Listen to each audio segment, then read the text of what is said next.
and welcome to this Pytest video tutorial.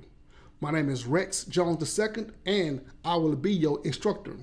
You can follow me on YouTube, LinkedIn, Facebook, Twitter, and GitHub. All of the source code will be on GitHub. You can also go to my website at 𝐜𝐻𝐸2.com, 𝐜𝐻𝐸𝐬𝑠2.com. The complete Pytest video tutorial consists of 12 topics, starting with an introduction to Pytest, followed by how to install Pytest. Then we will transition to running our first test in Pytest. After running the first test, we're going to cover assertions in Pytest and run multiple tests, also a subset of the entire test. Next, I will demo how to group more than one test using markers. The seventh topic is Pytest fixtures with Selenium. Then parameterize tests in Pytest. For number 9, we're going to skip a test and stop a test. Then walk step by step on how to create a page object model in Pytest. I will also demonstrate how to generate reports and how to perform cross-browser testing on Lambda tests using Pytest. Those are the 12 topics for this Pytest tutorial. By the end of this session, you will learn what is Pytest, also how to install Python, and how to install PyCharm. There is a package manager called pip. You will see the power of pip, which comes with Python to install packages like Selenium. Finally, how to install Pytest. Number 1, intro to the Pytest framework. Let's talk about what is Pytest. Pytest is a Python test framework. Python is the programming language.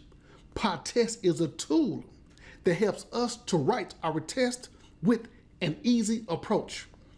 The purpose is to create better programs. In addition to creating better programs, Pytest also supports complex functional testing for our software applications.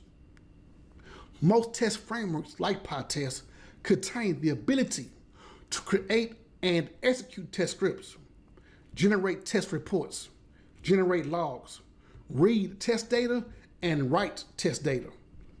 Combining Pytest with Selenium allows us to write a scalable test for different types of testing, such as regression testing, cross-browser testing, database testing, and many other test types. That's it for the introduction to Pytest.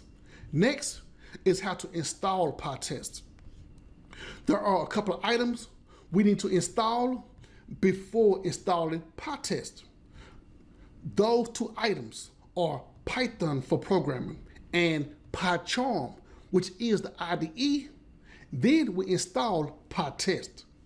Let's begin with installing Python by going to the website. The website will help us to download Python. The URL for Python is python.org/downloads. It's available for different operating systems, such as Windows, Linux, Unix, Mac, and other operating systems. I already have Python set up and PyCharm installed. Let's go through those steps anyway. The first step is to click the download button. To continue with installing Python, after clicking the download button, you must go to the location of your file. The file name should be like this example, python-version-number.exe. Double-click that file. Then a dialog shows Install Now and Customize Installation with 2 checkboxes. The 2 checkboxes must be checked. The first one is use admin privileges when installing py.exe. The second checkbox is add python.exe to path. Then click Customize Installation. On the next screen, there will be 5 checkboxes on the Optional Features dialog. The second checkbox installs pip, which is an acronym for Package Installer for Python. Click the next button and you will see this Advanced Options window. The first checkbox, Install Python 3.11 for all users, will not be checked. Now, I have 3.11. You may have a different version, but it will not be checked. Click that box, then click the Install button. At this point, your installation should start setting up Python. After the setup is successful, you can go to your command prompt to see the Python version. To access the command prompt, go to your Start menu if you have Windows and type CMD. Enter Python 2- versions or Python 1-V. That's it for installing Python. Next, let's install PyCharm. For PyCharm, let me also go to the website. And that website is jetbrains.com/PyCharm.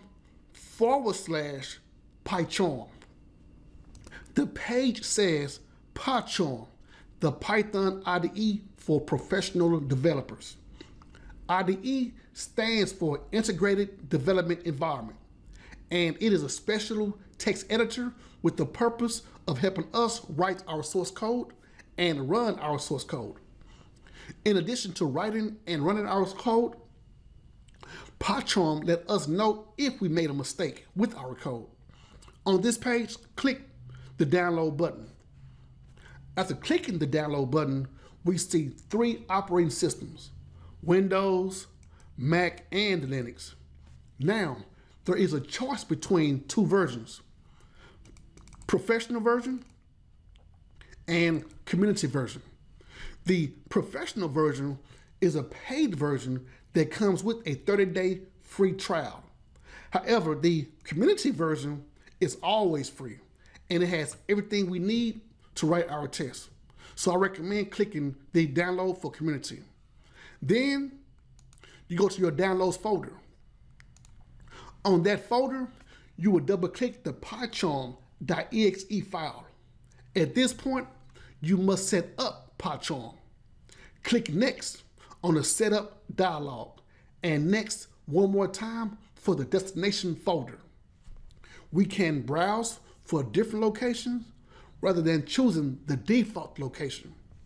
Here are the installation options, such as adding a shortcut to the desktop. The next screen allows us to install. Those are the options and the steps for installing Python. Now, let me show you how to install Pytest. For Pytest, let's go to PyCharm. And we create a new project by clicking File, New Project. I would name this project Pytest Tutorials. Bingo. And I gotta spell it right because it's gonna be our project. We have the option of choosing new environment using virtual env or previous configured interpreter. Either option is good to choose. I would keep the default. Then click the Create button. Let's open this project in a new window. Now, when it's finished creating the virtual environment, a main.py module will show up. Module is the Python file. Also, there is more than one way to install Pytest. My plan is to demo both ways, then you can decide which way is best for you. We can install using the terminal at the bottom, or we can install by going to File, Settings. Let me close this main.py. Now, through the terminal, we write, let me close this here, and we can clear this by writing CLS, or we can clear by writing clear. Get rid of the red writing. Now, we write PIP, which is pip, which is the package installer for Python that I mentioned that can also install packages like Selenium. Now, once I write pip, we see different things that help us to use Pytest. I'm going to clear this again, and I'm going to put pip install Pytest, then press enter. And we see it shows it has been installed because it shows us all of the things that shows us package has been installed, pip, and we can upgrade it also because I have the version 22.3, but we can upgrade to 22.3. It shows requirement already satisfied because I have pip already on my system. Now, that's it for installing Pytest. We can also uninstall Pytest if you wanted to. Now, to uninstall Pytest, let me show you that part, because we can uninstall Pytest by doing pip uninstall. And next is to write Pytest, if I can spell it right. But before I do that, you see this URL that shows app data, Roman, Python, Pyt 3.11. I'm going to add that to my environment variables. So to go to environment variables, I'm going to start menu, search for environment variables. And the reason why I'm going to add this to environment variables, because you may come across a message that says not on your path. It'll say the scripts, it may be a warning that says the scripts py.test.exe and pytest.exe are installed on your path location. And then it's going to show that path location, but it's going to show that note that says not on path. And if you get that warning, I'm going to show you how to add it to environment variables. If you don't get that warning, it's okay. But if you get that warning, you go to environment variables by clicking the start menu, type in environment variables, and then get this prompt. When you get this prompt, click environment variables. And then you go to system variables, scroll down to path, and then you click edit. And you paste that path after clicking edit. And that's it. Once you paste that path, that's all you need. Then you click OK. And you can also verify if it's there or not by clicking edit again just to make sure. Click OK, and then click OK again. And now that path has been added to environment variables. Now, to verify if you have Pytest, let me just remove that and just write pip list. And when you do pip list, you will see if you have Pytest. And yes, Pytest is here with version 7.20. Now, let me show you how to uninstall Pytest, because there are two ways to install. I'm going to uninstall here and then come back and install the other way. To uninstall is what I showed a moment ago by writing pip uninstall, and then you write Pytest and click enter. And it's going to ask you to proceed with Y or N. Press Y and press enter again. And now you see it shows successfully uninstalled Pytest 7.2.0. Now let's reinstall Pytest by going to File, Settings, navigate to Project Pytest Tutorials. Then select Python Interpreter.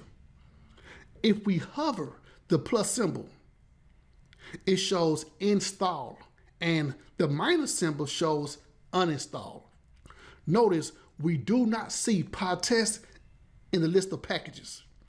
Click the plus symbol To install, then type Pytest.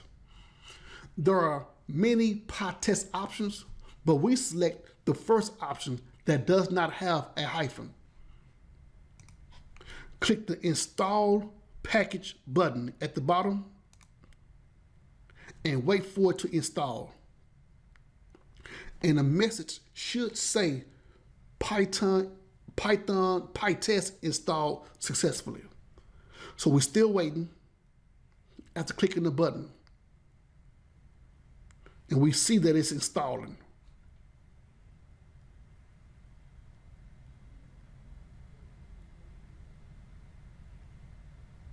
Bingo, we see the message that says package Pytest installed successfully.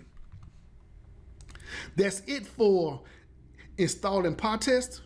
Next, we will run our first test using Selenium.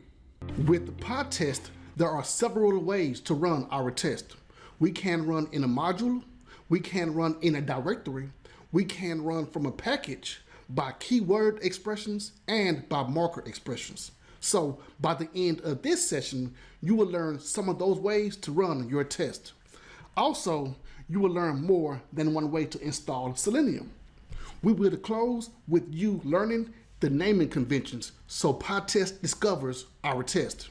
Let's install Selenium so we can create our automation test scripts. After installing Selenium, we will run our first test using Pytest as the test framework. In the IDE of PyCharm, we can go to File, then Settings, or go to the terminal to install Selenium, starting with File and Settings. Then we're going to select Project Pytest Tutorial, followed by Python Interpreter. With this Python Interpreter, we see that Selenium is not part of one of the packages. Therefore, we will click the plus icon to install. After clicking the plus icon, the next step is to type Selenium. We see the most recent version is 4.7.2. At the bottom, we can click the specify version checkbox, and then we have the option of changing our version. But let's keep the most recent version, which is 4.7.2. Next is to click the install package button at the bottom. And that's it. Now we just wait for Selenium to finish installing.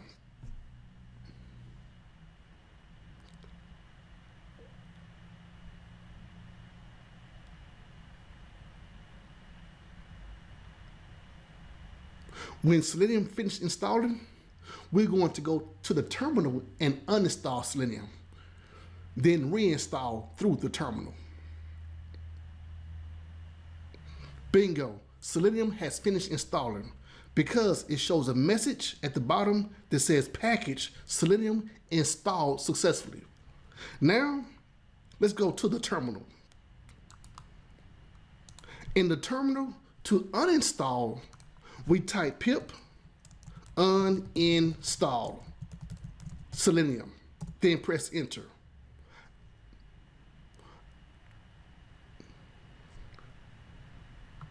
Now, it shows a message that says skip Selenium as it is not installed. So let me go back to File Settings and see what the problem may have been. Now, it shows Selenium is installed right here. So maybe I did it too fast, but let me select OK, because we also see there are other packages that has been installed with Selenium. So let me come back to the terminal, and once again, let me start by closing this local terminal, and I'm going to open up a new one just to see if that could have been the problem. So at this point, we're at local 2, and I'm going to clear the red writing and type pip uninstall Selenium one more time. And it keeps saying skip Selenium as it is not installed. And I'm not sure why it's showing that, but let me just go ahead and install Selenium by typing pip install. And perhaps I may need to restart the PyCharm IDE to make it click. But those are the ways to uninstall and install Selenium. To uninstall, once again, is pip uninstall Selenium. To install Selenium, we type pip install Selenium. Now, it shows the message that successfully installed Selenium 4.7.2. And we also see that the pip is available, like I showed in the previous, that I have 22.3, but we can upgrade to 22.3.1. At this point, we have installed Selenium. Now, that's it for installing and uninstalling Selenium. Let's walk through our test scripts. And the first test script is going to be from Selenium Playground from Lambda Test. The plan is to load the application under test, AUT, then print the page title, which is Selenium Grid Online, run Selenium test on cloud.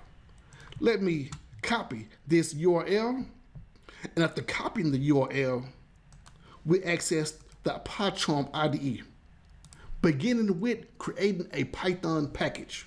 Right-click the package name, which is right-click the project name, which is Pytest tutorial. Let me start over. Right-click the project, which is Pytest tutorials. Then click New, followed by Python package. The name of our package will be Demo First Test. Next is to create our Python file, which is called a module. We right-click the package, Demo First Test, New, then Python file. The name of this file will be test_first_run. On line 1, we bring in code from Selenium by importing WebDriver. Define our function with test_lambda test_playground, followed by parentheses, then a colon. The function name is test_lambda test_playground. Let's create an instance by writing driver equals WebDriver.Chrome and maximize the window by writing driver.maximizeWindow. Now we load the AUT with driver.get, then paste in the URL.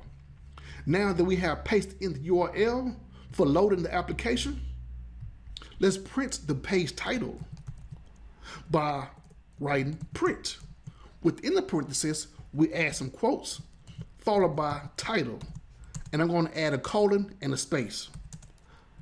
Then we're going to get the title from the AUT by writing driver.title. Before running our test, let me show you a few ways how we can run our test.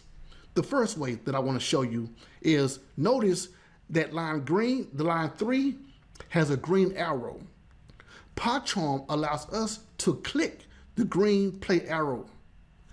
After clicking the green play arrow, we have the option of clicking run or debug. In the menu, run is available.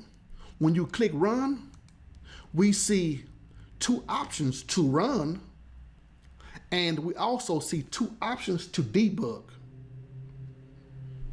We also have this green play icon in the top right corner with debug right beside it. However, for this Pytest tutorial, we are going to invoke most of our tests through the terminal. So let's go through the terminal, and let me clear this additional writing. And to run, we type Pytest, then press enter. And that's all we need to do in the terminal to run our test.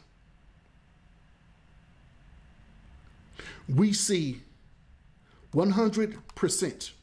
100% refers to the overall progress of running all of the test scripts. We can type Pytest or Py.test. Either way is okay because they return the same information. Both commands have no arguments. Therefore, Pytest looks at the current working directory and all of the subdirectories for test files and runs the command. In the terminal, we see the first line shows platform Win32. I am using Windows operating system, so that's why we see the platform as Win32. Python 3.11.0 is the Python version, and Pytest 7.2.0 was installed in the previous session, and that's the version for Pytest. Pluggy is a hook for calling Pytest. The root directory is referred to as the first directory, and that's just a way for us to see the PyCharm project hierarchy. It collected one item in the demo first test package. That's the package name, and the file name is test_first_run.py. At the bottom, we see one pass in 4.43 seconds. Let's create the other test by going to the e-commerce site AUT from Lambda test by copying the URL, going back to the IDE, and let me insert some lines so I can create the new function name, and it's going to be similar, starting with defining the function name, which is test2_lambda test_e-commerce, parenthesis, followed by the colon. Driver equals webdriver.chrome is how we're going to create our instance. Maximize the window with driver dot maximize window. Finally, we load the AUT with driver.get, then pasting the URL. The last step is to print the title. And that title we get back from the AUT with print code parenthesis followed by some quotes. Then I'm going to write title space driver.title is how we're going to return the title. So far in the terminal, we have covered Py.test and Pytest. If you don't want to type a previous command for running the same test, then hit the up arrow key and it would take you back to the previous command. So that's how I'm going back all the way to CLS to close or to clear the terminal. We see pip uninstall Selenium, pip install Selenium, clear, Pytest, and Py.test. That's all because I'm hitting the arrow keys on the keyboard. I will demo a couple more ways to run our test from the terminal. How about I type Python -m followed by Pytest and run.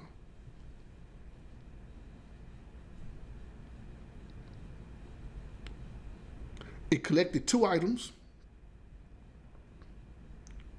and it loaded both AUTs. At the bottom, we see it shows 2 passed in 16.95 seconds. My preferred way of running a test is writing Pytest, then add hyphen, lowercase r, capital A as an argument, and then I run. I like Pytest -RA because it provides more information. And when it finished running, you will see some of that information that it shows.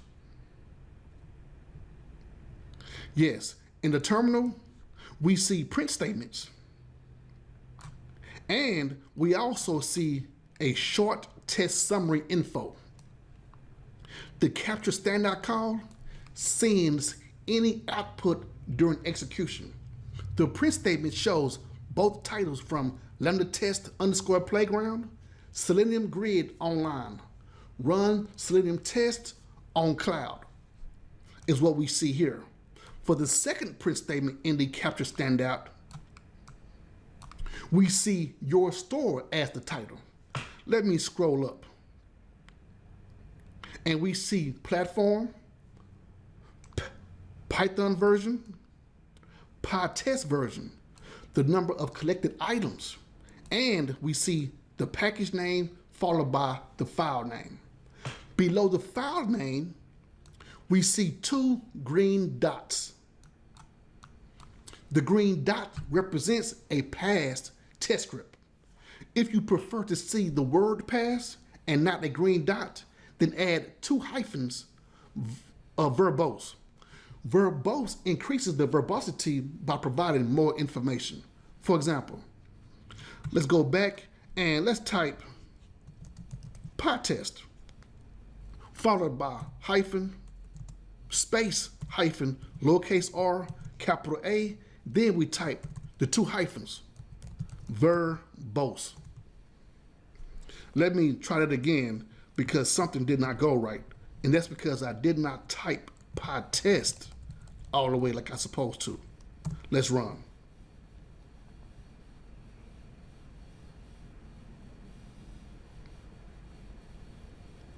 Okay, both test scripts passed again. And we see the terminal shows passed and not the green dots.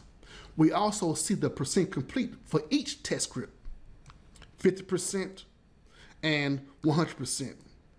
Let me show you one more way to return the same results by writing Pytest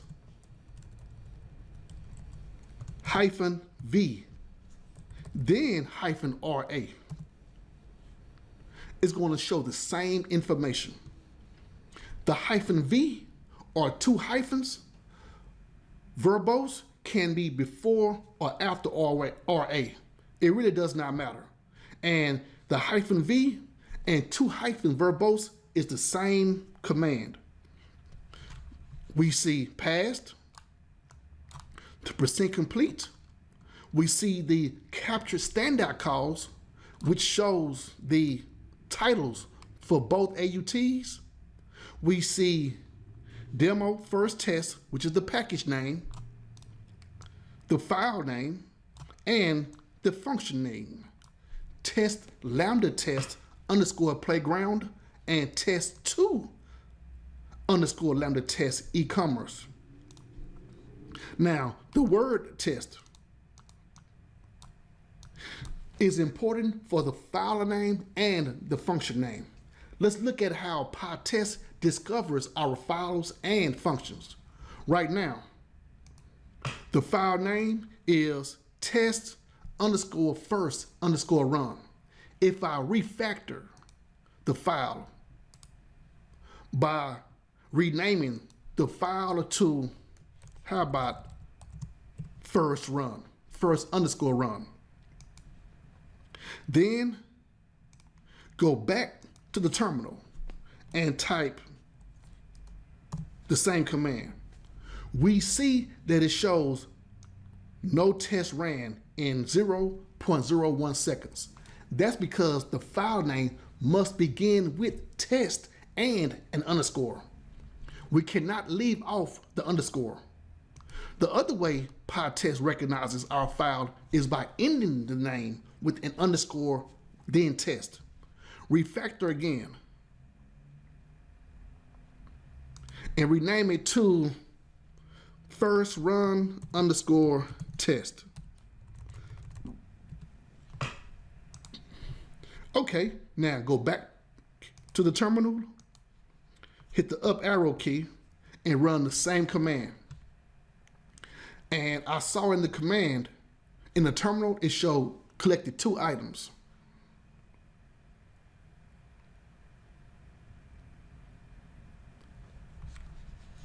Yes.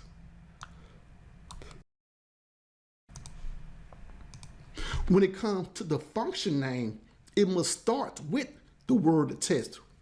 We can include a hyphen or not include a hyphen. Notice how the first two tests are different. One of them has test underscore, and the other test has test2, then an underscore. As long as it starts with test, then it will be found by Pytest. Another example on how we can write our function name. Let's define test rex website. I'm going to copy and paste this information from test2. Then change the URL to 𝐟𝐨𝐷𝐥𝐿2.com.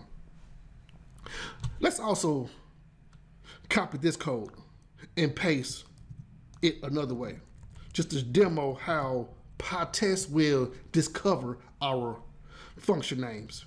I'm going to change test rex website to, how about Google _ test. It still includes the word test, but test is at the end. And I'm going to change Rex Jones 2 to Google. Got to spell it right. At this point, let's go to the terminal. But notice something right quick before going to the terminal. Notice how the first test has the green play arrow. The second test has the green play arrow. The third test has the green play arrow. But the last test, even though it's spelled incorrectly, at the G, it does not include the green play arrow. That means it cannot be ran from the IDE. Also, when I go to the terminal, look what happens when I type the up arrow key. Watch how many items are collected.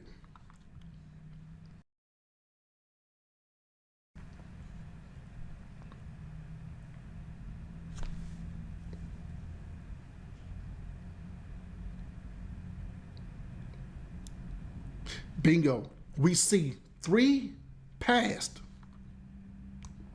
in 18 seconds. Notice the test that ends with test does not show up in the terminal. We see test rex website, we see test2, and we see the first test. Also, it returns the title, but the last one for Google does not show up. Only ones that begin with test are displayed in the terminal. However, these are the default naming conventions for the Python file and the function name. If we go to the website of Pytest and scroll down to changing naming conventions, it says you can configure different naming conventions by setting Python files, Python classes, and Python files. Python files, Python classes, and Python functions in your configuration file. Example 1, it shows how we can have Pytest look for check instead of test.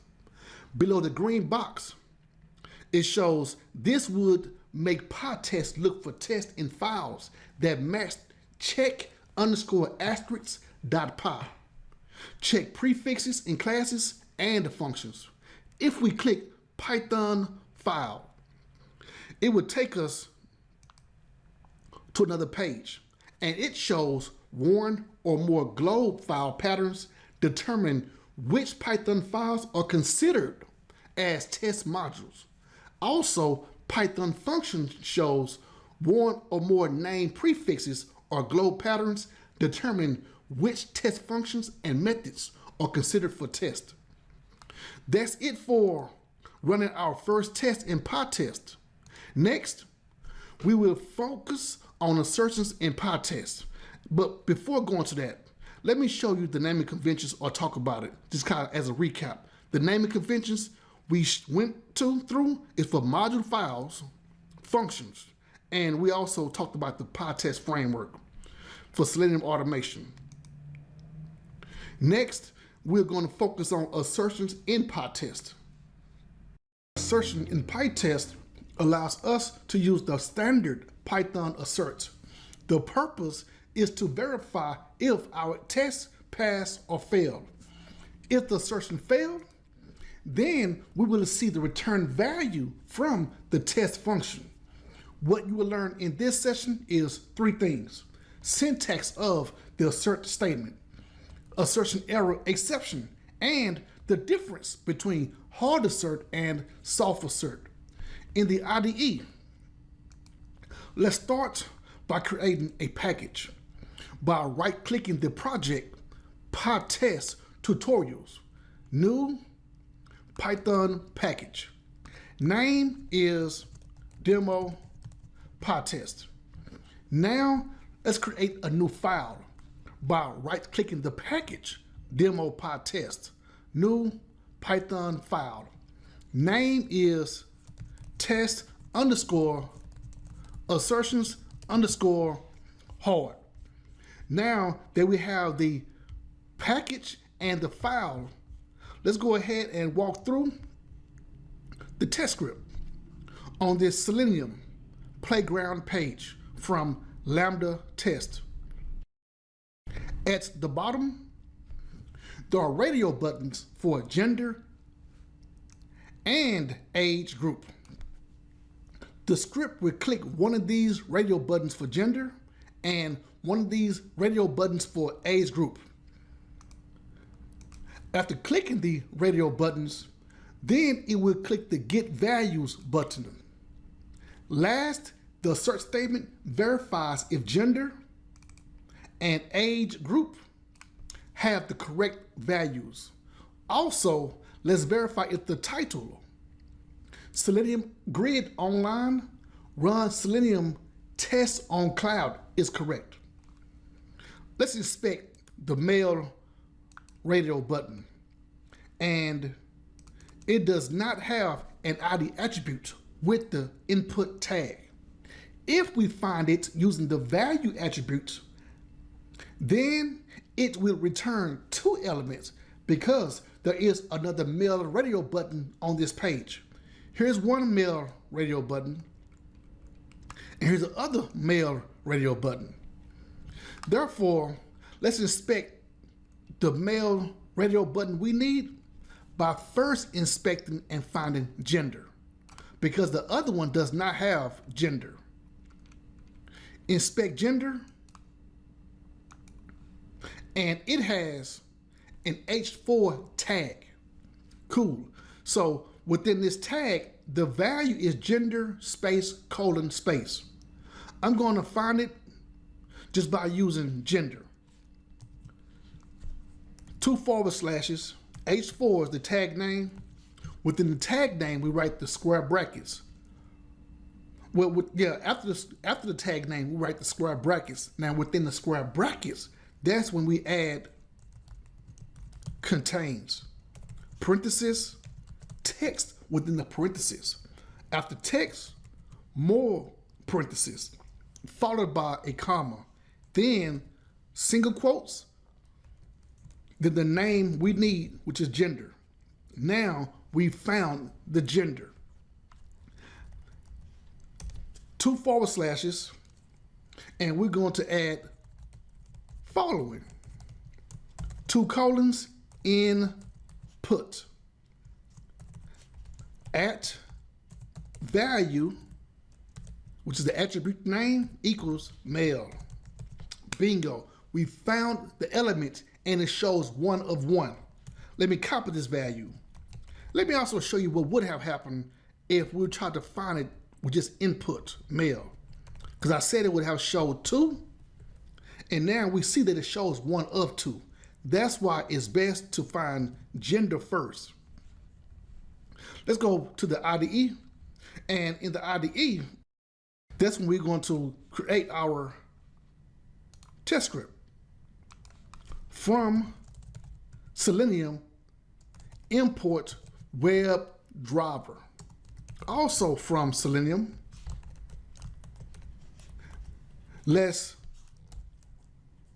dot operator WebDriver dot common dot by, and we will import the by class. Also, we're going to create a class called assertions test. Now this class is not needed, but I'm adding it for reference because we are testing assertions. Pass is just to show that it's empty. At this point, let's define the function name, which is test underscore lambda test underscore radio underscore button underscore demo. How about we add value?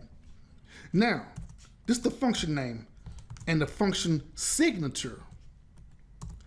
Let's create an instance of driver equal to WebDriver.Chrome because we will use the Chrome browser. Also, I like to maximize the window. Driver.Get loads the AUT, but I will come back to get the AUT URL. Let's find the element, which is the radio button for gender. And by XPath, let's insert a new line to contain the value because it will be long. Yes. Insert another line before the double forward slashes. The action we need is click. Next is to click the age group. Let's follow the same process and inspect 15 to 50. We can use the value attribute. However, let's use the same process when we located gender. Inspect age group instead. It has an H4 tag. So let's just replace this information that we wrote for the male gender. Replace gender with group and replace value with 15 to 50. That's the attribute value. Bingo, we found the element. Okay, so just like the last time, I could copy and, well, I was about to say copy and paste. Driver dot find element by XPath. And let's place this on the next line. And I'm going to paste. Also, insert lines before the two forward slashes. The action we need is just like the previous one, which is dot click. At this point, we click the button. Go back, inspect the get values button, and it has a tag, a button.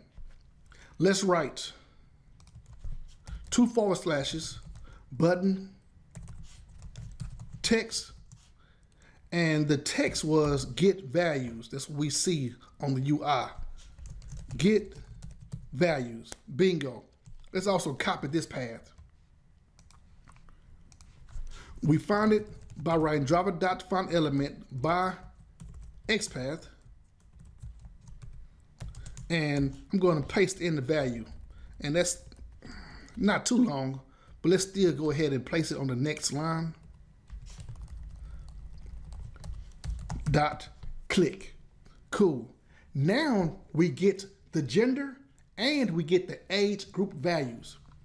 Go back and inspect female. And it's located in a span tag with the class value of gender button. is only one attribute, which is class. The shortcut for class is dot. For the class, then we write gender button. That's the value. I'm going to copy, and we find this using CSS selector. Driver, and put gender equals driver. Dot find element by CSS selector. On the next line, I'm going to paste. And Selenium provides text as a way to get the text from the user interface. Next, after gender, we inspect the age group.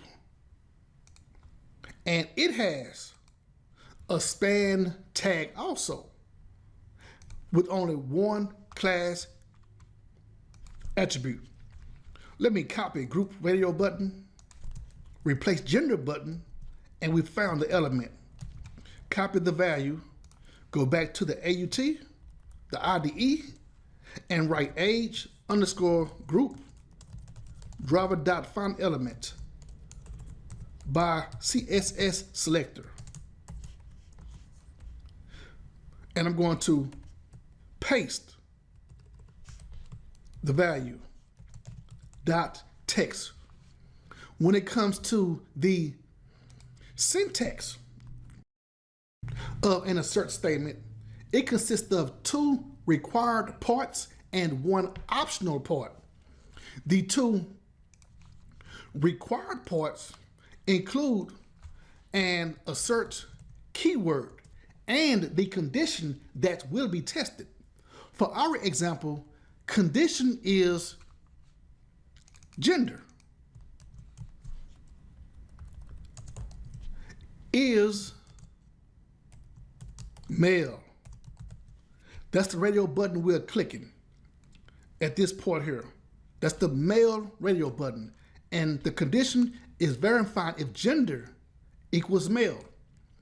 The optional part is a message that will only show up if the assert fails. Let's write gender is not correct. When it comes to assert statements, they are all Boolean expressions that check if the condition returns true or false. If the condition returns true, then it will add nothing. Our program returns nothing and moves to the next code line. Let me say that again just in case I messed up. If the condition evaluates to true, then our program does nothing and moves to the next code line. However, if the condition evaluates to false, then our program stops and throws an exception. In the terminal,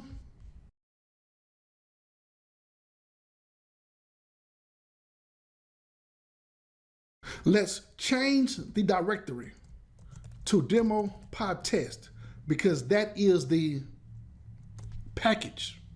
And when I change to demo Pytest, it says cannot find. Oh, okay, I'm already on Pytest. I apologize. So I'm on Pytest right now. So let's go back right quick. Yes.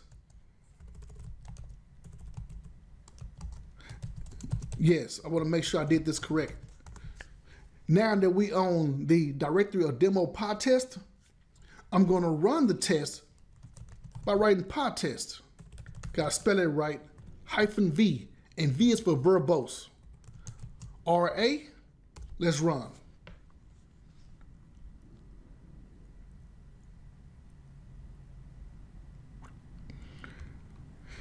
The short test summary shows that it failed, but it should pass. So let's investigate on why it failed and see what I did wrong. And once I investigate, it shows 10. That's the line that has an error. And line 10 does not have the URL. I apologize. Let's go back and copy the URL. Okay, and let's make sure everything else looks correct. Yes, so I'm going to run it one more time.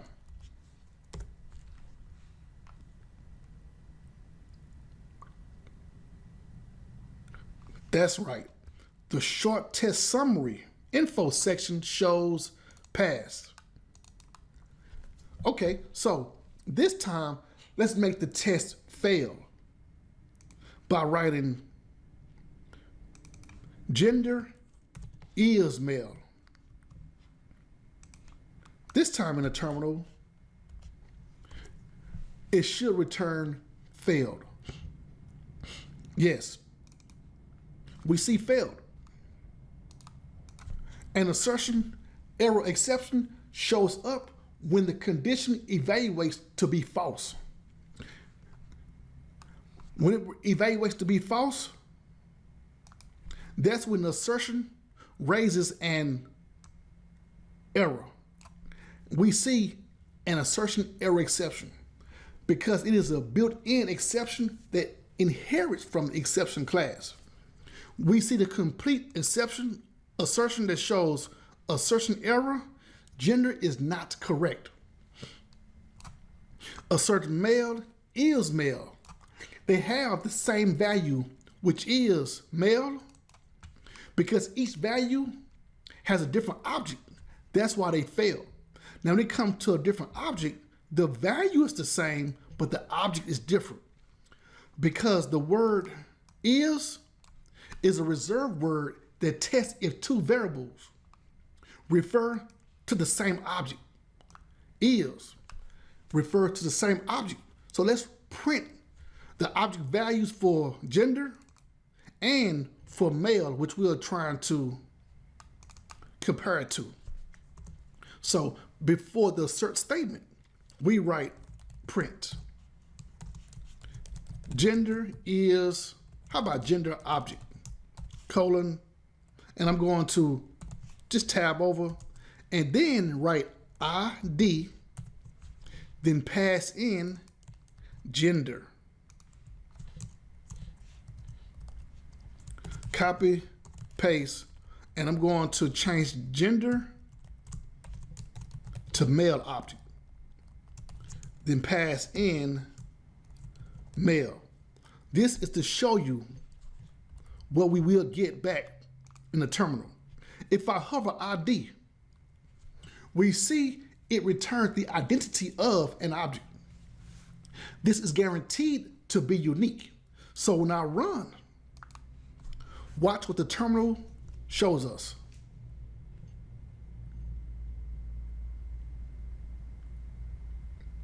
This time, the terminal shows a male object and gender object with different object values.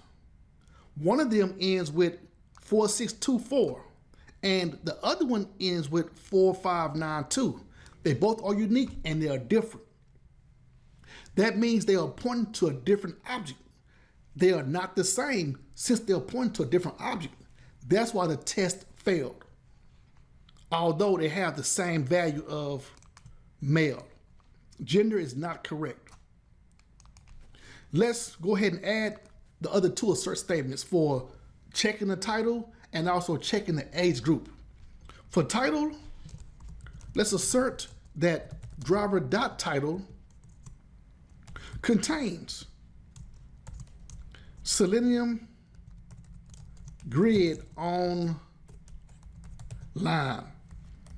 The third assert is 51 in age group. Let's also add a message that says age group is not correct. The first assert made the test fail the last time, and it's going to fail this time. When it comes to the second assert is correct because the title includes Selenium Grid Online. The third assert is not correct.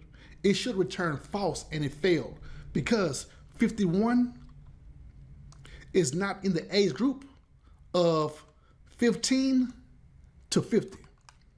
Let's go to the terminal and run.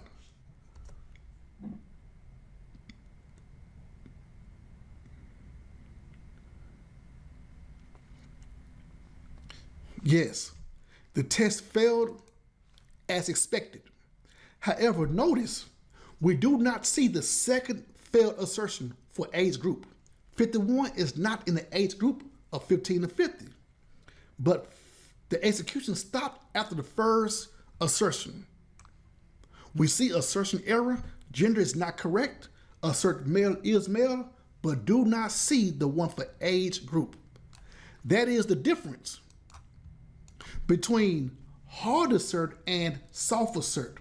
A hard assert stops execution after a failure, but a soft assert continues execution after a failure.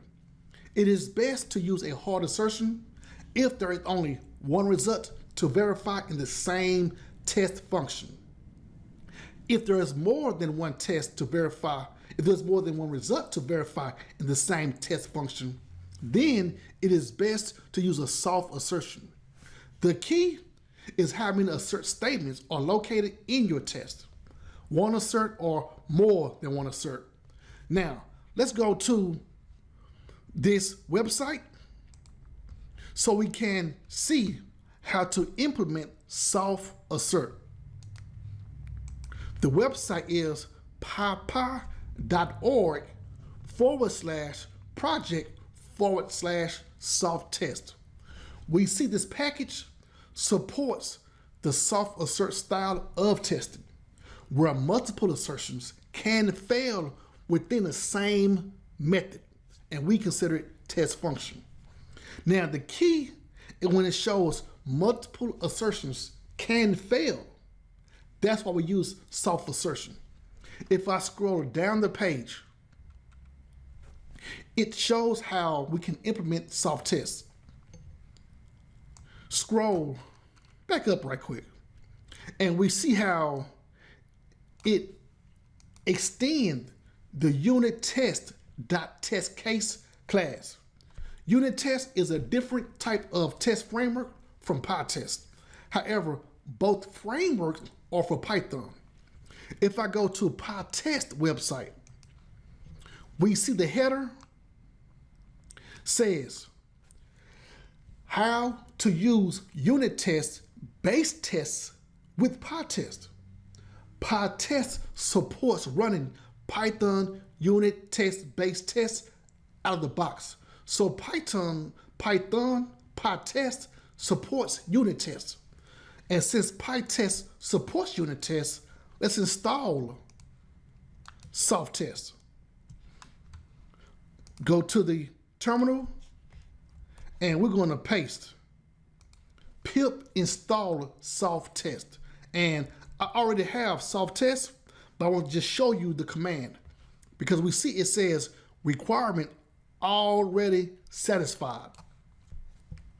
Let me uninstall it right quick, just in case you want to see the thing from beginning to end. And now I'm going to paste again, and you will see how it's going to show installed successfully when it finishes. You see how it shows successfully installed soft test 1.2.0.0. Now, in the file, I'm going to create a new file. Right click, demo Pytest, new Python file, and write test_assertions_soft. And let me paste the same information. However, we will replace the hard assert with soft assert. The first step is to import soft test. And within the class parentheses, let's add soft test dot test case.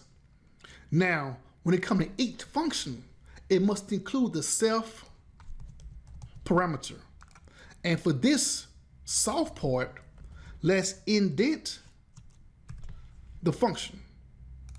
Other way it would not work. You see how the name changed self from gray to purple? That's why I indent the function. There I go. Now, the purpose of self is to represent the instance of the class. With that representation, we can access the attributes and methods of the class. For this test function, test lambda test, radio button, demo value, I'm going to replace all three of these hard assert statements with soft assert. And the statements are going to have the same type of comparison: is, contains, and in. So for the first one, let's write self dot soft assert.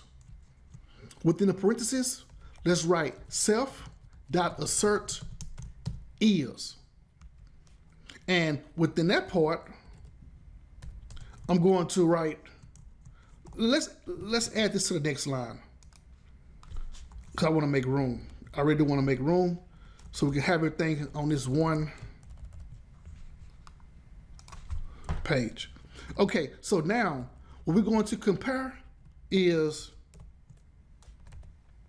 male is the same as gender. Now we know it's going to fail, but we're just comparing the same information. Gender is not correct, is the message. So let me now erase the hard assertion. Now for containing, we're going to write self dot soft assert, and within that we write self dot assert true. And after assert true, I'm going to write driver dot title. Then let me also add this to the next line. I really want to continue making room. So the writing is big. Driver dot title contains. Copy and paste Selenium grid online. And that is not contains, that's count. So let me just start that over, because it should be 2 underscores before contains and 2 underscores after contains. Now paste the value. Bingo. The last one, we're going to use self dot soft assert. And for that part, let's write self dot assert in. Now we're going to make sure 51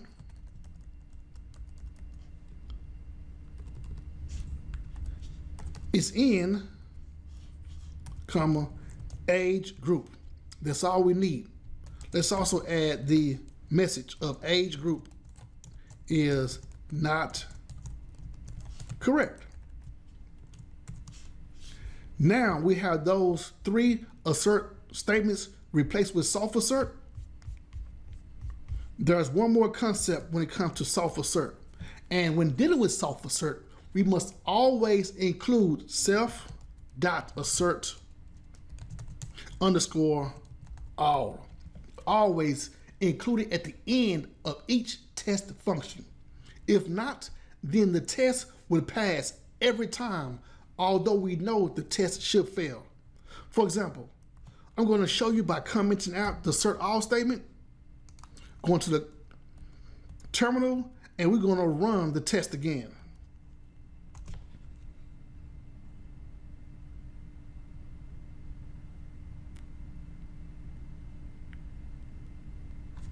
You know what? Let me run it for that particular soft assert file. Well, I don't have to. It shows right here anyway.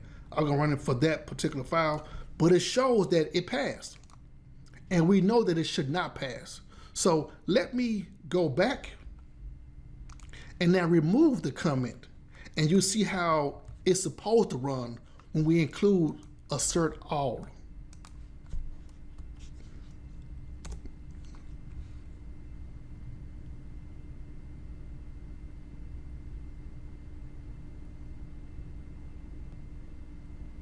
Bingo. This time we see failed for test assertions.solve.py because it's supposed to fail because it's not correct. Now, if I scroll up, we see how it looks in the console. We see failure 2 and we see failure 1. And if you wanted to, I will show you one more thing right quick when it comes to assert all. If you wanted to, you can also add a statement. For instance, verify gender, title, and how about age group? If you wanted to add a message to your assert all, we can do that. Now, when it comes to that part, we see that in the console, in the terminal, it shows the difference between hard assert and soft assert. If I scroll up, we see the failures. Failure 1 shows, yes, it shows the information we need. It shows the assertion error. Male is not male. Gender is not correct. That's the first failure. For failure 2, the assertion error, it shows 51 not found in 15 to 50. Age group is not correct. And that's what we expect it to show both failures, because a soft assert is needed when you're verifying more than one result in the same test. Let me run it right quick with this assert all so you can see how it looks when you add that information.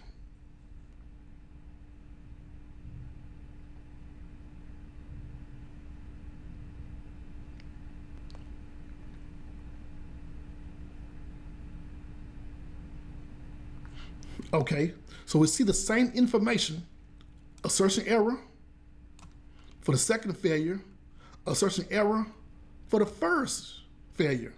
However, look what it shows when we add that string to assert all. Verify gender, title, and age group. It shows that whenever we have a failure, and that's the difference between a hard assert and a soft assert. The hard assert stops running after the first failure, but the soft assert continues running after the first failure. That's it for assertions in Pytest. Next, we're going to run more than one test and subset of all test scripts.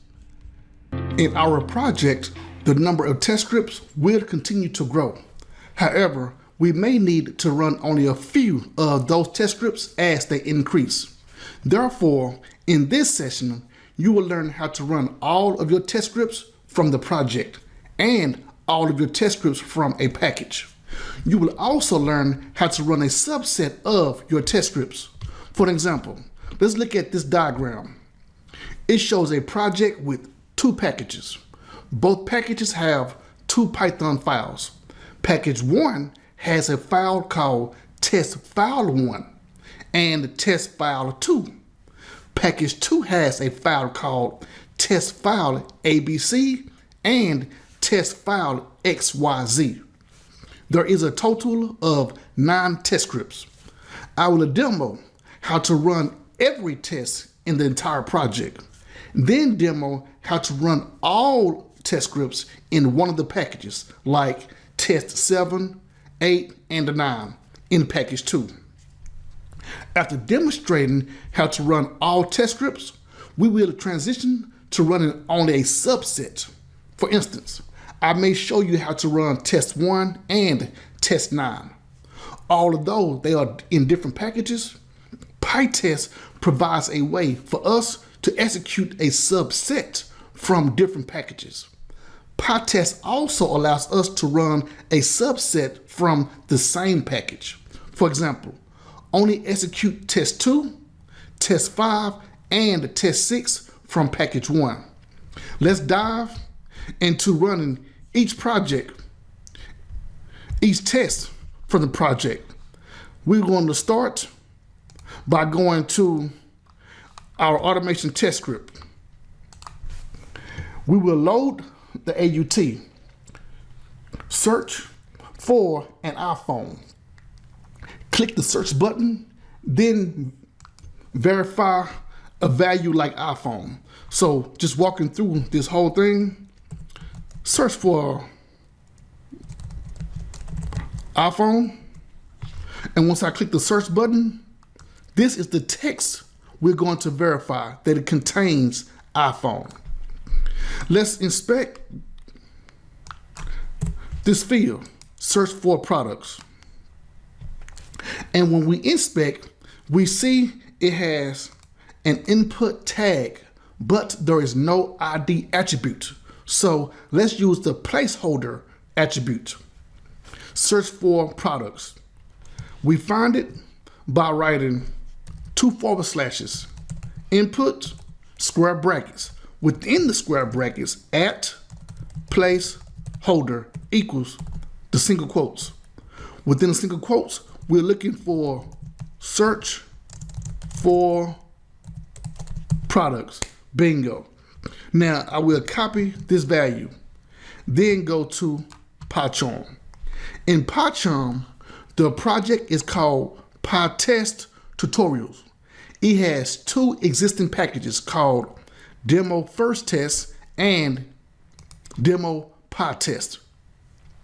The Demo First Test package has 1 Python file.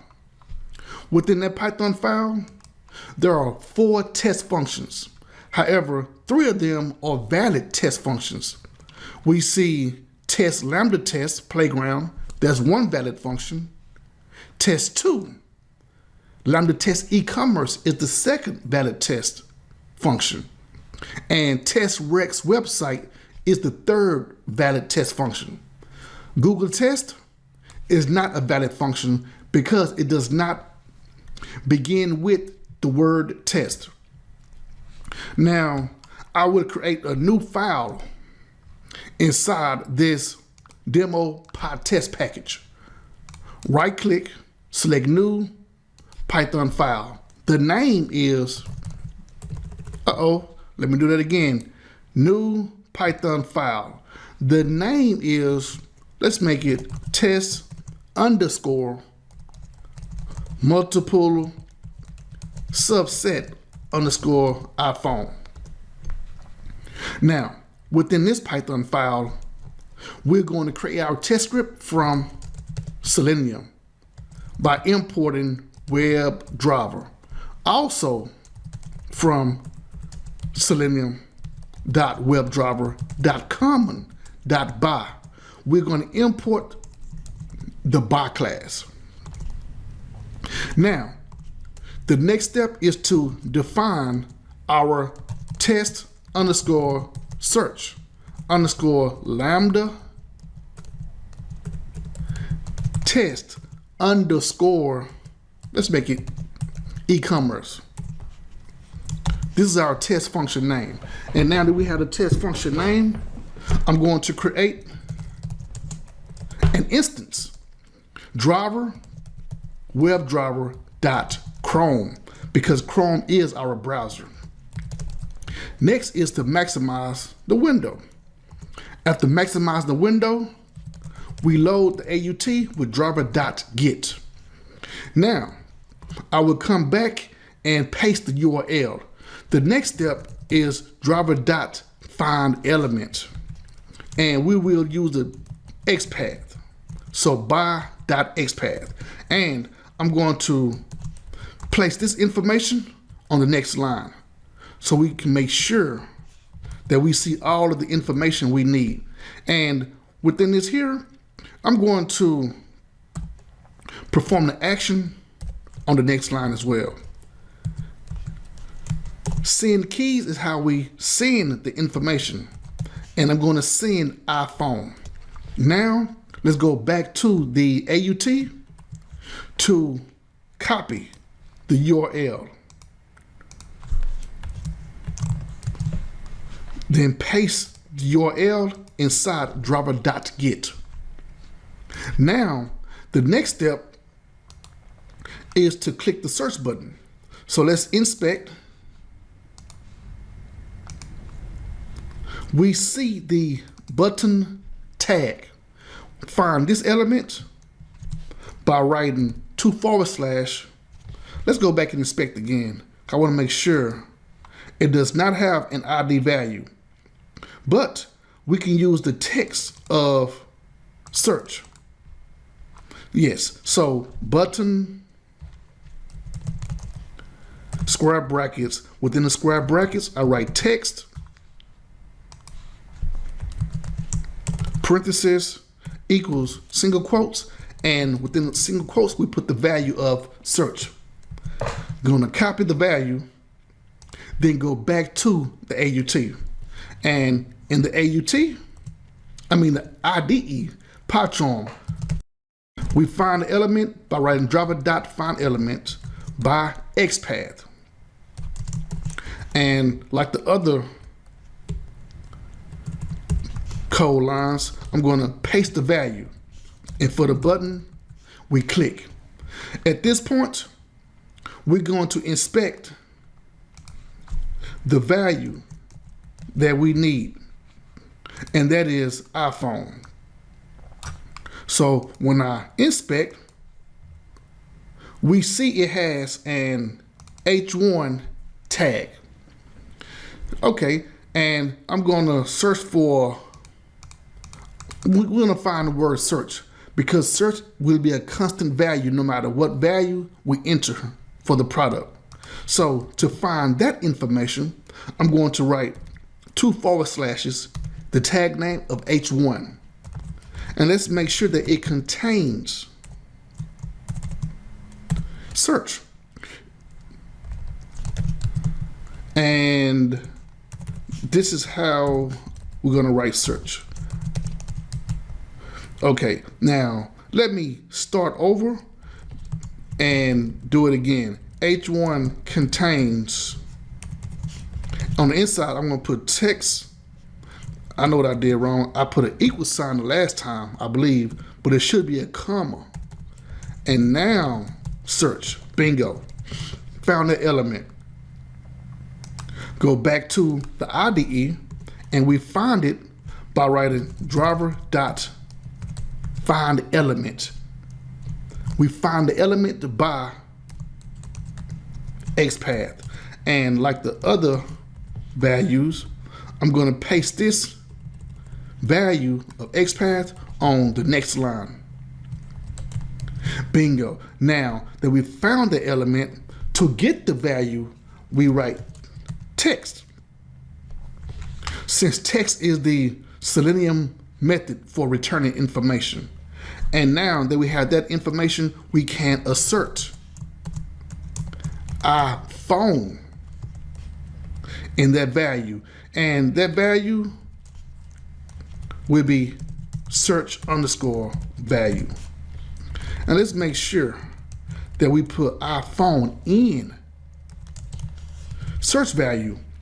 And that's pretty much it for that test script.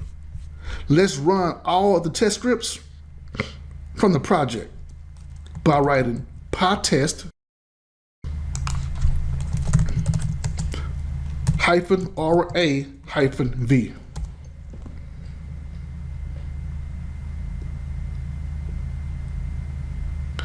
I saw that it collected 6 items.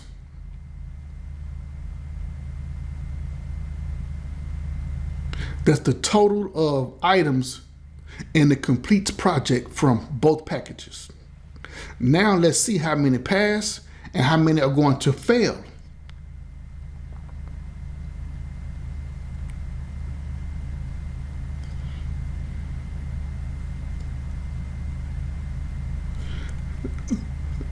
Okay, so we see 4 passed and 2 failed.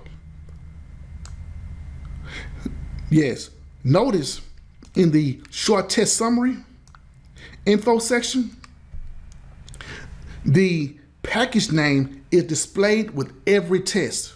3 test scripts is from demo first test, and 3 test scripts from demo Pytest. After the package name, we see the Python file name. For example, for the test that we just ran, we see demo Pytest, and the file name is test multiple subsets iPhone. Let's create one more Selenium test, but from a different package. For the second test script, we will enter a message like Pytest. Click the Get Checked Value button, then verify your message. I'm going to copy the URL. The new test will be in the same demo Pytest package, but in a different file. So I will right-click demo Pytest, then select new Python file. The name is test underscore multiple underscore subset form. Okay. Now that we have both Python files, let's begin our test script from Selenium import WebDriver from selenium.webdriver.𝐭𝐮. And let me show you the other way. And I may have showed it before, but we really do not have to write the import statements manually. We can also just click the button and put import class. So for the second import statement, I'm not going to write it. I'm going to show you how we can also hover and import. So the next step, I'm going to write define the function of test underscore lambda test underscore simple form demo driver equals WebDriver.Chrome. That's us creating an instance. Now I like to maximize the window, and after maximizing the window, that's when we're going to paste the URL. Now let's inspect the field. It has an input tag with an ID attribute. Let's check if the value for ID is unique by using the shortcut for the hash symbol and use a message. And it is not unique because it shows 1 of 3. There are 3 elements with the same ID. We cycle the elements, and 2 of the elements are not within the input tag. So let's change the value from CSS selector using the hashtag and the value to XPath. And we do that by writing input at ID equals the value. Bingo. Now it's only 1 element because it shows 1 of 1. So let's copy this value, go back to the IDE, and first we find the element, then perform an action on the element with driver.findElement by XPath. And you see how by have the red line under it? That's how we can import the by class. And let me come back and paste this information before importing the by class. And we're going to hover by and see how it says import selenium.webdriver.𝐭𝐮.by in the by class. Once we click it, you will see it shows up on line 2. So we could have manually wrote it like I did in the previous module, or just hover by. Now, after we find the element, we will perform an action on the element, and that action will be send keys. How about we send, Pytest is a test framework. Let's go back and inspect the button on the AUT. Get check value. And we see it has an ID value of show input. Let's check if the show input value is unique. I'm going to copy, write the hash symbol, show input. It's unique. Yes, so now let's inspect the message of Pytest. And it has an ID value of message. Next, we're going back to the IDE, and let's click the button by writing driver.findElement by ID. And the value was show input. .click is the action. At this point, we want to return the message. We return the message by writing driver.findElement by ID. The value of ID was message. .text. We can assert the message equals Pytest is a test framework. Now, we are finished with this Selenium test script. Let's run all of the test scripts from the project, which include 2 packages and 3 files, a different way. The last time we ran the package by writing Pytest-aura-a-v. We can also use the path by right-clicking the project. Let me show you this way. Even though it's longer, just want to show you a different way. We can right-click the project, and after right-clicking the project, we select Copy Path Reference. Select Absolute Path. This time, we write Pytest, then paste the path name, followed by Aura-a-v.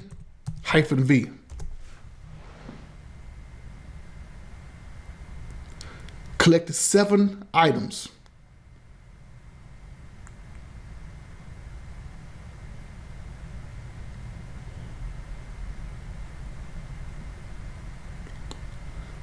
That's 3.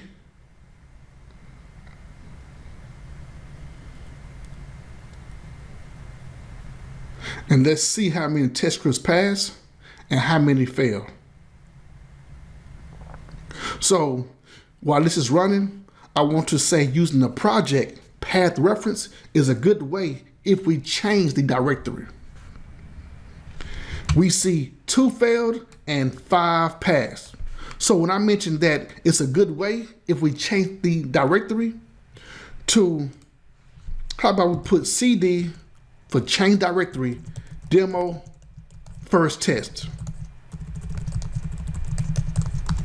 Bingo. Let me do this. Okay, so we're now in a different directory.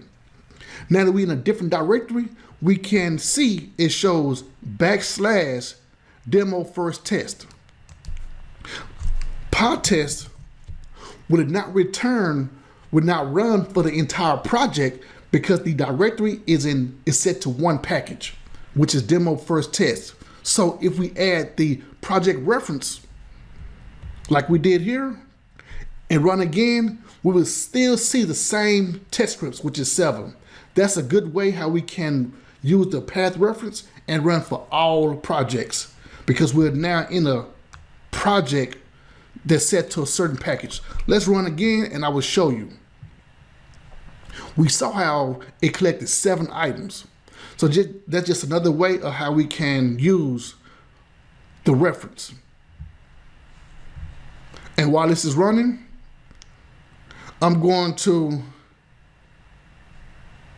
transition to the next topic in this session, and that next topic is running our test scripts from the package, because we'll finish with running our test scripts from the project. Now, for running our test scripts from the package, let's go back to the IDE, and it should be finished running. Yes, so just like the previous time, 7 test scripts were collected. At the top, we should see 7 collected. Yes, 7 items were collected, and for those 7 items, we see how many passed and how many failed. And this is the info from the previous session where we dealt with assertions, the difference between hard assert and soft assert, failure 1 and failure 2, showing 2 different ways with the different objects, the titles, and we see the short test summary info. Now, when it comes to running test scripts from the project, a package, there is more than one way to run our test scripts from a package when you're in the package. Currently, the directory is pointing to demo first test. To run each test from this package, we write Pytest -RA and V.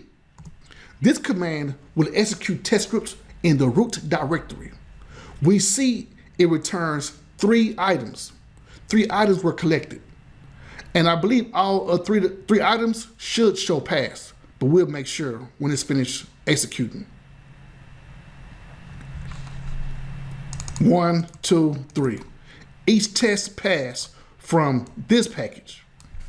This command only runs for that particular package because of how we set the directory. If you wanted to execute each test in the other package, we need to go back by writing cd space 2 dots, and it takes us to the root directory. Then the other package name is cd demo pytest. Now run every test in this package with the same command of pytest. Let me make some more room.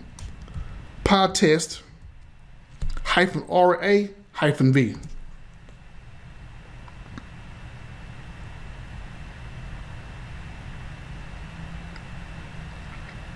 Four test scripts were collected in this package. 2 should fail and 2 should pass, but let's make sure. Bingo, 2 failed and 2 passed. Another way to run our test scripts in the package is by passing in the package name as an argument. Let's go back to the root directory. CD and 2 dots. We'll go back to where we do not see \demo pytest. Then we write Pytest demo pytest, which is the package name, -RA-V. And we should see those same 4 test results.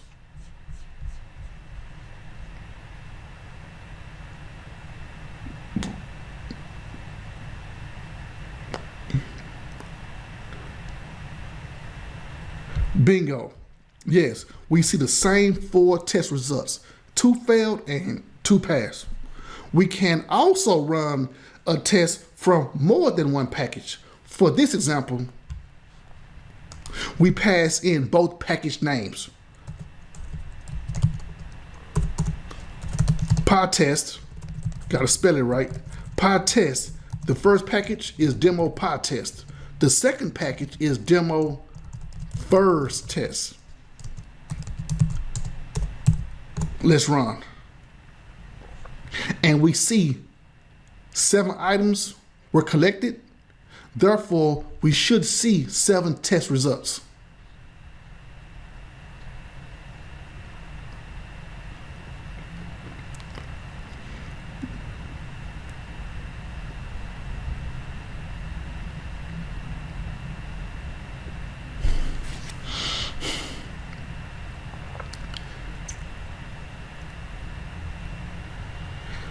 Yes, 2 failed and 5 passed. And there are 7 test results in this short test summary info section. We are finished with running our test script from a package. The following topic will run a subset of tests from the complete project. We are going to run a subset from multiple files. Only one file, then only run from one function. So let's go back to the IDE. And in the other module for iPhone, let's create a new function, define it with the print statement. So the name, let's just make the name be test add to cart. Something simple. And just add a print statement after this result equals, how about 1? And I'm going to make this here fail. So I'm going to put print add to cart. And the assert statement is going to be result equals, how about we put 3? And we know that it will fail. Okay, so at this point, between both packages, there are 6 test functions that contain lambda test in its name. This test does not include lambda test. So to run a subset, we use the -k argument. -k runs each test that matches the substring expression. So in the terminal, let's write Pytest, then -k as the argument. The substring expression we want to match is lambda test. Then let's go ahead and add Are A and V, -v. And let's see, because it should collect all of the items, but some of the items will be deselected.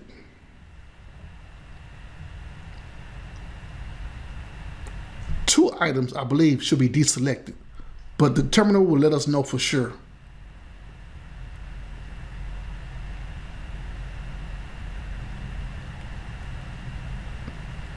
And out of those 6 with lambda tests, I believe 2 of them will fail and 4 of them will pass. Bingo, yes, as expected. 2 failed and 4 passed. However, notice it shows 2 were deselected because those 2 do not include lambda tests in its name. The ones that were selected include lambda tests. Lambda test for test 1, or for the first test, second test lambda test, lambda test, lambda test, and lambda test. And the last one is lambda test. Yes, so now let's match one of those deselected test functions by writing Pytest.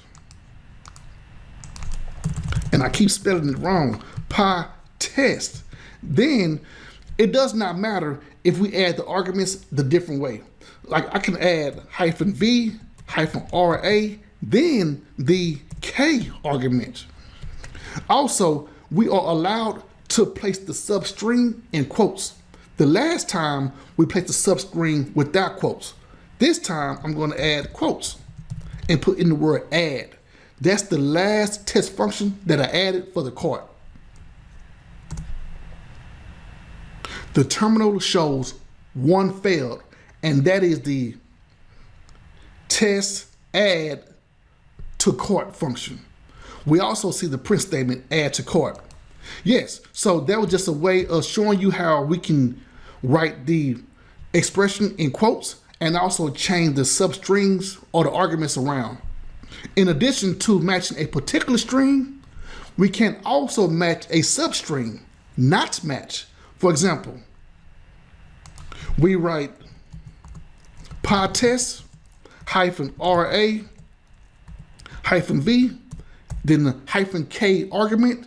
This time, within the quotes, let's put not lambda test and see what we would get.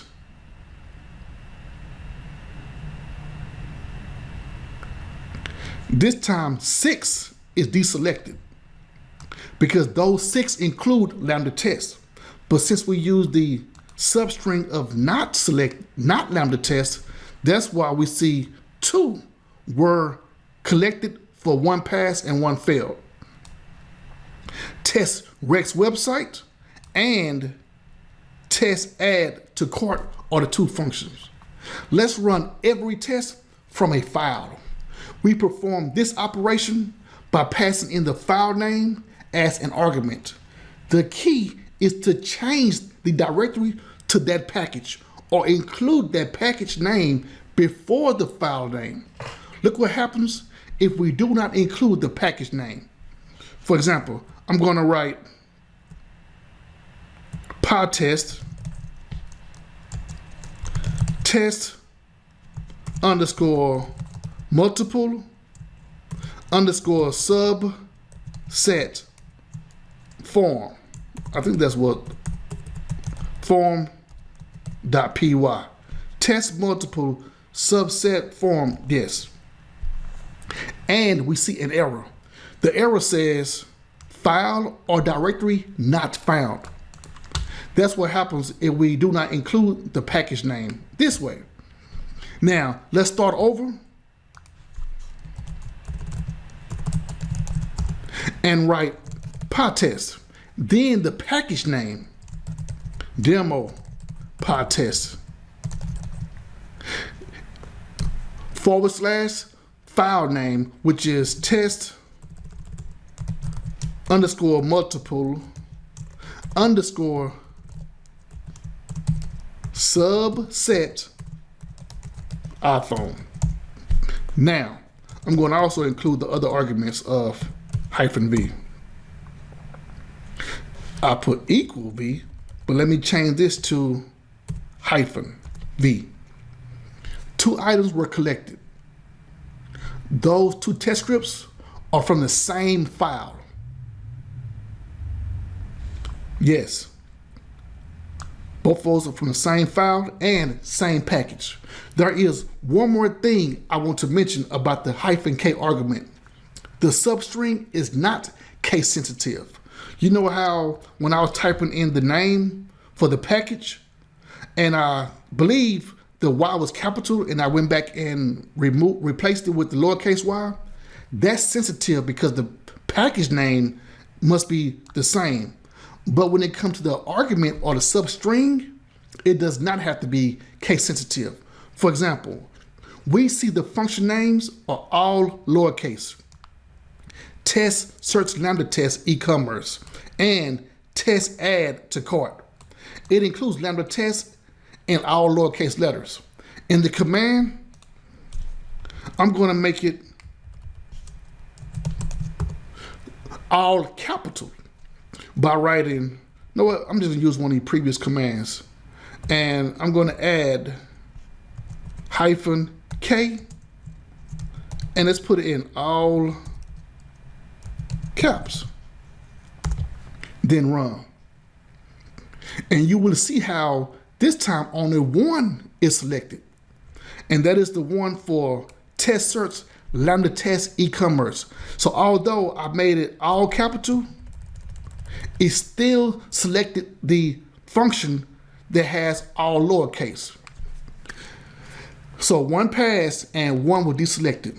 Last but not least, let's run only one function from a file by passing in the function name. Do you see how the short test summary info section has the package name? It has the file name. Then it has 2 colons followed by the function name. This syntax allows us to run our tests using a node ID. The node ID in Pytest is built using more than one component, separated by 2 colons. The first component is the package name / name for the file. The second component is the name of the function. The second component can also be a method name or a class name. For this example, let's copy the node ID. Demo Pytest, the file name, then the function name.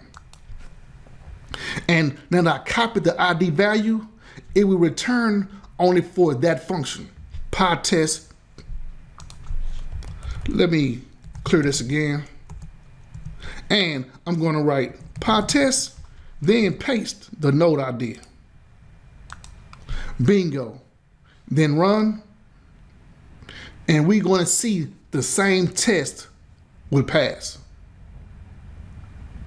But this time, since I did not include the arguments RA and V, it passed, but we see the dot for pass, which indicates pass, and we do not see the short test summary info. And I mentioned that in the previous topic in session, the benefit of using RA and V for verbose. Now, we're gonna change the directory to demo Pytest again.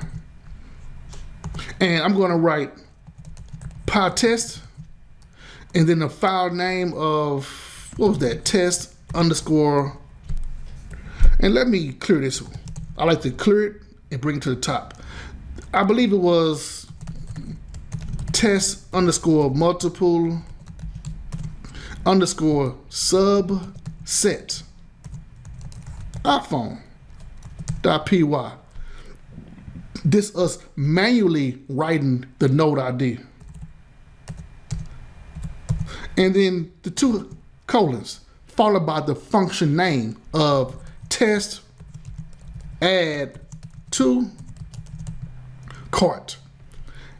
And this time I would not forget to write RA and V. And we see how it only showed information for that test function only. Test add to cart. The terminal shows failed because we put assert 1 equals 3. That's it for running multiple tests and a subset of the entire test. In the next session, we will cover how to group tests using markers. Marker in Pytest allows us to group our tests with the Pytest.mark decorator. It is a benefit because we can group our tests into a collection so the same type of test scripts can run. For example, we might want to run a collection of smoke tests after each release. Therefore, we're going to implement some decorators to add special marks to the test function. There are some built-in markers, and we can also create our own customized markers. In this session, you will learn how to use marks to run a subset of a test, how to register your own customized markers in the pytest.ini file, and how to mark the whole file in Pytest. Now, when it comes to the markers, let's go to the terminal so we can see some of the built-in markers for Pytest. We go to the terminal, and the first thing we do is write Pytest, 2 hyphens. And after the hyphens, we type markers. And the terminal is going to show us some of these built-in markers. The first built-in marker that we see is filter warnings. Next is skip, followed by skip if. After skip if, we see X fail. Then we see parameterize. Then use fixtures. After use fixtures, we see try first and try last. When it comes to filter warnings add the warning filters to the given test. For skip, it skips the given test function. Skip if, it skips the given test if any of the conditions evaluate to true. X fail, it marks the test function as an expected failure. Parameterize, Calls a test function multiple times, passing in different arguments. However, we're going to create our own custom markers. Let's go to the Selenium test script and walk through it. The first step is to enter a name and enter a comment. After entering the comments, we will click the Submit button on this Ajax form page. Let's copy the URL. Then go back to the IDE so we can create our test script. Know what? Before creating the test script, let's go ahead and inspect the elements first. Let's inspect name, and then we will create our test script. When I inspect the name field, we see it has an ID value of title. Let's inspect comment. Comment has an ID value of description. Let's also inspect the Submit button. The Submit button has an ID value of btn-submit. Now let's go to the IDE and add our Python file in this package called demo Pytest. Right click the package, new Python file. The name would be test_markers_group. We create our test script from Selenium by importing WebDriver. After importing from Selenium, importing WebDriver, next we're going to import from Selenium.WebDriver.common.by. Then import the by class. Next, we define the function test_lambda test_ajax_form. Then we create an instance of driver equal to webdriver.chrome, followed by driver.maximizeWindow. After maximizing the window, let's load the AUT with driver.get. Now that we have loaded the application, we're going to enter information into the name field. First, we find the element, driver.findElement by ID, and the value was title. Let's send some keys. And let's put this on the next line. The keys we will send is Pytest tutorial. After sending the keys for the name field, let's enter information for the comment, driver.findElement by ID. The value was description. Bingo. And we're going to send keys and also place this on the next line. The keys for the comment will be lambda test Selenium playground. Next, let's click the submit button by writing driver.findElement by ID. The value for the button was btn-submit. The action is click. Now, that's it for entering the name, entering the comment, and clicking the submit button. After clicking the submit button, the AUT is going to return a request. And let's inspect the request that is processing. And it has an ID value of submit-control. Let's go back to the IDE and write request, because that's what we're going to return, or we expect to return from the AUT. Find the request, driver.findElement by ID. The value for ID, let's put this on the next line. The value for ID was submit -control, I believe that was it, and .text, so we can get the value. Let's assert the request that it contains processing. Bingo. How about 3 more functions that only include print statements? The first print statement function is test end to end. Yeah. And the print statement, let's make that be print end to end test. The next function, let's define test_login. The print statement, will it be log into application?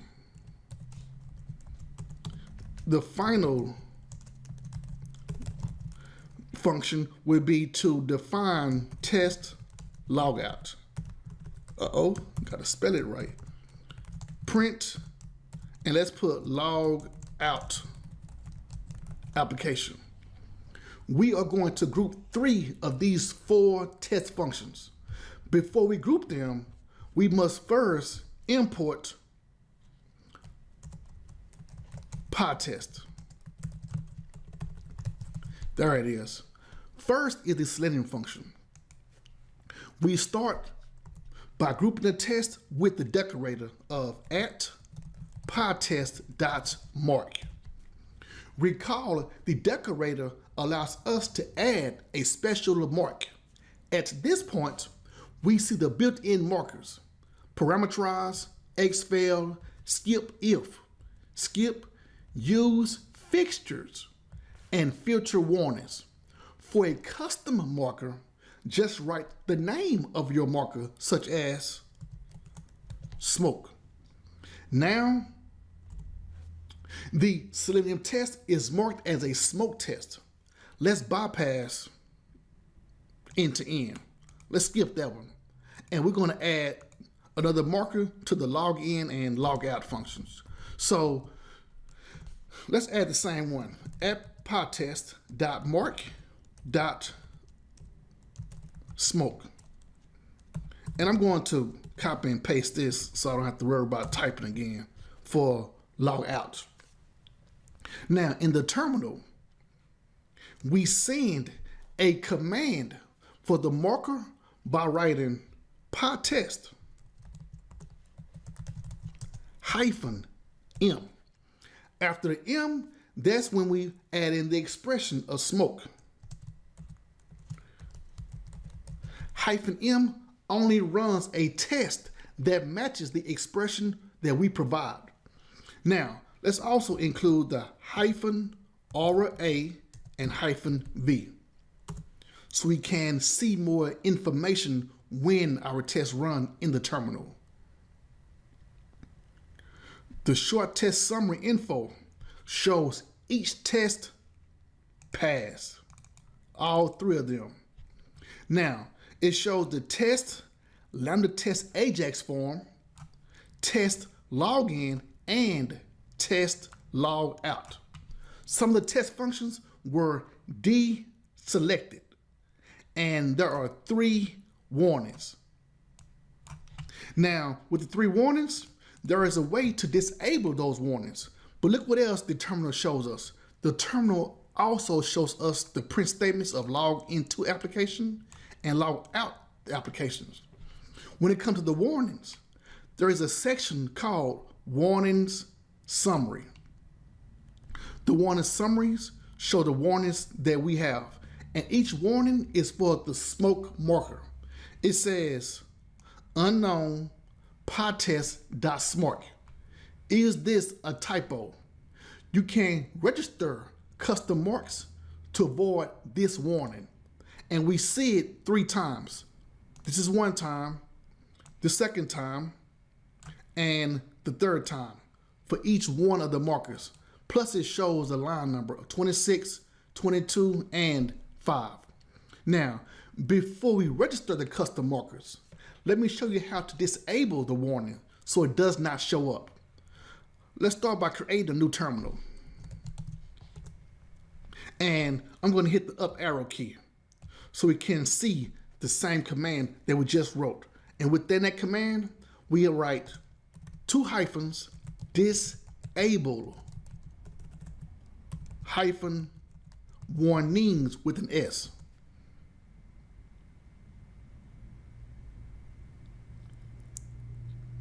The terminal no longer shows the smoke mark warnings. We still see the other information, the short test summary, the print statements, and we see how they pass. 3 pass, 9 deselected with 3 warnings. So we see that information. Now, when it comes to the custom markers, we can register them in the pytest.ini file. And the purpose of the pytest.ini file is to customize some Pytest behavior. It is a configuration file that we place in the root directory. We click the project of Pytest tutorial, new file. The name is pytest.ini. And within this file, that's where we add the information, such as the custom information. So on row 1, we write square brackets.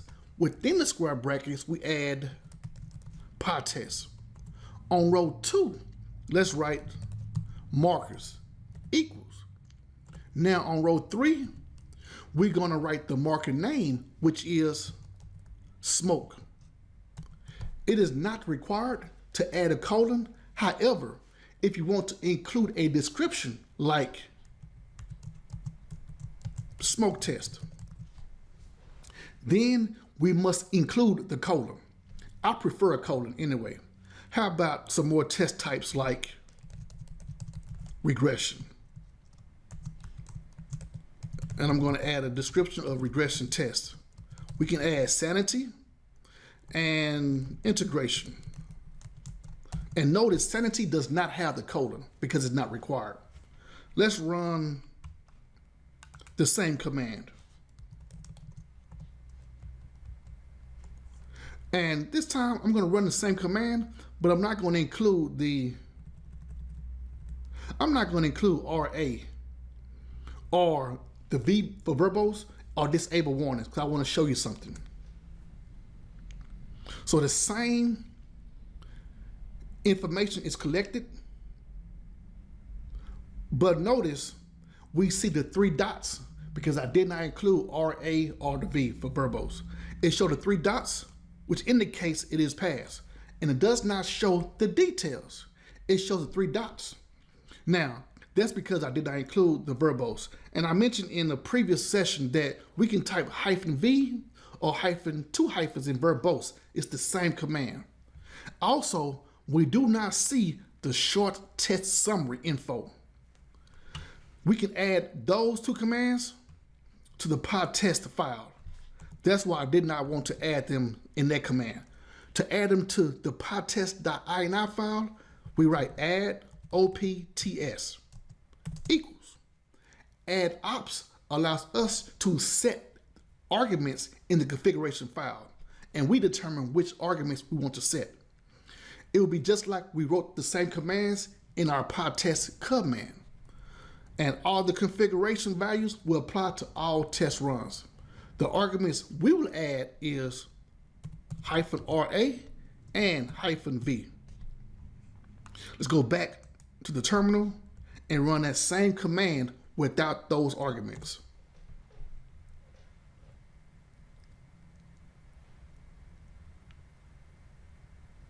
This time we see short test summary info and not the dots. We see passed 3 times. So that's the benefit of having a pytest.ini file. There are times when one test function can be like more than one test type, can have more than one test type. For example, the Selenium test script can be a smoke test, and it can also be another smoke test. For example, we can make this be an integration test because it includes an AJAX request. So let's add another mark by writing at Pytest.mark integration. And that's how we add more than one marker to one test function. Now, to only run the Selenium test script, we can write Pytest-m for the marker, smoke and integration. We include and in the expression because that means Pytest must satisfy both markers at the same time. It must satisfy smoke and integration. That's what the purpose of and is. And we see how it passed for that particular function, only one. That's why the terminal only shows one. Let's switch it around and write Pytest-m. We're going to switch it around by writing smoke and not integration. The terminal shows two paths, and those two that pass only have smoke as the marker. The Selenium function did not show up because it is a smoke test, but the command did not want integration. End to end, it does not have any markers, so that's why it was not selected to run. How about we write Pytest-m, and this time we write not smoke. This command will run for every test in our project that does not have a smoke marker. So we should see 3 that is not selected. And it will be indicated by saying 3 deselected because only 3 tests include the smoke marker from all of the files.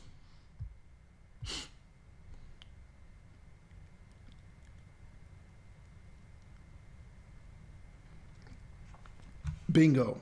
We see 3 deselected, and all of these that failed, which are 3 and 6 pass, does not include the smoke marker. Let's reduce the search to one file by writing Pytest-m, not smoke, and we're going to write the package name of demo Pytest /test _ markers _ group .py. This time, we do not see functions from the other files. The terminal only shows one pass because only one test function in this test markers.group file. Yes. Okay, so the terminal only shows that because it is not smoke. And that was the end-to-end function. We see the print statement end-to-end test. Another command is the OR operator. And we can see that OR operator by writing Pytest-m smoke or integration. The OR operator means the search must satisfy the smoke marker or the integration marker at the same time. So there is another concept I want to demonstrate, and that is to define a marker at the file level and not just the function level. So to define a marker at the file level, we can define one marker or more than one marker. For one marker, we write Pytest mark equal to Pytest dot mark, and the name will be regression. At this point, each test is marked as a regression test in the terminal. Let's write Pytest -m regression, then run. And it should show 4 test functions. Yes, it shows 4 test functions and each one of them passed, including the end-to-end test script. If we mark Pytest, let's go. If we mark it as Pytest -m regression and integration, if we mark it this way, then only the Selenium test is collected.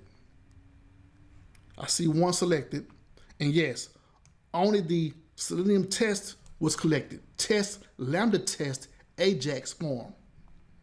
To define the file with more than one marker, we write Pytest mark again equal to, and the equal to going to have some square brackets with Pytest dot mark dot regression. Use the same one, comma Pytest dot mark, and let's name it sanity. I'm going to comment out line 6 because we do not need that one. And go to the terminal.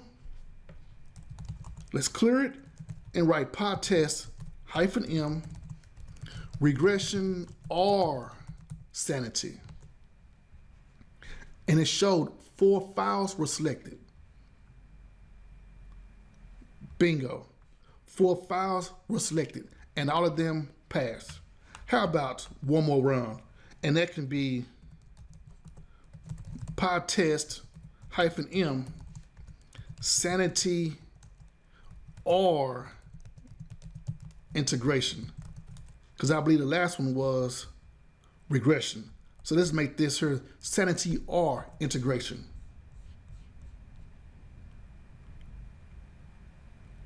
And it shows all 4 test scripts are collected and passed again. Recall at the beginning of this session, we saw only the built-in markers after writing Pytest, 2 hyphens, markers. Now we are going to see the built-in markers and our custom markers.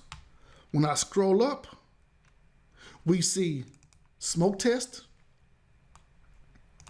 regression, sanity, and integration. That's it for grouping our test scripts using markers. Next, we will look at Pytest fixtures with Selenium. A Pytest fixture is defined using the Pytest.fixture decorator. It provides an ability to specify a generic step that can be reused over and over. More than one test can request the same fixture, and the Pytest will supply each test with their own test results.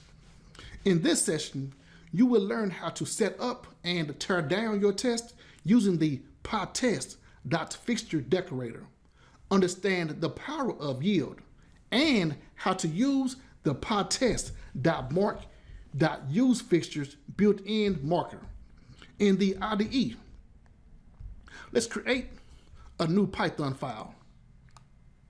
And that Python file will have 2 functions.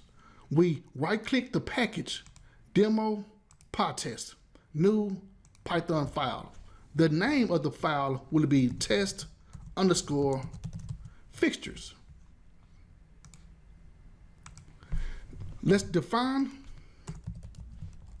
the function name of test1 and add some print statements. the first print statement will be log in. Second print statement will be execute test 1. The last print statement will be log out.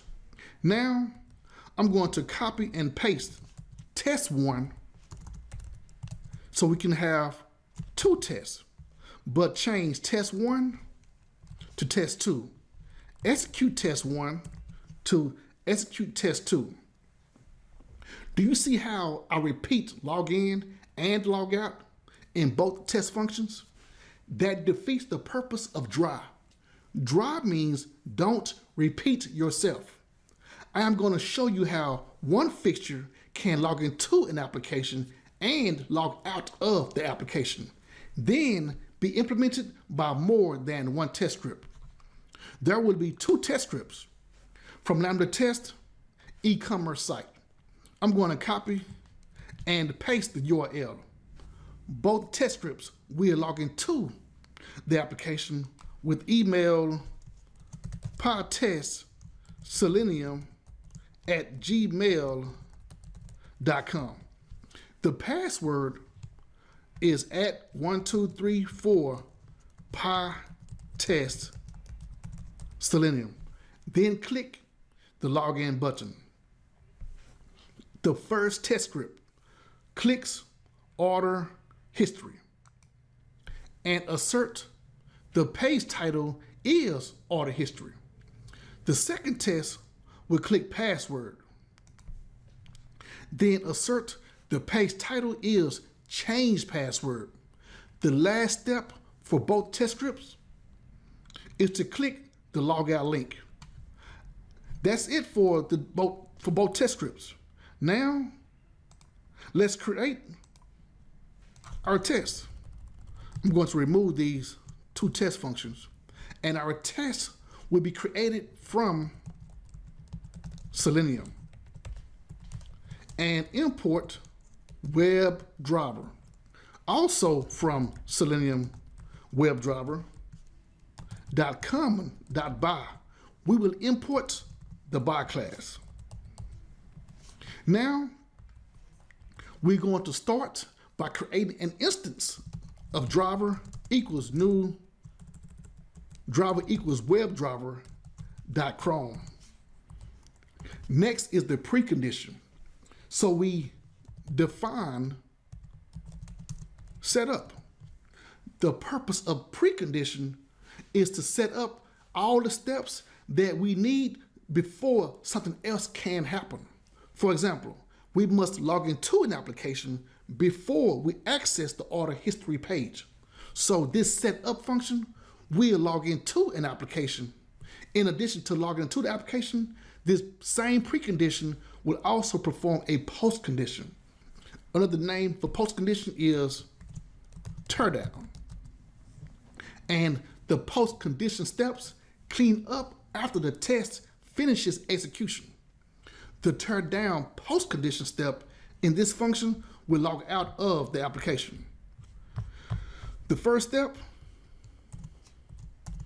is to load the application. So we write driver.get, then paste in the URL. At this point, we need to locate the email address and the password fields. So let me log in and inspect email address. It has an ID value of input-email. Okay, so now let's inspect password. It has an ID value of input password. So let's go back to the IDE and write driver.findElements by ID. The value for ID was input-email. On the next line, I'm going to send keys, and the value we want to send is Pytest Selenium at @@gmail.com. Now for the password, we write driver.findElement by ID. The value was input hyphen password. On the next line, we send the keys of @1234. And let me copy and paste Pytest Selenium to make sure I spell it the same and how it should be spelled. Next is to click the login button. So let's inspect login. And it does not have an ID attribute. So let's find this element using the value attribute of login. Control F to bring up the place for us to enter our value. Then write 2 forward slashes with the input name of input, tag name of input, square brackets, @symbol, value is the attribute, equal to login. Bingo. We found the login button. So let's copy and paste. Go back to the IDE and it has driver.findElement. To find the element, we're going to write by XPath. Also, put this value on the next line. Paste. The action is to click. Now, we have finished logging into the application. So let's print login. Now, we define the second test function by writing def. The name of the test function will be, well, no, this is the first test function. The first function was the set up and tear down function. So let's define the test function by writing test1, order underscore history underscore title.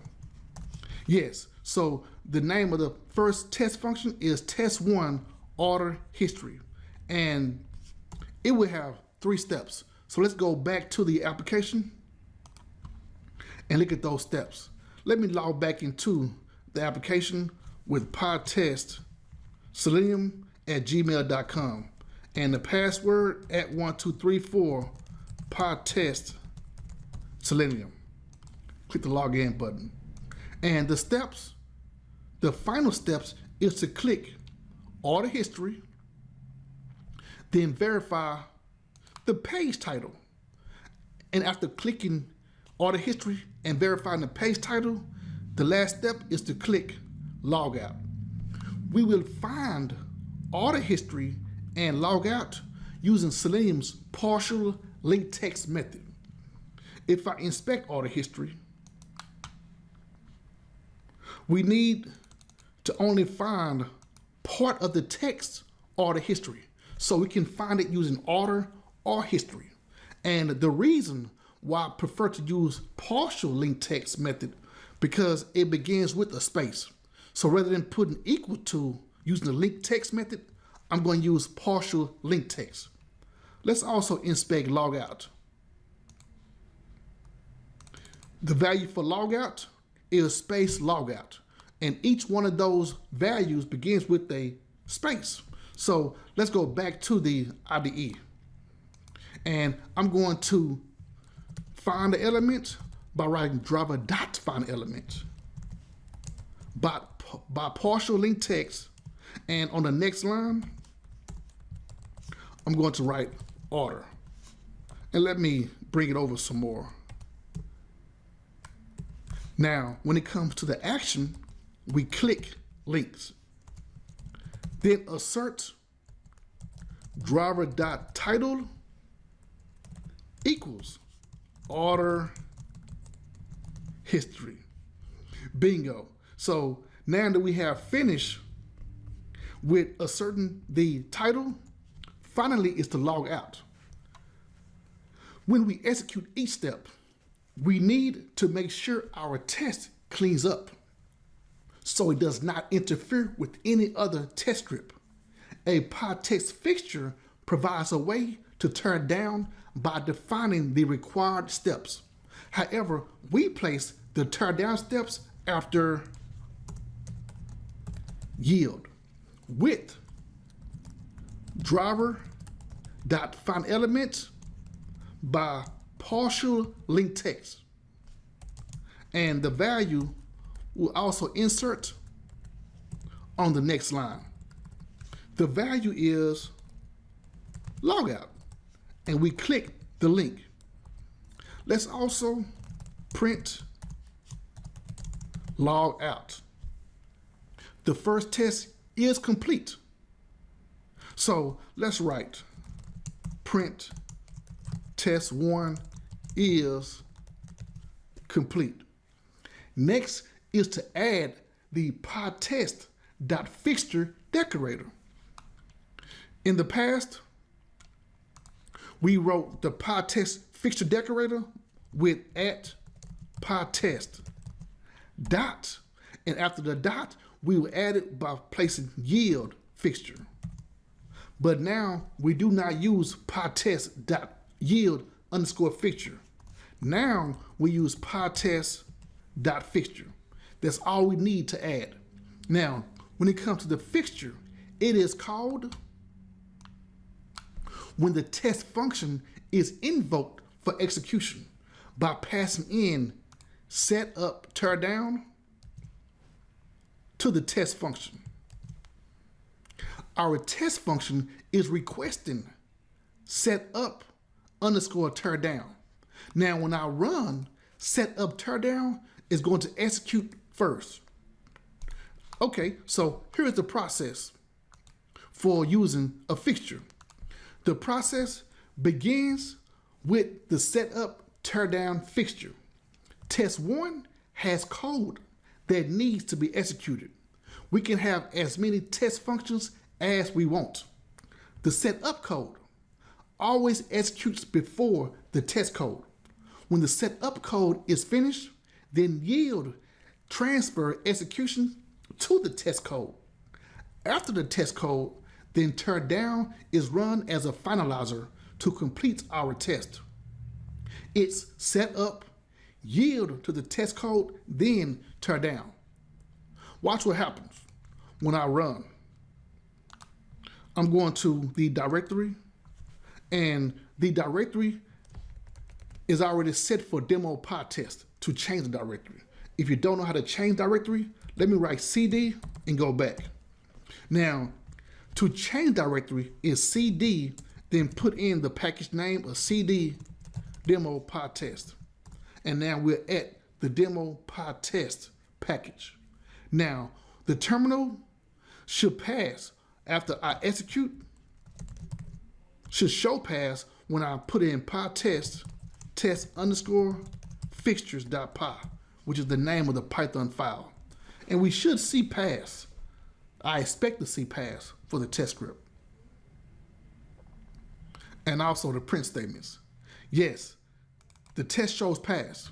And we see the print statements of login, test 1 is complete, and log out.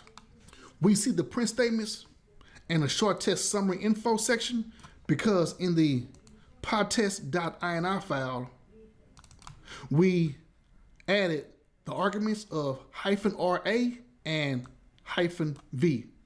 They were added in the previous session. Since they were added as add-ops, we do not have to write those commands each time when we're trying to run in the terminal because it's automatically set to execute these commands. So, for example, we can add CLS, and in the print statement, rather than adding RA and -V each time, it's automatically set up in the pytest.ini file. So it prevents us not needing to do it every time. Now, for the most part,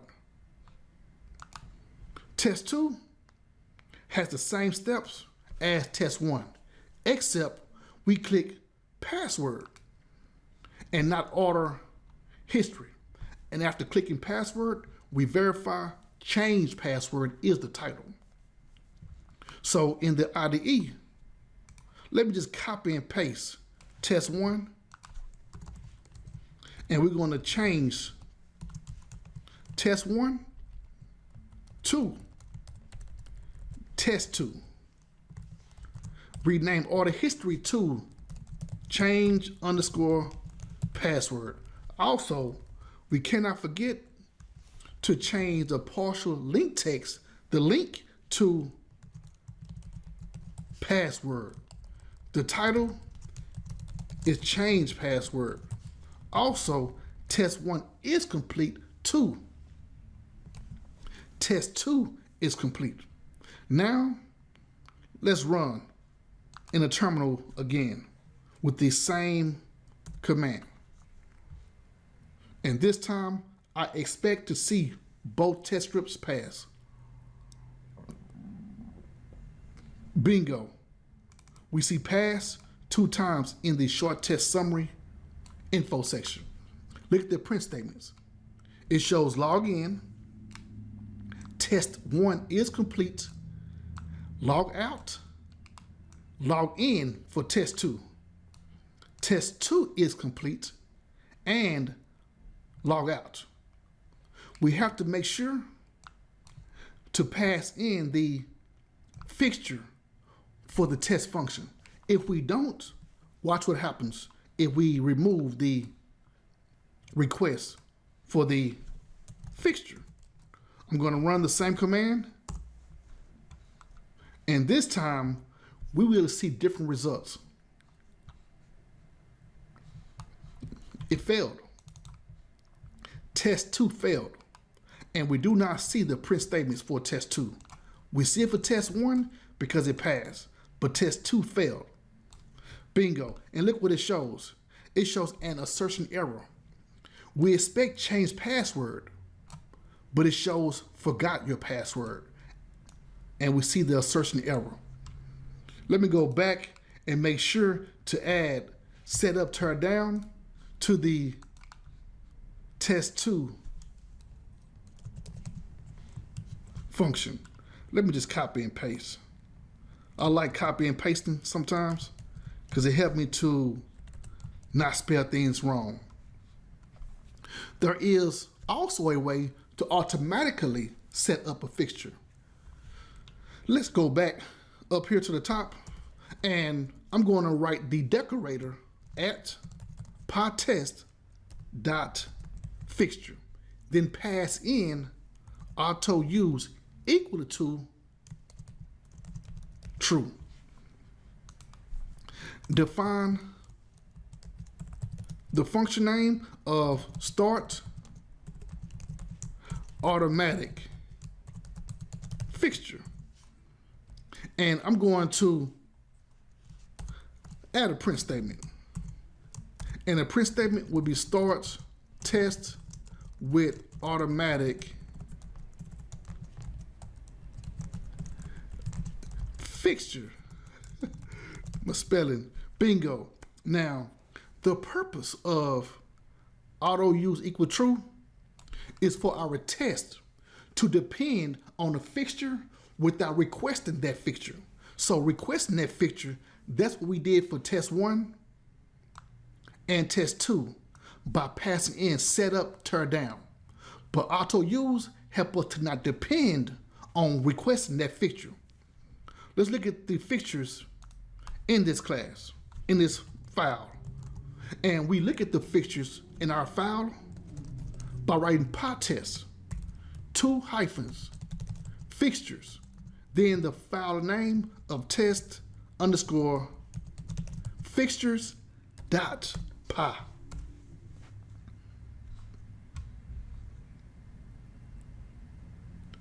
We see it shows setup tear down as a fixture, and we see it shows start automatic fixtures.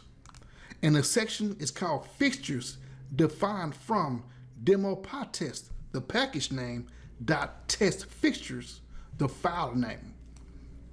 Let's run again and see what the console, what the terminal shows us.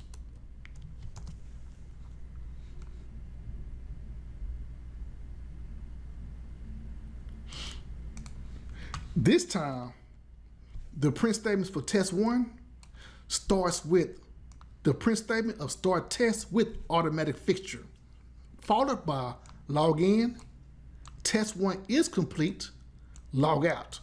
For test 2, we see start test with automatic fixture, log in, test 2 is complete, and log out.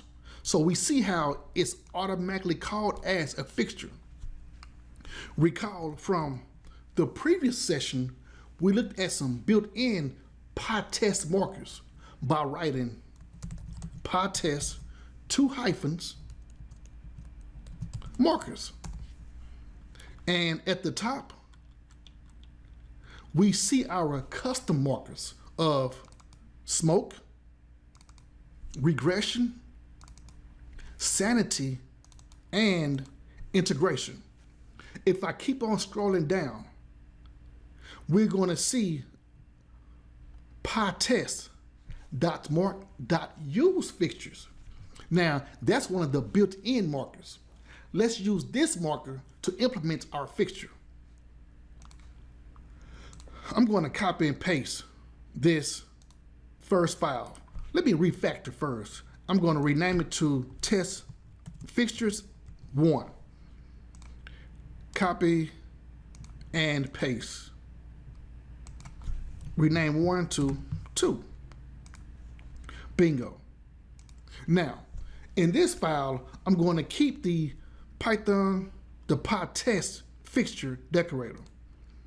And before the test function of test 1, let's add the marker of @Pytest dot mark dot use fixtures, and we're going to pass in the name of the fixture, which is set up, tear down.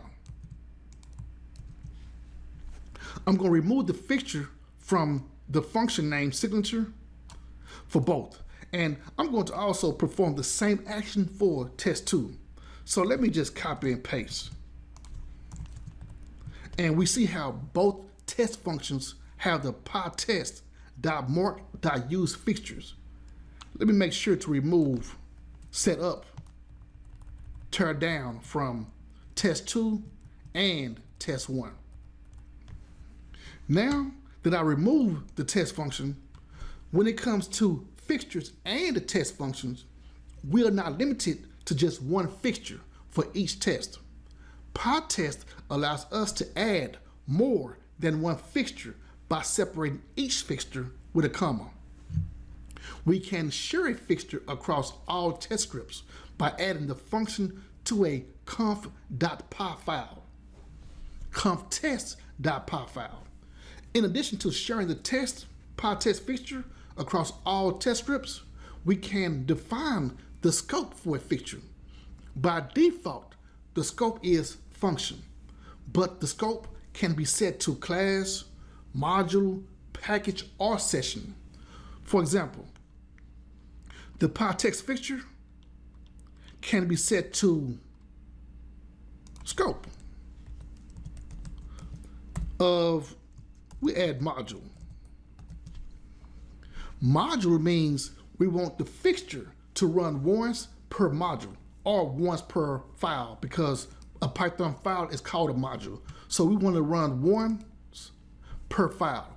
So let me go back and run that same command of Pytest test_fixtures.py. But we're going to make this _2. And this time, notice how the print statements show up.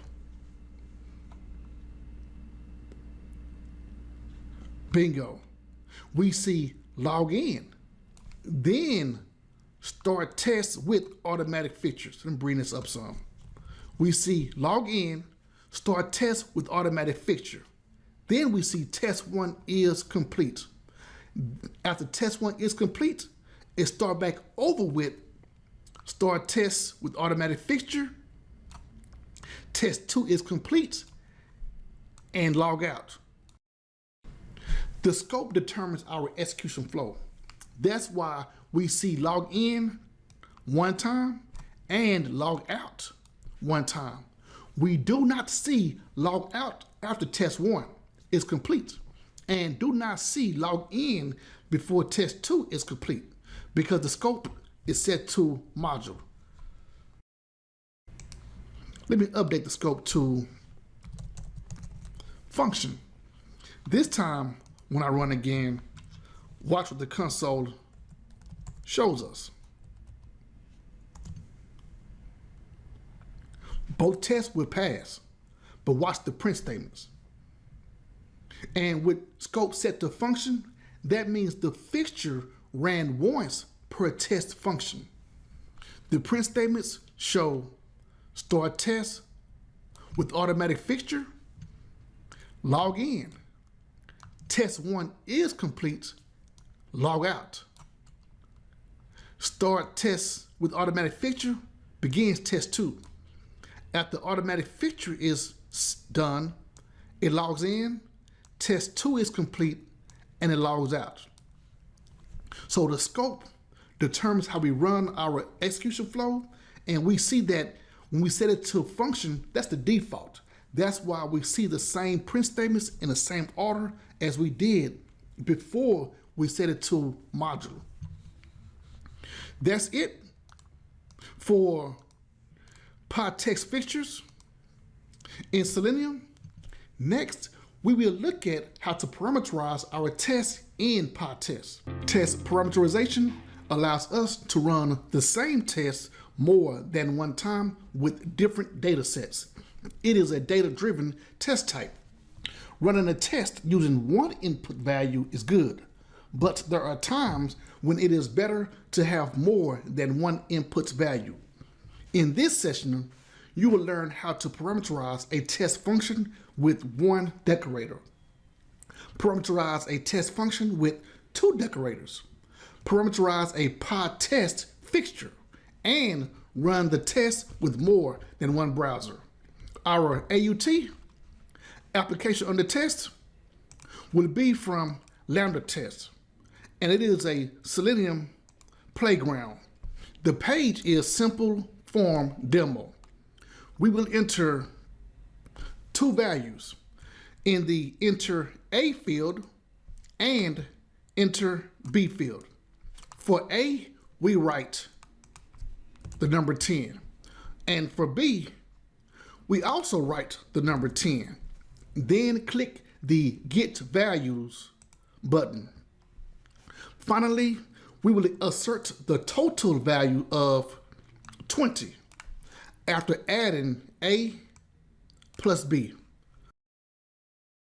Let's copy the URL.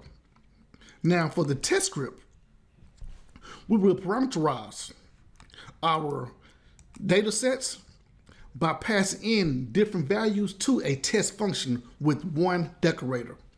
In the IDE, let's create our Python file by right-clicking Demo Pytest, which is the package. Select New Python file, and the name will be test underscore parameters. We're going to create our test from Selenium. Import WebDriver. Also from Selenium.WebDriver.common.by. We're going to import the by class. Now, to use the parameters, we will use the @pytest.mark decorator.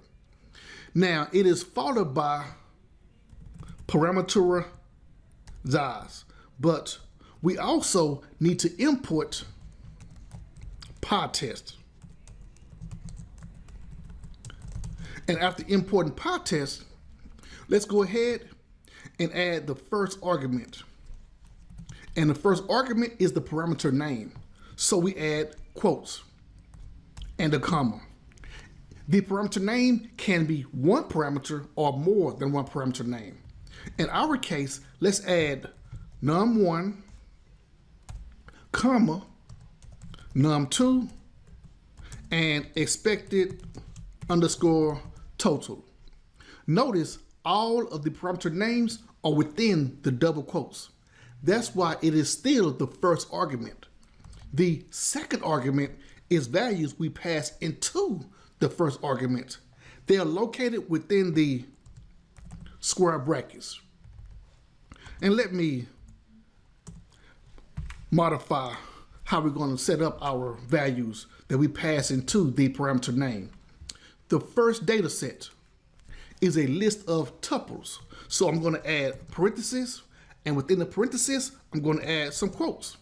Then pass in the values of 25, comma, 25, and also pass in 50. Now these values is what we expect the parameter name to take in. For example, num1 would take in 25. The second 25 would pass into num2, and expected total takes 50. Now, the expected total is 50 because 25 plus 25 is 50. For the second data set, let me bring this over some. For the second data set, let's pass in values of 10, 10, and how about we pass in 30? We know 10 plus 10 is 20, therefore the expected total of 30 would cause this test to fail. The final test, and let's also make sure to add in the comma at the end of each tuple. For the final data set, let's pass in values of, how about 30, comma, the next one will be 40, and for the expected total, let's make that 70. Now, I mentioned that these parameter names will take in the values of what we pass in as a data set. So each value will take 3, each parameter will take 3 values. Num1 will take 25, 10, and 30. Num2 will take 25, 10, and 40. For the expected total, it will take 50, 30, and 70. After parameterizing our values, let's create the test function. And the test function is created by defining the function name. And the function name will be test underscore lambda test to input underscore fields. At this point, we pass in each parameter name into the function signature. They must be spelled the same way. So num1, we pass in to the signature, and the same for num2, followed by expected total. Now, when it comes to our test script, we're going to pass in, we're going to create our driver instance. And that would be driver equals WebDriver dot Chrome. My typing is not going good, but let's hope it get better. Now, after creating an instance for WebDriver Chrome, next we're going to maximize the window, followed by loading the application with driver.get. Then paste in the URL. I forgot that I copied num1 and passed it into the function signature. So let's go back to the AUT and copy the URL. Bingo. Now, let's find the elements. Inspect the first field, and let's see what it have as the value for us to find. It has an ID value of sum1. Let's inspect enter B field. It has an ID value of 𝐻𝐶𝐬2. Cool. How about we inspect the get values button? It does not have an ID value, but know what? We can still find this here by using the get values text. So I'm gonna hit Control F and let's search for the element by writing 2 button, square brackets, text, parenthesis, equals the single quotes, and within the single quotes, let's pass in the text, which is get values. Bingo. We found the element. Now I'm going to copy the value, then go back to the IDE. In the IDE, let's find the first field by writing driver dot find element by ID. And the ID value was 𝐻𝐶𝐬1. And we're going to send keys. The keys we're going to send would be the parameter of num1. Bingo. Now, the second one, we're going to use, I almost copied line 16, but we need to use that for the get values button text. So we're going to find it by writing by ID. 𝐻𝐶𝐬2 is the value for ID. Send keys, then pass in num2. For the button, we write driver dot find element by XPath. And I'm going to place this value on the next line. Then paste. Oh, I copied. Maybe I did not copy. I'm not sure. But let me go back and copy the value. Or maybe I end up copying num1. I'm not sure. But the XPath value, we placed it. And for the button, we click. Now, we are finished with adding A and B, and we're going to click the button. So we finished that part. Now, let's go back and we're going to inspect the message or the value for 20. Inspect 20, and it has an ID value of add message. Let's make sure that it is unique. Hashtag add message, yes. So let's go back to the IDE, and we're going to write actual total because this is the web element.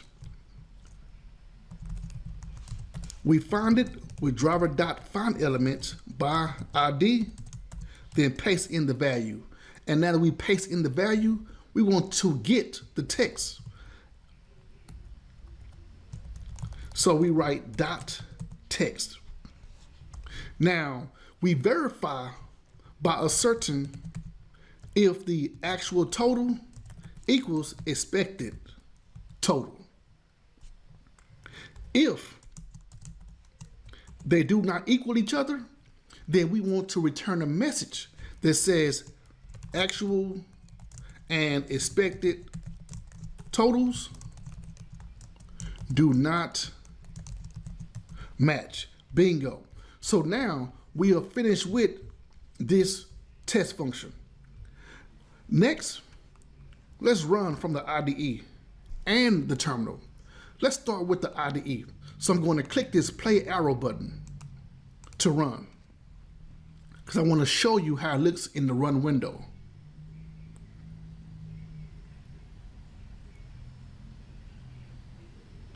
That's the second iteration and the third iteration. Bingo. Each iteration shows all of the parameters. The first iteration shows 25, 25, 50. Second iteration shows 10, 10, 30. And the third iteration shows 30, 40, 70. The number of collected items is 3. Although there is one test function, we see the failure has an assertion that displays expected 30, but actual 20. after adding 10 plus 10. Okay, let's run this same test through the terminal. And we're already at the package of demo Pytest because I changed the directory. We run the test by writing Pytest test underscore parameters dot py.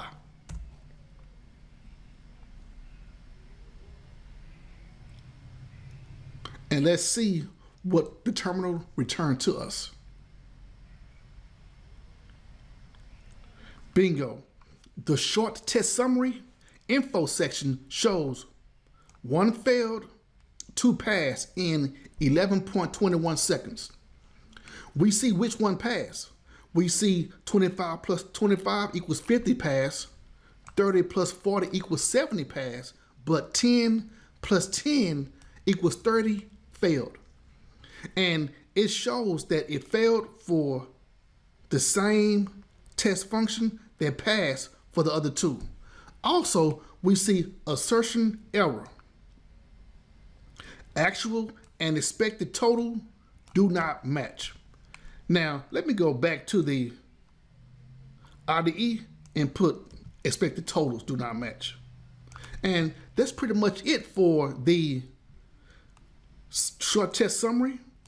Now, you may not see the short test summary section, or you may not see other information. That's because in the pytest.ini file, I added these arguments, RA and V, so we can see more information. So if you do not see this information, feel free to add it to the end of your Pytest command, and you will see those add ops or those arguments. Now, that's it for the Pytest part of looking at how to add for one test function with one decorator. Next, we will look at one test function with two decorators. And going back to the IDE, we're going to look at the two decorators, and they allow us to input values that do not depend on each other. For example, for our test function with one decorator, the expected total parameter depends on num1 and num2. However, in this next example, I'm going to define a test where they're independent of each other. And the test will be called test raising base to power. And let me make more room by bringing this up some. Now, the calculation is going to use base and it's going to use exponent. By having the base calculate to the power of exponent and assign it to result. Bingo. Now we're going to assert result equals math.pow. Then pass in base and exponent. Make sure that you import math. At the top, we see import math. After importing math, let's go ahead and make sure we have these parameters set up. For one decorator, we wrote Pytest.mark parameterize. However, for this decorator, we're going to write at Pytest.mark.parameterize, but we're going to pass in base. Now, the values are going to be 1, 2, and 3. Notice we only have one parameter name for this decorator, and that parameter name is base. However, in the previous test function, we had 3 parameter names. For the second decorator, we're going to pass in exponent as the only parameter, but the values will be 4, 5, and 6. Now, the base and exponent parameters are independent of each other. If we wanted to, we could make them dependent, just like num1, num2, and expected total. But I just want to show you this part with two decorators. Pytest will create all possible input combinations of exponent and base. There will be a combination of exponent 4 with base values of 1, 2, and 3. Exponent 5 also has a combination with base values 1, 2, and 3. It's the same with exponent 6. The base combination values will be 1, 2, and 3. Therefore, it should be a total of 9 input combinations. 3 values for base and 3 values for exponents. 3 times 3 is 9. Let's look at these combinations by writing Pytest, 2 hyphens, collect only. After collect only, we add the file name, which is test underscore parameters dot py, and let's run. The collect only argument find files, test classes, and the test functions that will be executed. We see the terminal shows 12 tests were collected. 3 from test 1 and test function, the second one has 9, and those combinations are 4-1, 4-2, 4-3, 5-1, 5-2, 5-3, 6-1, 6-2, and 6-3. So that's how we use and look at the decorator with two decorators. Now, let's run. I'm going to clear this and then execute the command for Pytest test underscore parameters, and watch how many tests are collected.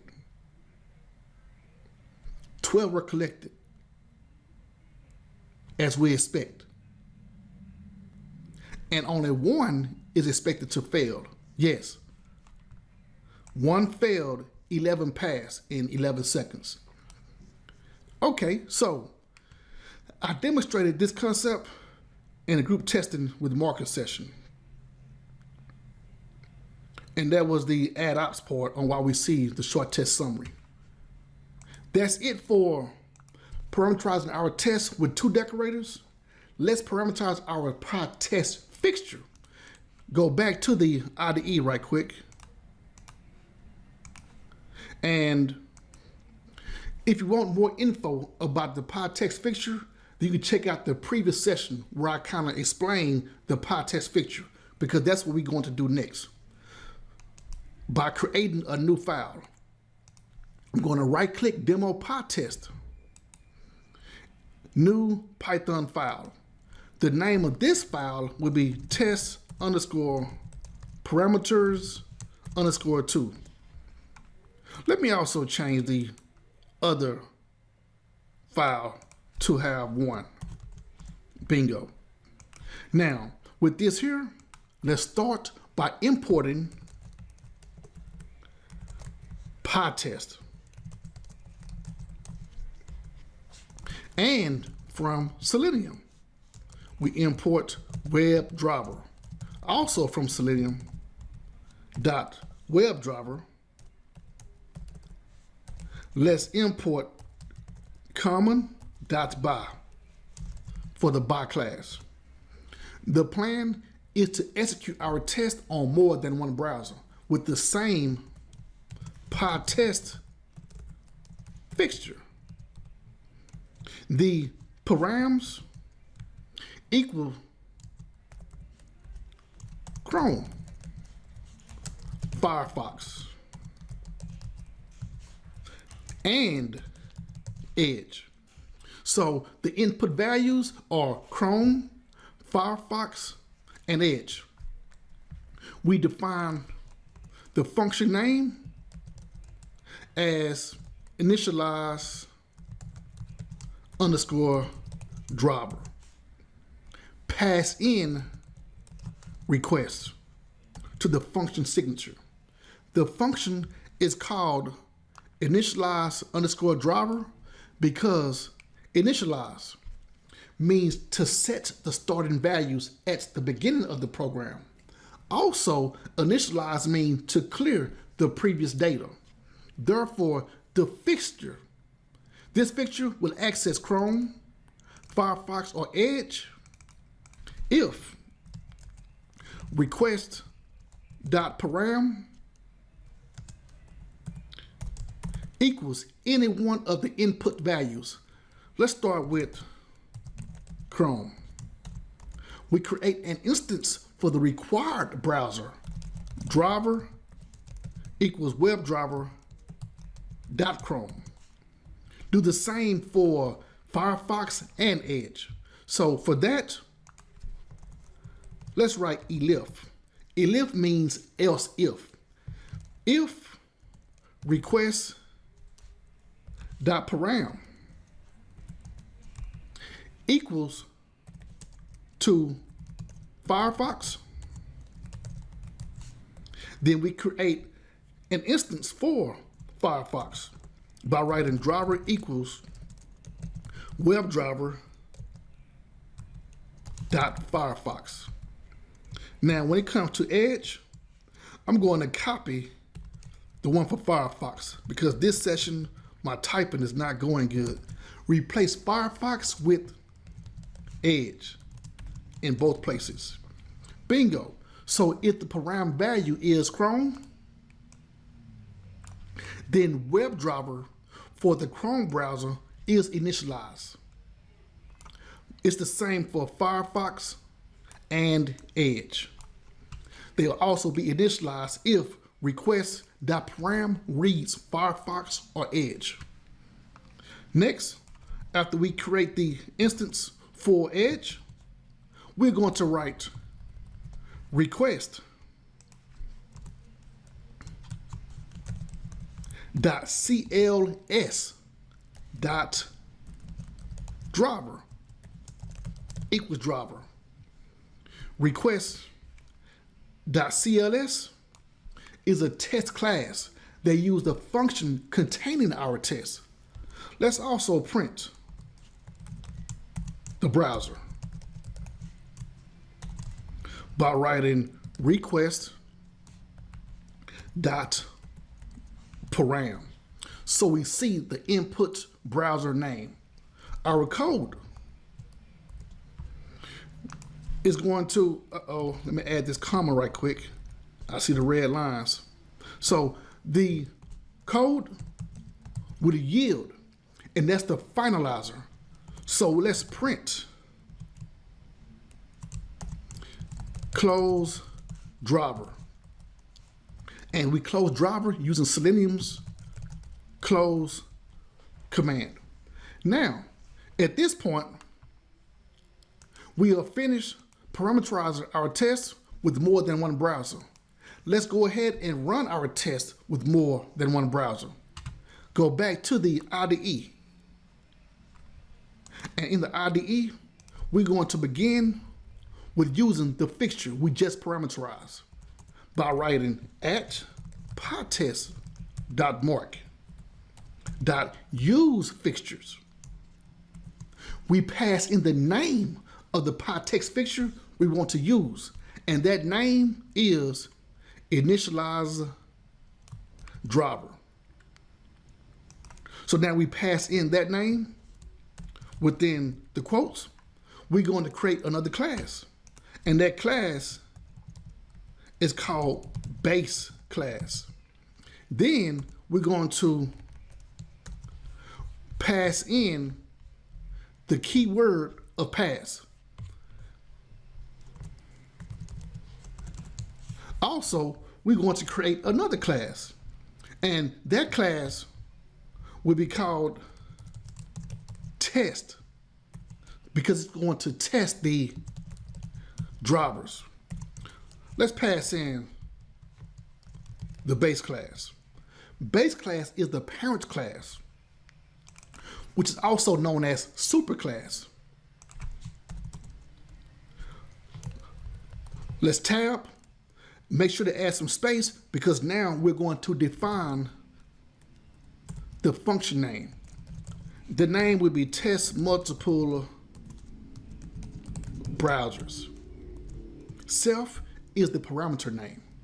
Next is to load the application by writing driver self.driver.get.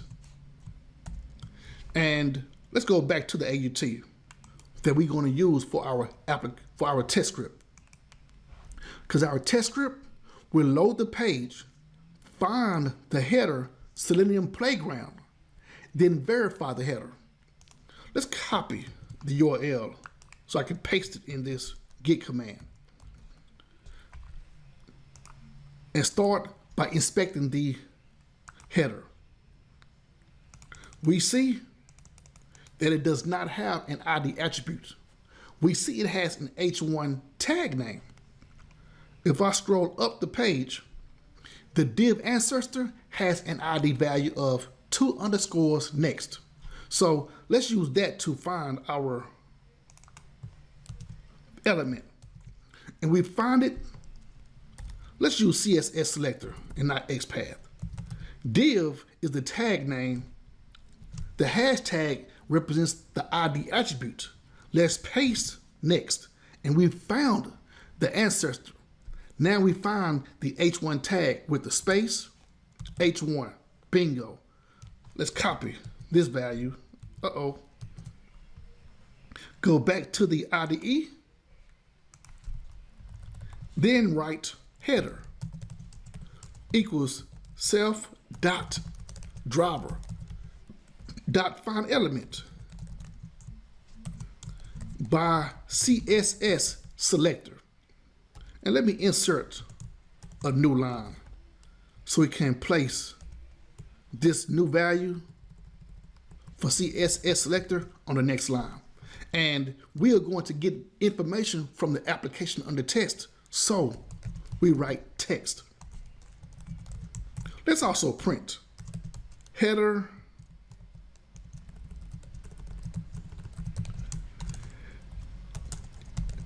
yes, and pass in the variable.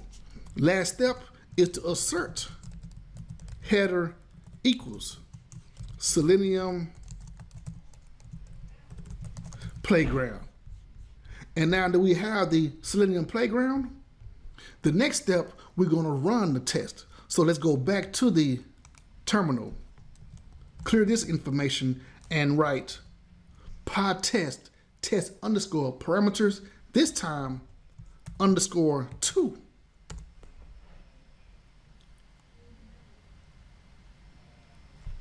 The info section should show for Chrome, Firefox, and Edge, and all 3 should pass. Here's Firefox, and that was Edge. The print statements show browser Chrome, header Selenium Playground, close driver. That's the first iteration for Chrome. The next iteration is for Firefox, and we see browser Firefox, header Selenium Playground, close driver, bingo. Now for Edge, we see the browser is Edge, header Selenium Playground, close driver, and the short test summary info section shows all 3 iterations pass. Let me show you one more concept, and that's with the 𝐭𝐮_text.py file. I'm going to right click the project, Pytest tutorials, new Python file. The name is 𝐭𝐮_text, 𝐭𝐮_text. Okay, so The purpose of this file is to provide a fixture for the entire directory. Therefore, any test function in this whole project can use the Pytest fixture. So when I go to the initialized driver, that's the fixture name. I'm going to cut and paste this whole fixture so the project does not have two fixtures with the same name. So when I cut this information, go to conf, and know what? This is not correct because it has conftest.html. We need conftest.py.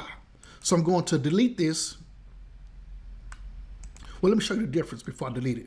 Right click the project, new Python file. And I thought I did this the last time, but maybe it was not the correct one. Bingo, this is what we need. conftest.py. Let me delete HTML because that's not what I was intending to use. And I'm going to paste this information. After pasting the information, let's go ahead and import our classes that we need. Import Pytest, import WebDriver, and select Selenium.WebDriver, and I believe that's it for our import statements. Now, let's run again, because the purpose is to show you how it can be added to conftest so all tests can use this same fixture, because we saw how it passed and worked when I put it inside of the file. But now, go to the terminal, and I'm going to run the same command. And I expect to see the same results. The print statements and the short test summary info section should show all three tests passed.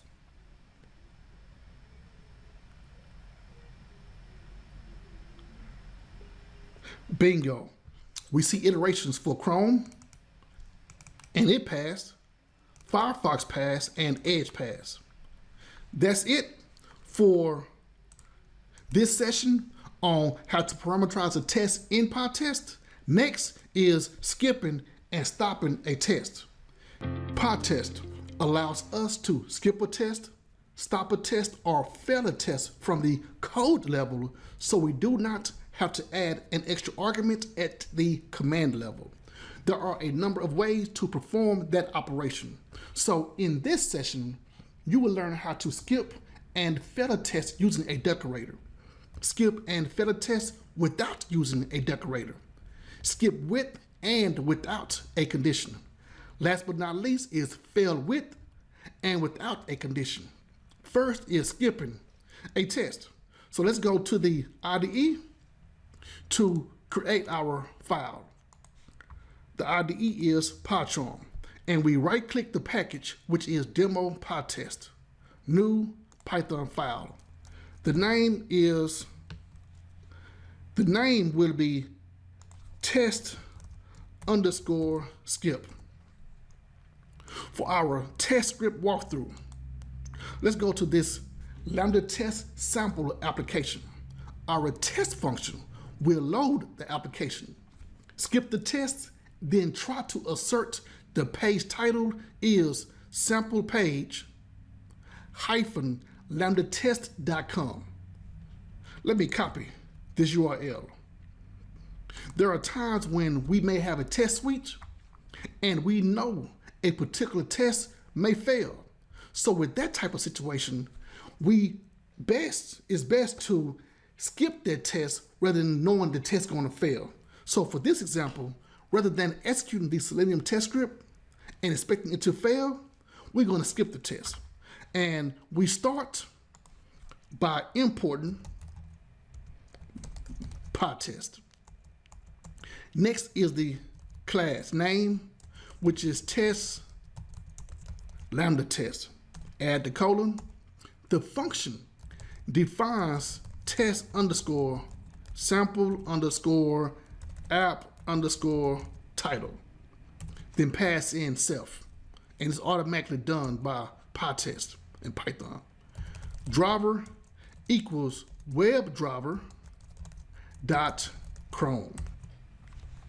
Import WebDriver, the last option, which is Selenium dot WebDriver. Now we're going to load the page with driver.get, then paste the URL. At this point, let's skip by writing pytest.skip. This example is how we skip a test during execution. We skip a test during execution if we come across a code path that is now ready to be tested. Expected title is sample page hyphen lambda test.com. Assert the expected title equal to driver.title. Driver.title is a Selenium command that gets the title from the application. Making this pytest.skip call in the test function will end execution before asserting the expected page title. So that's what we plan to execute. Now, for now, let's comment this pytest.skip command at line 9 because I want you to see how the test runs before skipping the test. And it should pass. Let me click the green arrow and run. We can also run from the terminal, but since I'm making the test pass, because the expected results is correct, I just decided to run from the IDE. And we see the run window has a green check mark, which indicates pass. Now, let's remove the comment, pytest.skip, and run from the terminal. And change the directory to demo Pytest. And it changed to demo Pytest. Know what? We can also change the directory another way. So let me go back and write cd ... and I'll show you the other way how to change the directory.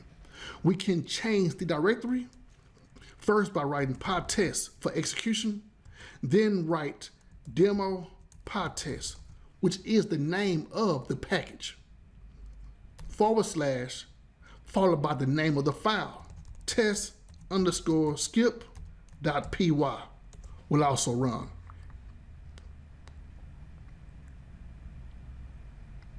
And we see typing demo Pytest change the directory, just like we would have done if we wrote cd.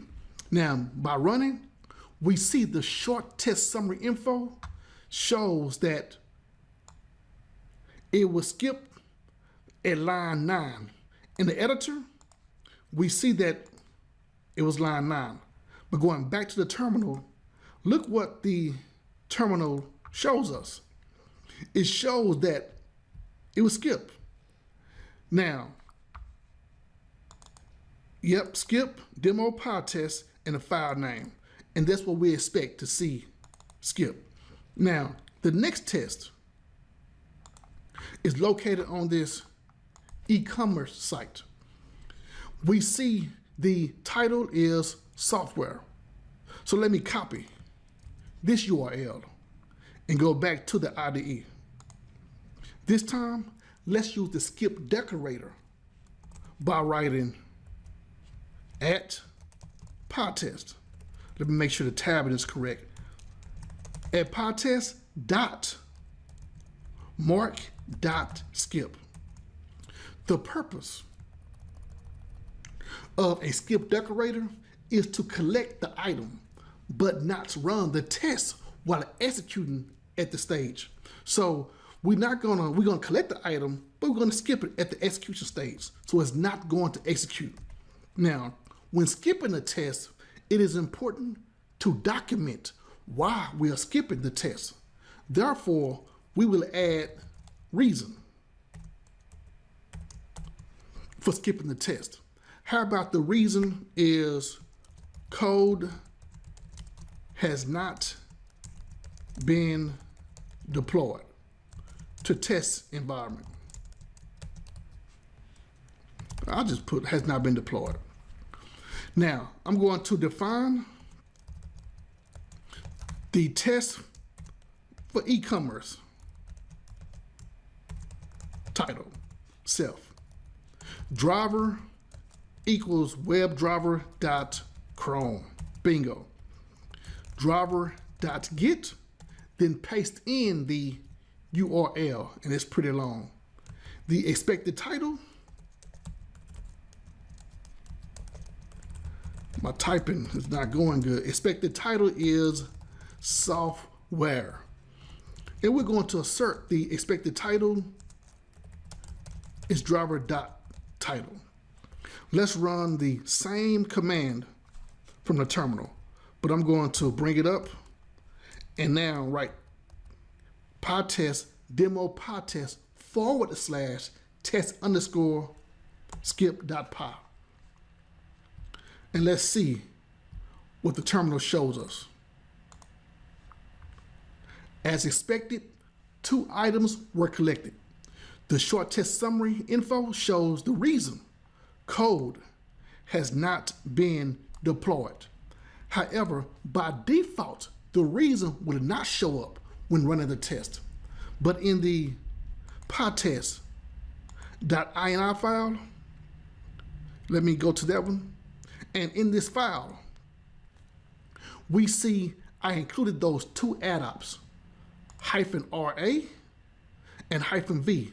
So these arguments are automatically applied to each terminal command. If I remove these commands, watch what the terminal shows us when I run again.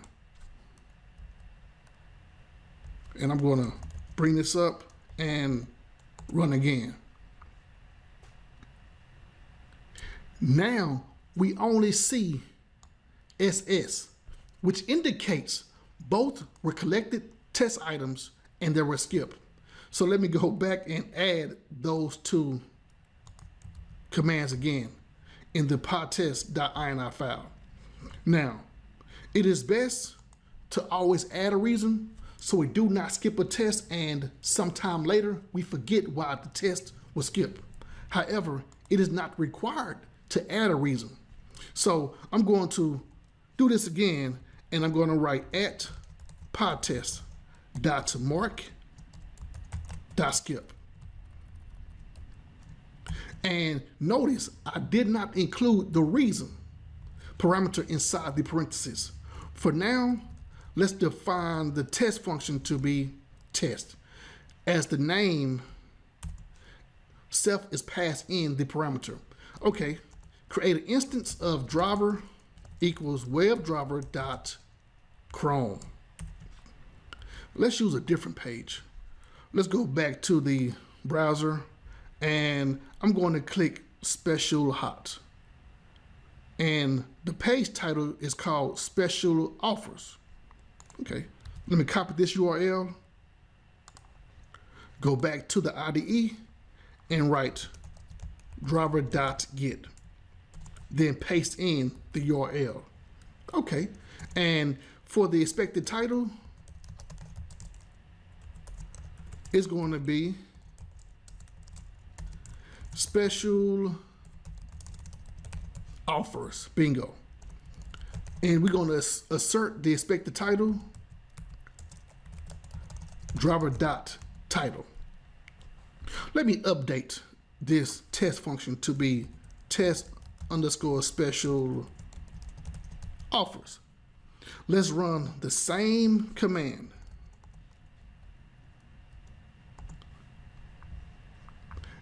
And see what the console shows us. This time, the last result in the short test summary info shows unconditional skip because I did not add a reason and there was not a condition to skip the test function. Okay, so now let's go to the IDE and add a condition so Pytest determines if the test should be skipped or should not be skipped. Recall in one of the previous sessions, we covered markers. To view the built-in markers and custom markers, we write Pytest, 2 hyphens, markers. And 2 of the markers should show skip and skip if. Skip and skip if. Skip, it skips the given test with an optional reason.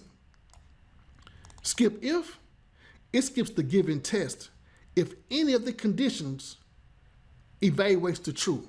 That means we expect the test to pass only if some conditions are met. If those conditions are not met, then Pytest would not skip the running test. Okay, so let's go to the IDE and implement the skip if function. This time, it's going to test for a condition. And we write the decorator at Pytest dot mark dot skip if. Bingo. Now, with this, the skip if marker takes 2 parameters, and 1 parameter is the condition to determine if the test is skipped, and the other parameter is the reason. This time, the reason is required. So for the condition, we will compare today's date with the date in the future by writing datetime dot now. And let me import date time. Bingo. And with date time, I'm going to put in the comparison operator, date time, and for the parameter, let's put in 20, 99, how about 12, 31. And I have the date time here, but let me import the other date time. So I'm going to remove this one, and I want to make sure it's the date time with the date. Yes. Now, I'm going to add a comma and make more room. And for this here, let's import the datetime. Datetime is a Python module that works with dates and also the time. The reason is what we need next. The reason, let's put repo is not complete until after finishing tutorial.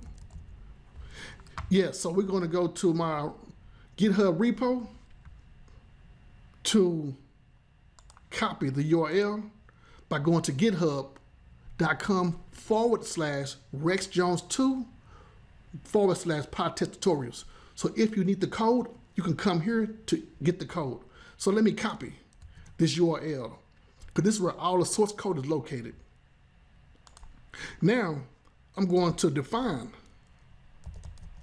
the test as _Pytest_GitHub_repo. And driver dot equals WebDriver dot Chrome. Driver dot get to load the page and paste in the URL. The expected title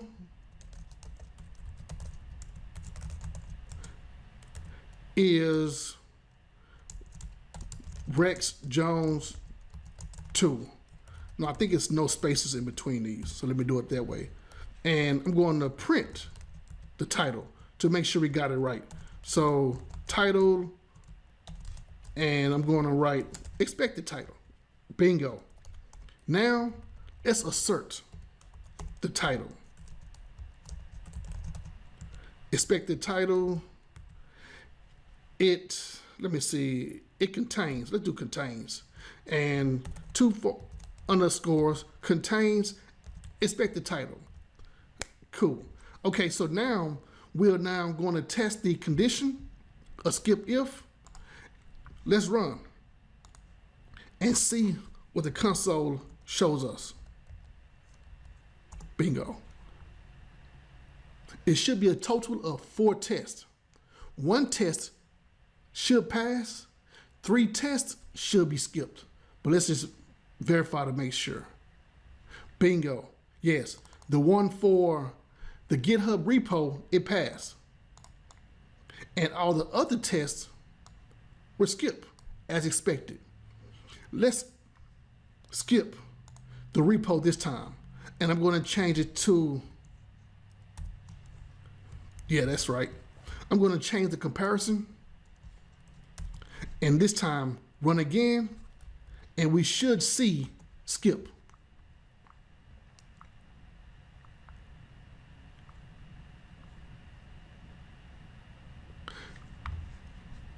The last one shows skip, and it shows the reason for repo is not complete until after finishing the tutorial. So in other words, this repo would not be finished until after the whole tutorial is complete. That's it for how to skip a test. Next, we're going to look at how to fail a test and how to stop a test. And let's go back to the IDE. There are times when we know a test will fail, but still want to execute that test. It could have failed due to some kind of uncontrolled event. So we want to execute the test and check to see if that event still happens. We may want to execute the test up to a certain step, then fail the test. So in the IDE, we're going to look at an example. And some more examples of failing a test is a test we know might fail, or a feature in the application will fail that has not been fully developed. So that may be a way to fail a test because the tests have not been fully developed and we know it's going to fail. But let me show you what we do with that type of situation. So I'm going to demo Pytest, right click, new Python file. And the file name is test_fail. Start by importing Pytest. The class name is test_math and a colon. Let's define the test. Test_divide_number. Num equals 10. The result equals num plus num. Assert result equals num divided by num. Bingo. Notice the test function is called test divide number, but the result is adding num plus num. So the assertion will fail because the result will not equals num divided by num. Let's run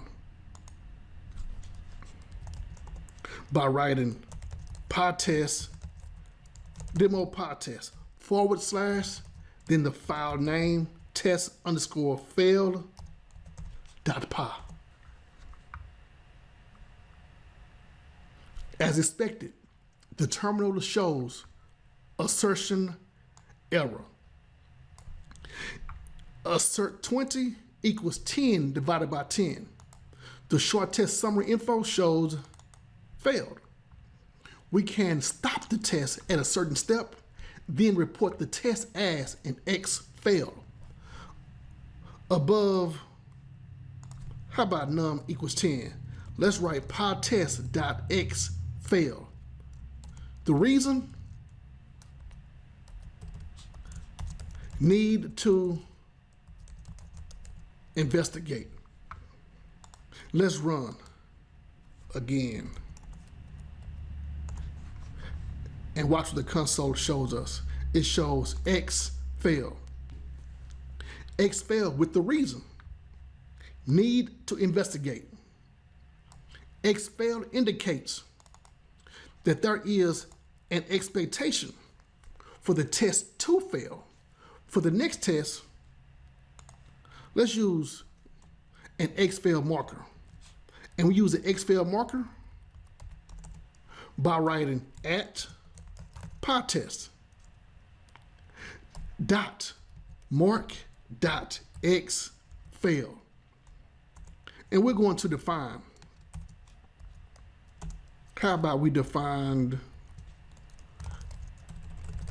test underscore square underscore number. And let me make this right. Bingo. Pass in self. And by not passing in automatically, it shows that,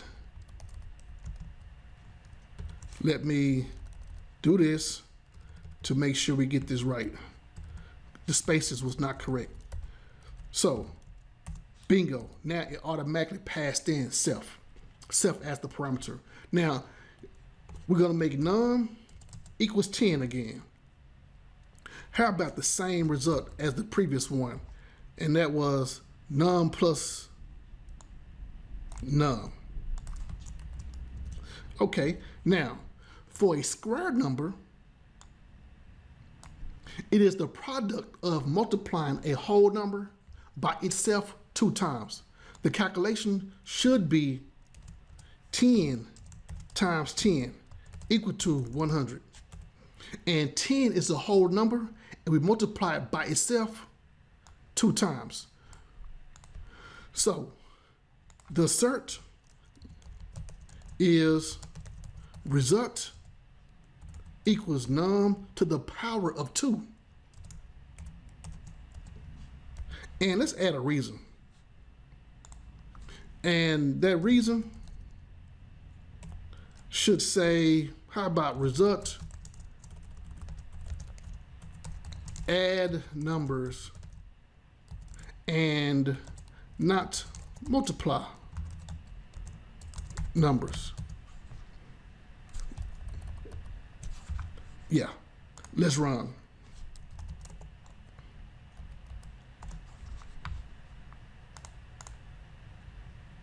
Bingo. Both test functions have a bug. We see 2 text functions that have X fail and the reason. Need to investigate and result add numbers and not multiply. Recall there was a skip if marker that allowed us to add a condition. Okay, Pytest does not have an X failed marker, but we can add a condition to the X failed marker. Let me show you right quick by writing Pytest 2 hyphens markers. And if I scroll up to the X failed marker, we see it has a condition as a parameter. All we need is to add the condition, and it'll operate similar to the skip if marker. Let me show you the result when the calculation passes after implementing the X failed marker. So I'm going to perform another one and write at Pytest dot mark dot xfail. The reason, let's put result and assert are correct. Let me make room by smoothing this up some. Define test cube underscore number. Num equals 10. Result equals num times num times num. And that's a little different from the square function, because a cube number is the product of multiplying a whole number by itself 3 times. So for the comments, let me write 10 times 10 times 10, and that would equal 1,000. So for the assert, result equals num to the power of 3. Let's run.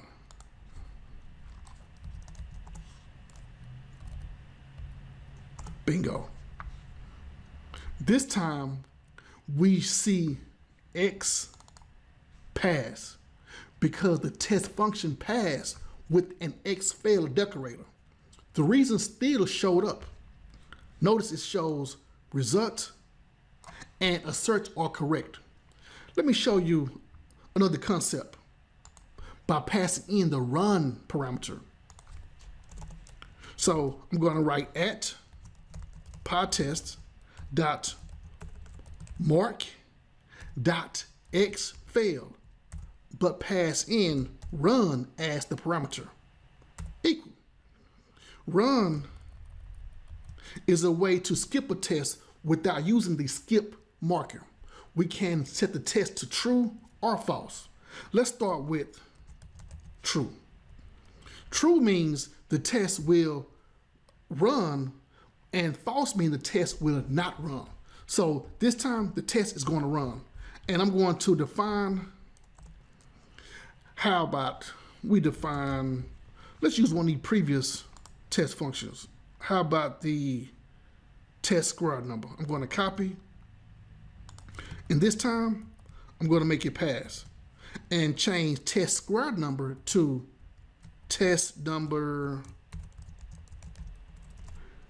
square. Yeah. Okay. And next, I'm going to change the calculation from num plus num to num times num. And this time, it should pass. And I'm going to run the same command, and let's see what the terminal shows us. The test shows X pass because the calculation is good. Now that we see that it shows the correct value because they pass and these two failed, I'm going to change true to false and run again.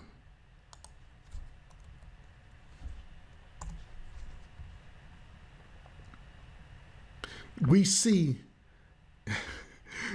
X pass, X fail, but the reason is not run. Do you see that?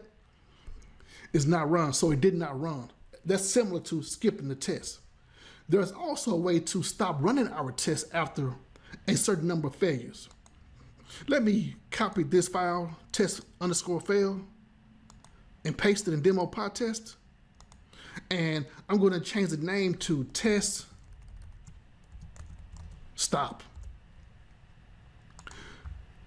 And within this file, I'm going to replace all of the X fail decorators with the comment.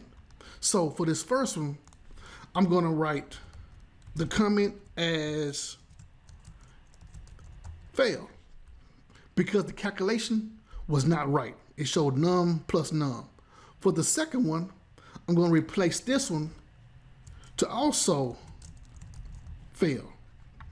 But the last two, they pass. So let me put pass for the third one and pass for the third one. Now that we have done that, this class has 2 failed and 2 passed test functions. I'm going to move one of these here, pass, up top. So it'll be pass, fail, fail, pass. Bingo. Okay, so now let's make sure the results are correct. And I'm going to run the same command, but change fail to stop. Pytest, demo Pytest, /test_stop. Okay, so we see 3 executions. So something is not correct. So this here, test number square, it did not get picked up because this one do not have the definition. So let me place it right here. Uh-oh. So let me just do this over to make sure it's correct. So I want to make it shows fail, fail, pass, pass. And I want to place this last pass at the top. And I must place it right here. So it's not in the correct place. So now we see pass, fail, fail, pass. Bingo. So this showed 3 executions, but it's not correct. It should show 4. So let's do it one more time. Yes, the terminal shows 2 failed and 2 pass. Pass, test number square, test cube number, and the ones that failed is test divide number and test square number. And it shows the assertion at the end. So that's correct. And I forgot to show you how to skip the whole class and how to exfil the whole class. So let me show you that concept right quick. And at the top, above class, I'm going to write at pytest.mark.skip. The reason, let's put demonstrate how to skip a class. Bingo. Yeah, and let's run. There I go. So on the previous run, we saw 2 failed and 2 passed. This time, when I skip the whole class, look what it shows us. Skip 4. And it shows each one were skipped. It collected 4 items, and all 4 of them were skipped. That's how you skip a whole class. Let me show you how to exfil a whole class, or xpass a whole class. So I'm gonna, on the next line, change skip to exfil, and also change the name from demonstrate how to skip a class to how to exfil and xpass a class. Yes, and let's run again.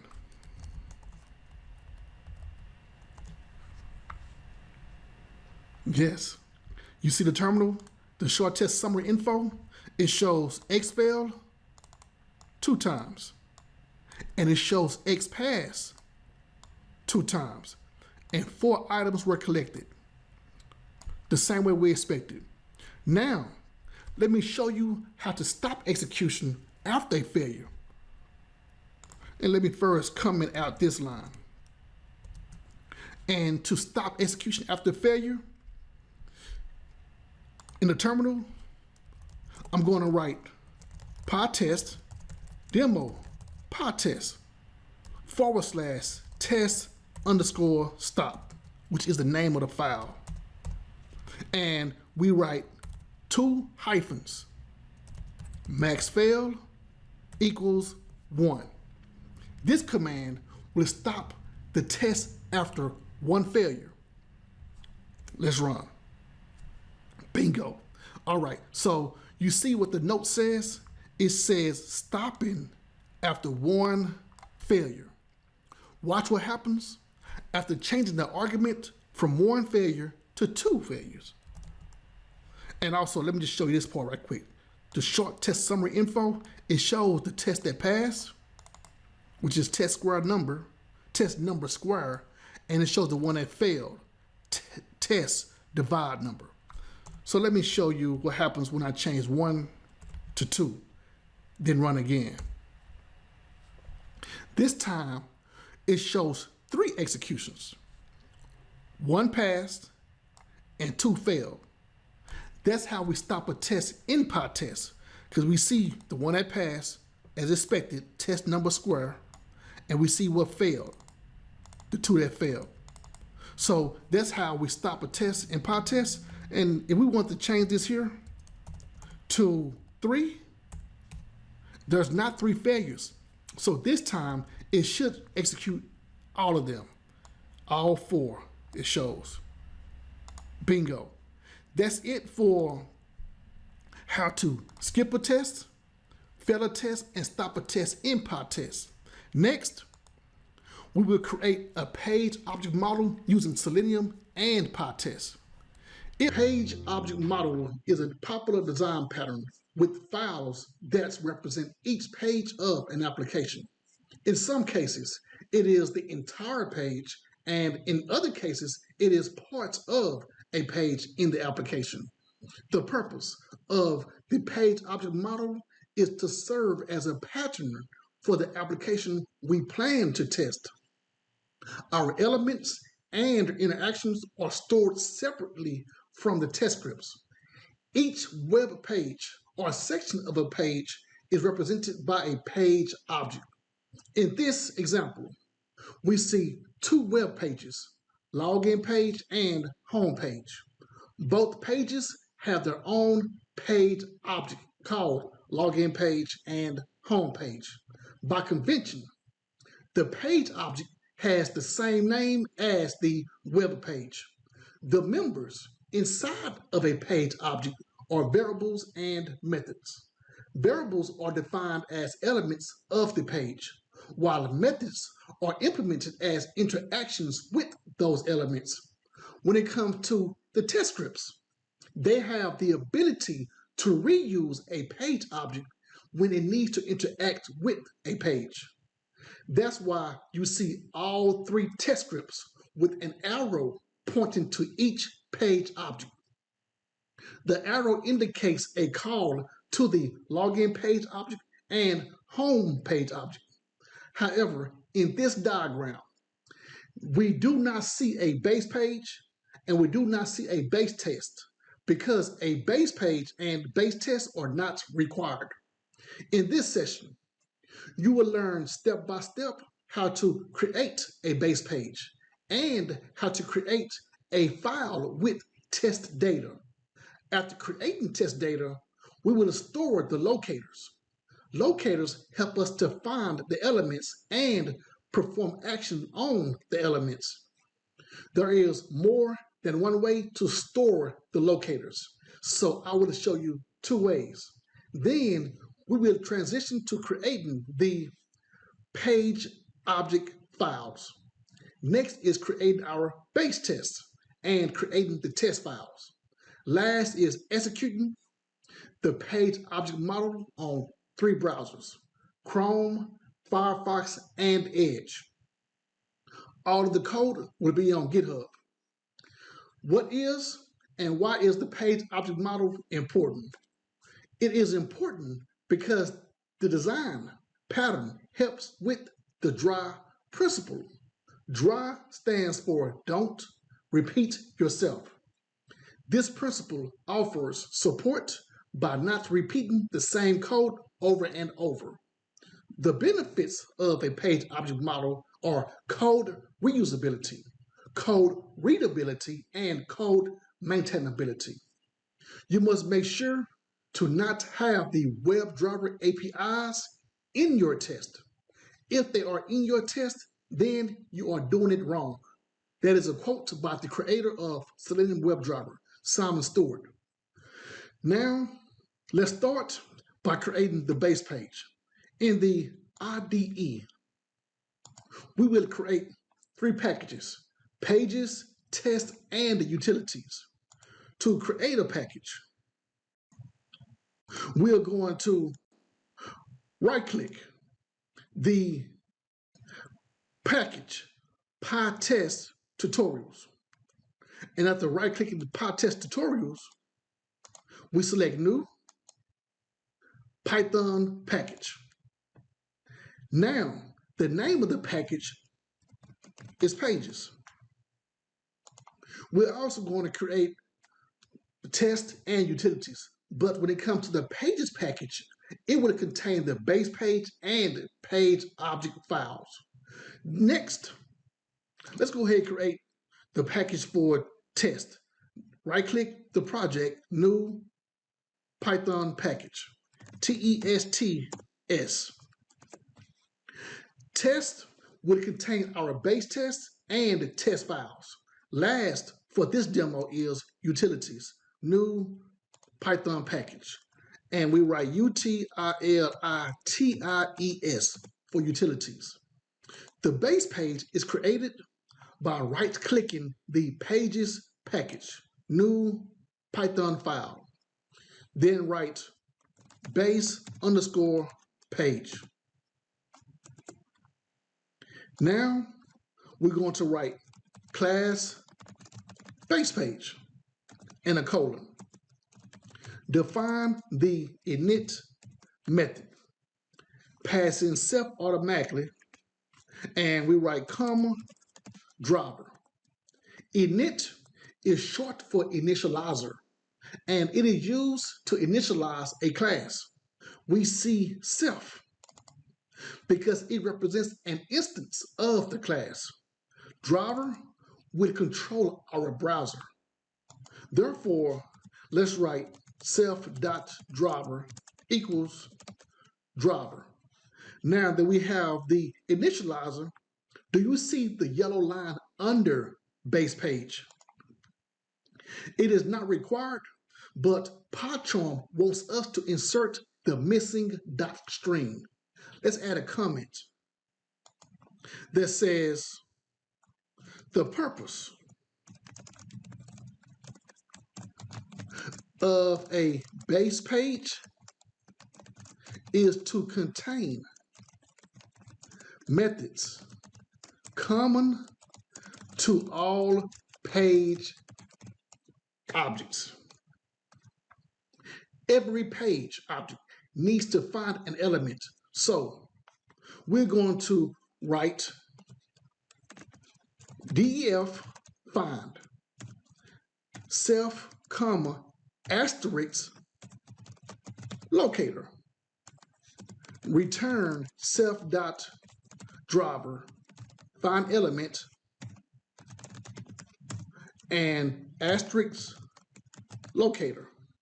The asterisk before locator allows the function to accept only keyword only arguments such as by ID, by XPath, and by CSS selector, then the value. In addition to finding an element, we also click elements. Therefore, we define click, comma, locator, self dot find.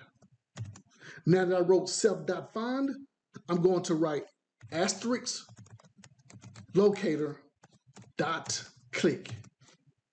Notice how I called the find function, then dot click. Call and find help to not write self dot driver dot find element asterisk locator dot click. Now, recall the drop principle stands for don't repeat yourself. So we bypass repeating self.driver.find element over and over when we wrote find, because we wrapped it and returned that information. Look at the difference between both lines, self.find and self.driver find element. Calling the find function is less code and is more readable. Less code than line 14. So let me go ahead and comment this line.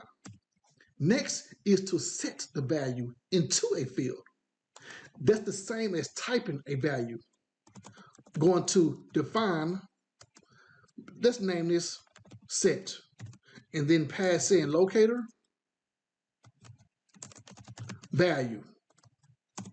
Sometimes the field can have existing information, so it is good to clear the information before sending the new information. Once again, we write self.find, pass in locator, dot clear. Then self.find, locator, dot send underscore keys. Pass in the value to send keys.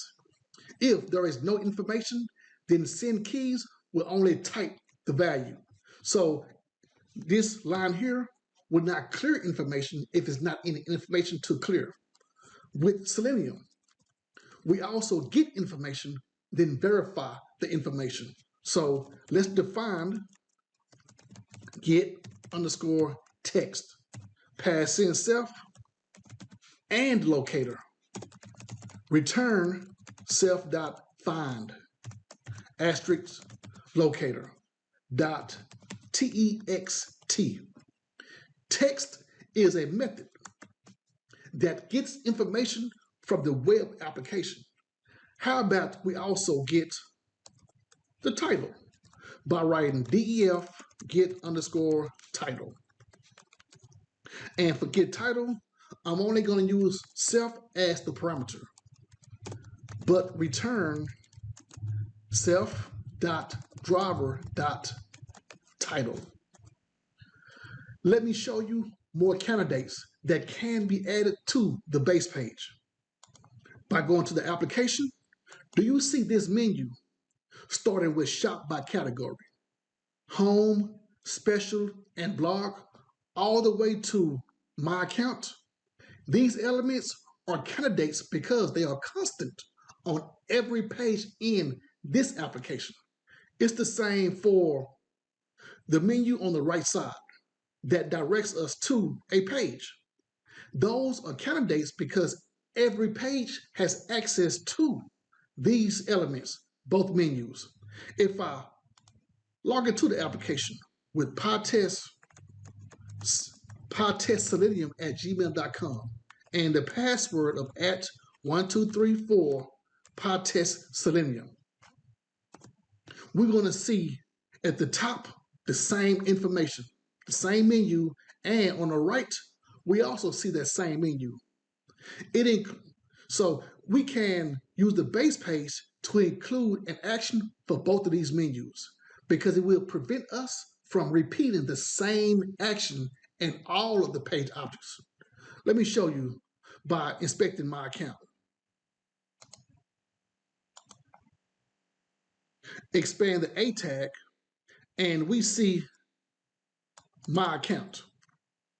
Now, if I go back to the menu, we're going to see edit account, and that is the next information with the A tag. I'm going to expand A tag and we see edit account.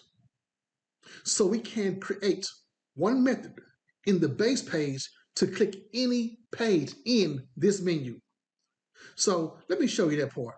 Now, to show you that part, let's first create the value using XPath. So in the DOM, the ancestor for the right menu is A side tag. And it has an ID value of column right. Notice my account has a space before the word. Okay, so let's write 2 forward slashes and A side, which is the tag name, square brackets, @ID equals 2 single quotes. Within the quotes, let's write the ID value, which is column hyphen right. Bingo. We see the yellow background. 2 forward slashes, then write the A tag and square brackets, text, parenthesis, equals single quotes. Within the quotes, let's add the space first because my account and edit account had a space before the word. Then write the text, which is my account. Bingo. We found the word. Okay, so let me go ahead and change my account to edit account. And we also see the yellow highlight, which shows we found the element. Copy this value. Go back to the ID and define click right underscore menu page. Pass in self. Let's also pass in page name. Page equals by XPath, and I'm going to paste in the value. To make this XPath dynamic, replace edit account with 2 quotes, 2 pluses, within the pluses, write the parameter name, which is page_name. Bingo. The last step is to write self.click, then pass in page, which is the variable that has the XPath value. Import by class.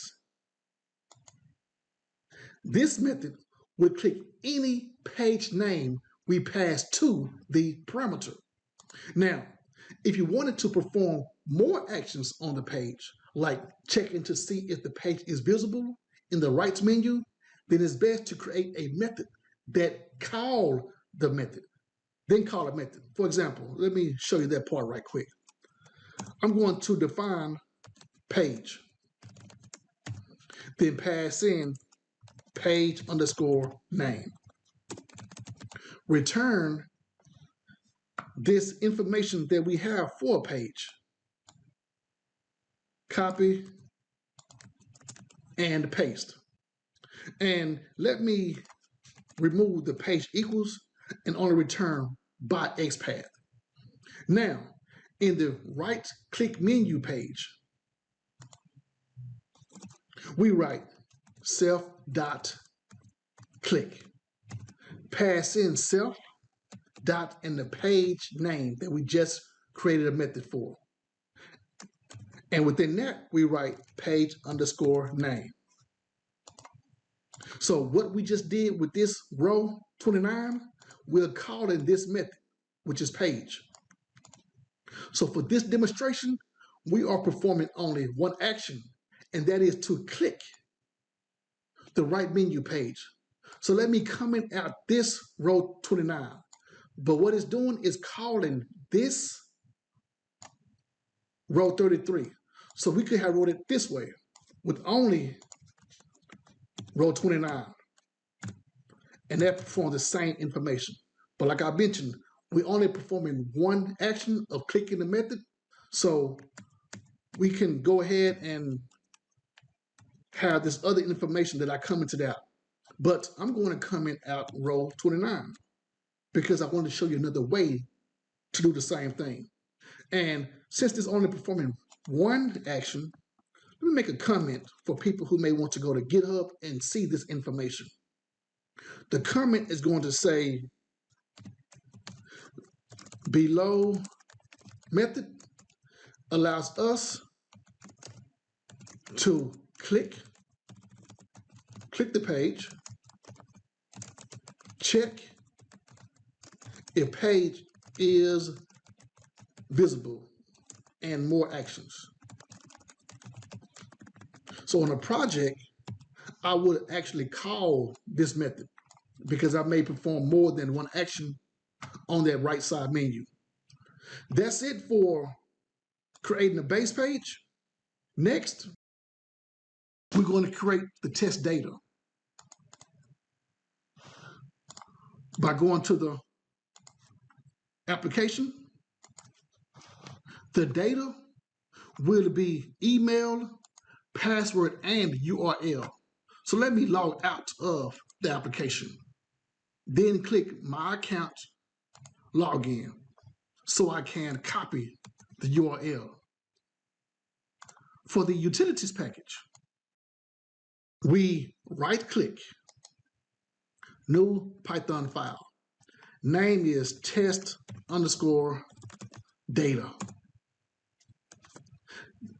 The class will be test data.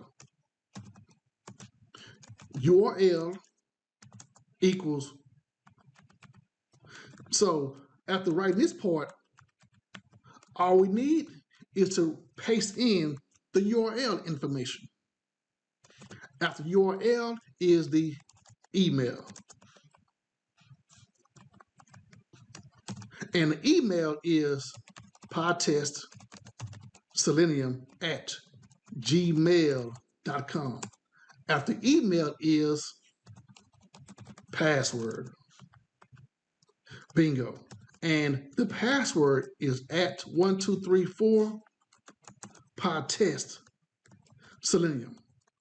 Now we have access to this test data whenever the project needs the URL, email, and password. That's it for creating the test data. Next is to store the locators.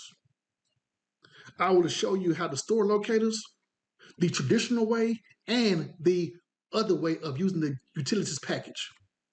The reason why I prefer to show you more than one way, so you can decide which way you want to implement your approach. So let's go back to the browser real quick. To log into the application, we need the email address field, password field, and the login button. There will be 2 test scripts for this page. Log in with good credentials and try to log in with bad credentials. Type anything into the email address field. Type anything into the password field, then click login. We see this warning message, and it says warning, no match for email, address, and or password.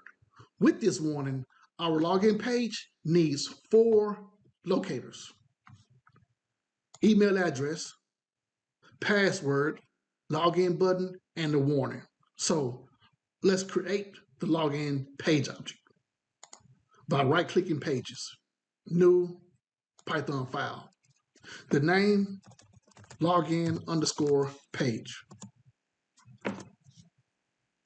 Next is to write the class, which is login page. The base page is the superclass, which is also known as the parent class. Import base page. For the locators, we're going to write email underscore address field equal to blank in the parentheses. Next is password field. After password, login button. Last is the warning underscore message.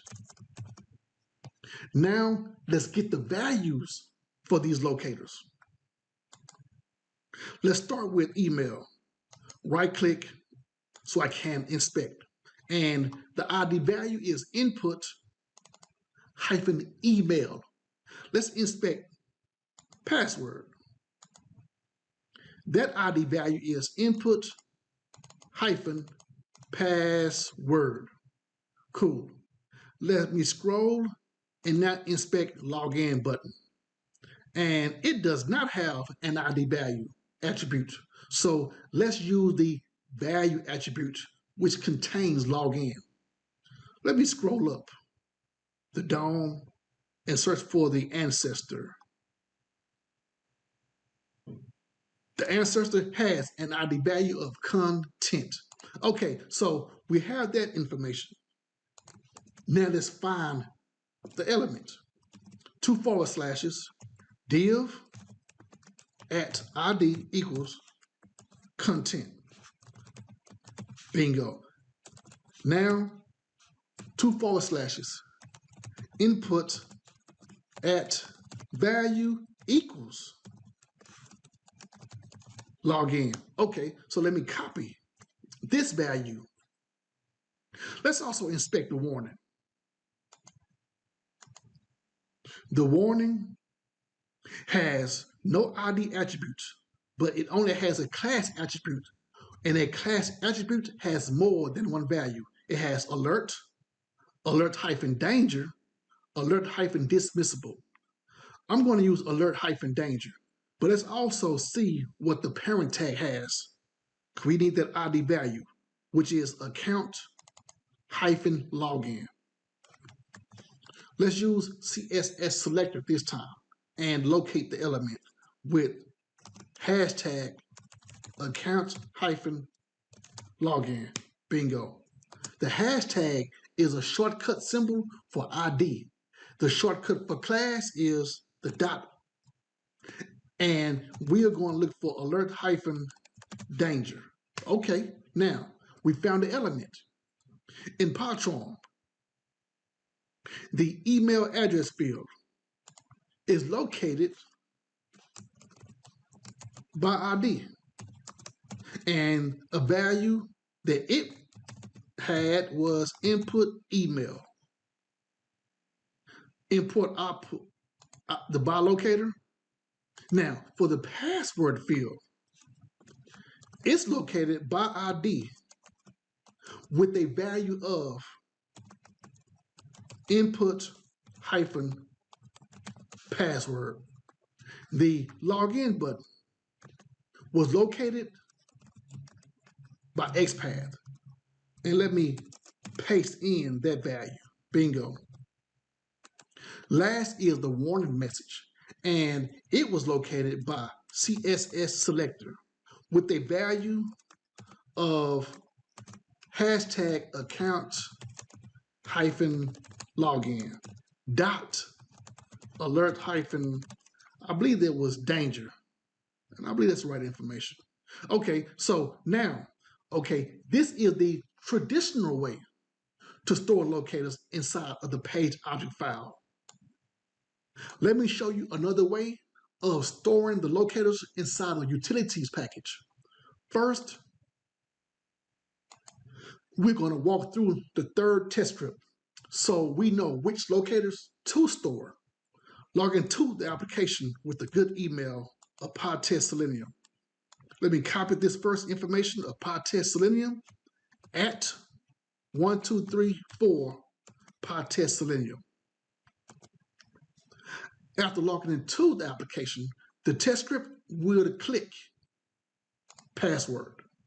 Then try to change the password by entering a password like ABC123 that does not match the confirmed password of 𝐜𝐨𝐯𝐞𝐫𝐬123. We need 4 locators: password field, password confirm, the continue button, and the error message. The error message says password confirmation does not match password. Okay, so let's add all of them to the utilities package. Right-click the package, new Python file. Name is locators. From selenium.webdriver.common.by, we're going to import the by class. This class inside of the locators file will be called change password locator fields. The first field is password. And for now, I'm going to have an empty value. Confirm password is a second field. The third field is continue button. After continue button, we have the confirmation. Error message. All right, there we go. At this point, let's get the values for these locators. Inspect password. And the ID value is input hyphen password. Inspect password confirm. It has an ID value of input hyphen confirm. Inspect the continue button. And it does not have an ID value, but a value of attribute containing continue. So the value attribute contains continue. Let's find the ID value from its ancestor. And we see div has an ID value of content. Okay, so now that we have that information, let's find the continue button by writing 2// div square brackets at ID equals content. Bingo. Now for the button. Input value equals continue. There it is. Bingo. I'm going to copy this value. Then go back to the IDE and locate the password field by ID with the value of input hyphen password. The confirmed password field is located by ID with a value of input hyphen confirm. Now, for the continue button, it was located by X path, but I would paste that value. Next is the confirmation error message. Let's inspect.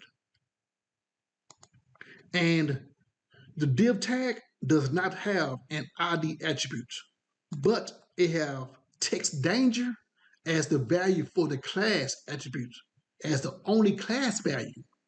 Let's find the ID value from its ancestor. And it also has content for the div tag. So to find this element, let's use CSS selector by first starting with the hashtag content space text hyphen danger. There we go. Now we found the element. I'm going to copy the value, go back to the IDE. The locator was found by CSS selector, comma, within the quotes, paste the value. Okay, so that's it for the locators file inside for the locators inside the utilities package. Next, we're going to create methods in our page object files. Since the base page is the superclass for the page object files, we're going to initialize a call to the superclass. So for the login page, we see base page as a superclass. The call is going to be for the initializer. Therefore, we define the init method, self, and pass in driver. Let me hover the init method. Can we see that brown background? And look what it shows. Look what it shows. It's telling us to add the superclass. So let me click this link for superclass. And we see super 2 underscores init underscore driver. That's a call to the superclass, which is the base page. At this point, the login page object has complete access to the methods in the base page. It has access to all of the methods in the base page. The first locator is email address field. Watch what happens when I define set email address, pass in self, and email underscore address. Let me bring this up some. Self dot provides access to the base page. The IntelliSense shows methods from the base page. We see the driver, we see page, email address field is from the login page, but we also see set from the base page. Click writes menu page from the base page, click from the base page, get title from the base page, get text from the base page, and the find method. We need the set method from the base page. Then the locator, which is self.email underscore address underscore field. Email address is the argument containing a value that will be sent to each field.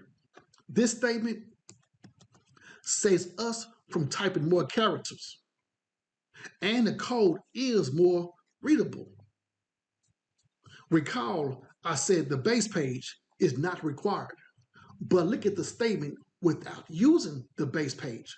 We would have to write self.driver.findElement, then pass in the locator, which is email address underscore field.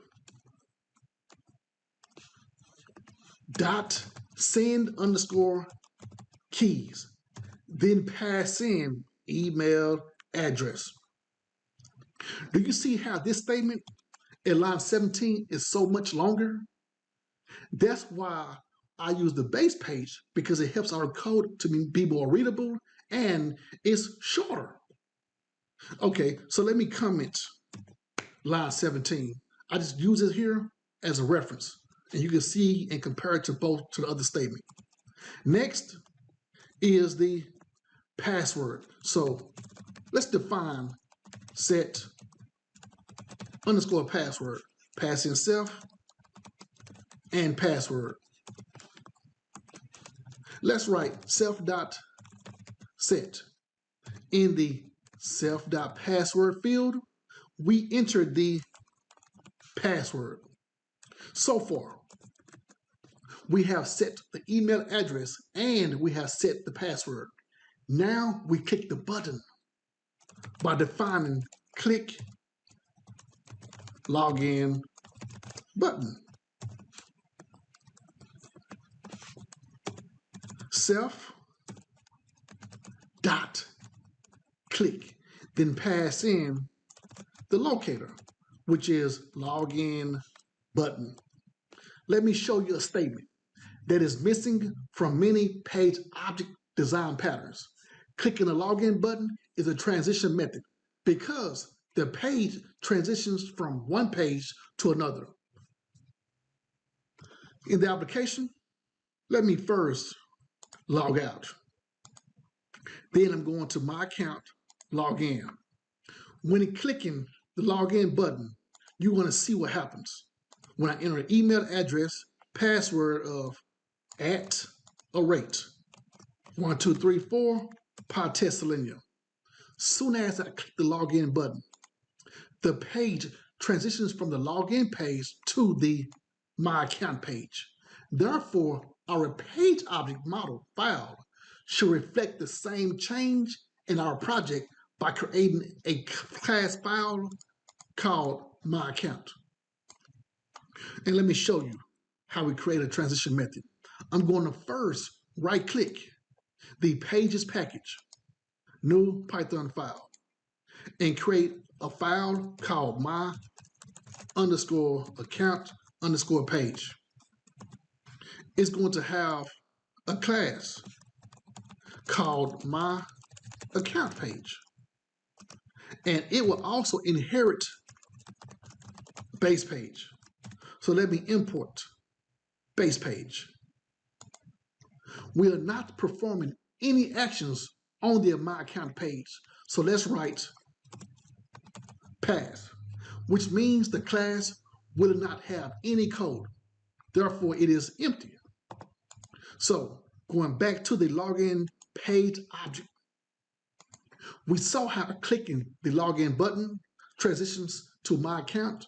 So our method will return the my account page, then pass in the driver and import my account page.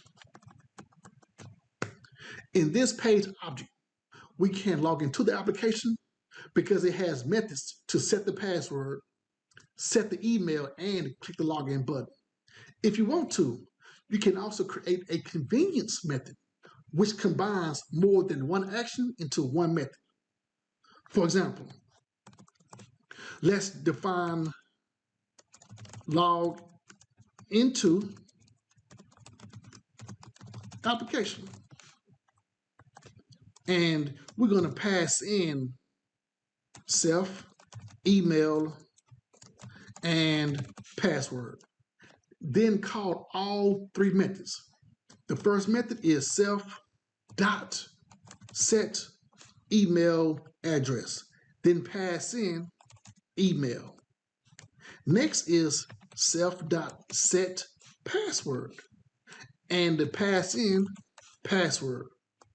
Last step is self.click login button. We have one more method for the login page, but let me show you right quick what I call. First, for the convenience method is setting email address, which is the call at line 28. Then we have line 29 that calls this method for set password. Finally, click login button is called at line 30. This is the convenience method because it combines more than one method into one action for logging into the application. Let's go to the application. Let's go back and see the one more thing that we need, and it's getting the text from the application. And recall, the base page has the get text method.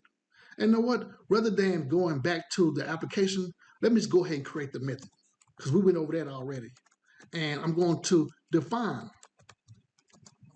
get warning message, pass in self, and return self.getText, then pass in the locator, which is the warning message. That's it. And now this here method will get the warning message. Next is the change password page object. Let's create that one by going to the pages package, right click, new Python file. The name is change underscore password underscore page. In this file, the class is called change password page. Base page is the super class. Import base page. All right. Now we must define the initializer by writing def 2 underscores init. The locators are not in this file. So let me go to the utilities package, which is the locators file in the utilities package. And in this file, we have change password locator fields as the class. We need the same class name. So let me go back. And for the change password, we write self dot and write any name like locate equals the class name that I copied and now pasted. This statement provides access to all of the locators. Let me import the class. Bingo. Now we call it the superclass by hovering init. Or we can write it out also, but it's easier to just go ahead and hover init and add superclass. I prefer for the superclass to be at the bottom. So let's cut that and paste it below at line 9. Go to the application, and we must enter the password, confirm password, then click the continue button. So let me go to that page, and we see those elements, password, password confirm, and continue button. Let's create a convenience method for those by defining change underscore password. Then I'm going to pass in password and then confirm password. Now, the 3 actions is self.set And here's the difference between adding the locators in the page object file and adding them to the utilities package. When the locators are in the same file, we only write the locator name, like password underscore field. Then the parameter password. If I hover this red line, we see the note says unresolved reference password field. Since the locators are not in this file, we must write self.locate dot before password field. All right, the next statement is self.set self.locate dot, and we see all 4 locators from the change password locators field class. We see password field, confirm password field, continue button, confirmation error message. Let's select password confirm field, confirm password field. We see those, but we need the confirm password field. And then we use the argument for confirm password. That's it. The last step is to click. And after we click the button, that will complete this. Okay, let me continue. Okay, write self.click, remove this underscore, and then we call by writing self.locate.continue button. And now we're finished. The next page after clicking the continue button is the My Account field or the My Account page. So therefore, like the previous transition method, we do the same for this transition method. We're going to return the My Account page, then pass in self.driver. It's just like the other transition method that we created in the login page, where it returned My Account. Because when clicking login button, it goes to the My Account page. It's the same for this one. We click the continue button. If it's successful, it will go to the My Account page. The last method for this page object is to define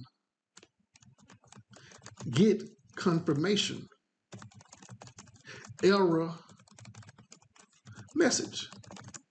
Okay, and we're going to return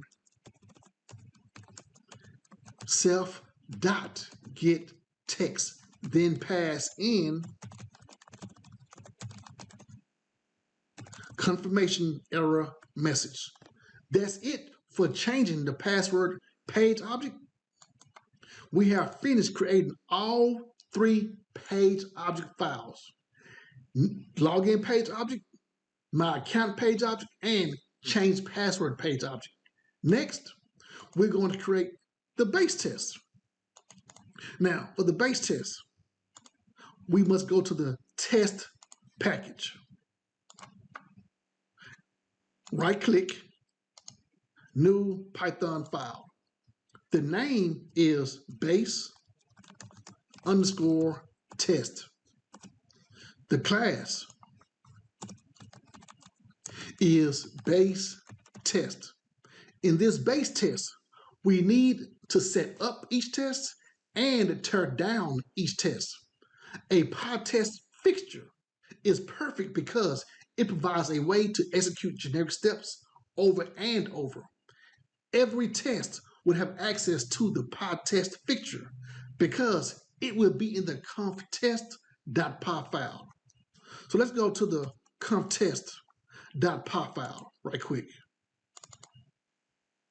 And we have this initialized driver Pytest fixture.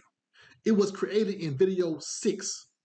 The function sets the starting values and closes the driver.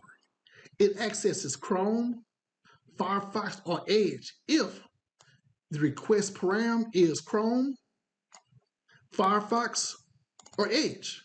Then create an instance for the required browser. At the end, the fixture shows driver.close at line 16. We need this information for our base test. The purpose of a conf test.py file is to provide a Pytest fixture for any test function. So before the reserved word yield,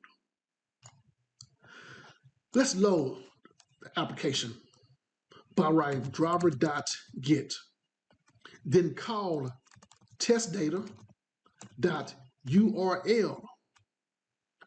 Also import test data. And writing this information inside the conf test.py file will not cause a problem for anyone who wants the code from GitHub. It's going to load this file the same we did for video 6, but it's not going to cause a problem because it's just loading the page. And let me go back to when I did for video 6 to show you the difference. Because there was demo Pytest test parameters _2, where I call the initialized driver. And it's testing that the header is going to be Selenium Playground when loading this application at line 10. So it's not going to cause a problem. Now, for yield, it transfers execution to the test code. The test code will log into the application with good credentials, try to log in with bad credentials, and try to change the password. So after yield, it's going to close the driver. Now, let's also maximize the window after loading the application with driver.maximize window. Bingo. Now, let's go to the base test. And in the base test, we're going to call the fixture by writing at Pytest dot mark dot use fixtures. Then the name initialize _driver. And I hope I spelled it right. Let me import Pytest. And let me see right quick and go back to make sure. Let me just copy it and go back and paste it because I think I did it right, but I'm not completely sure. Bingo, it's right. Now, the base test will be empty. So we're going to write pass. That's it for creating the base test. Now it is time for our Selenium test scripts using Pytest. We create the test files by right-clicking the package of test. And once we right-click the package of test, like always, new Python file.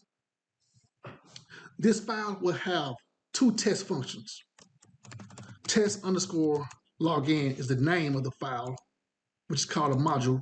And one test function will be testing the valid credentials, and the other function would test invalid credentials. Let's walk through those steps again, just to kind of go over it.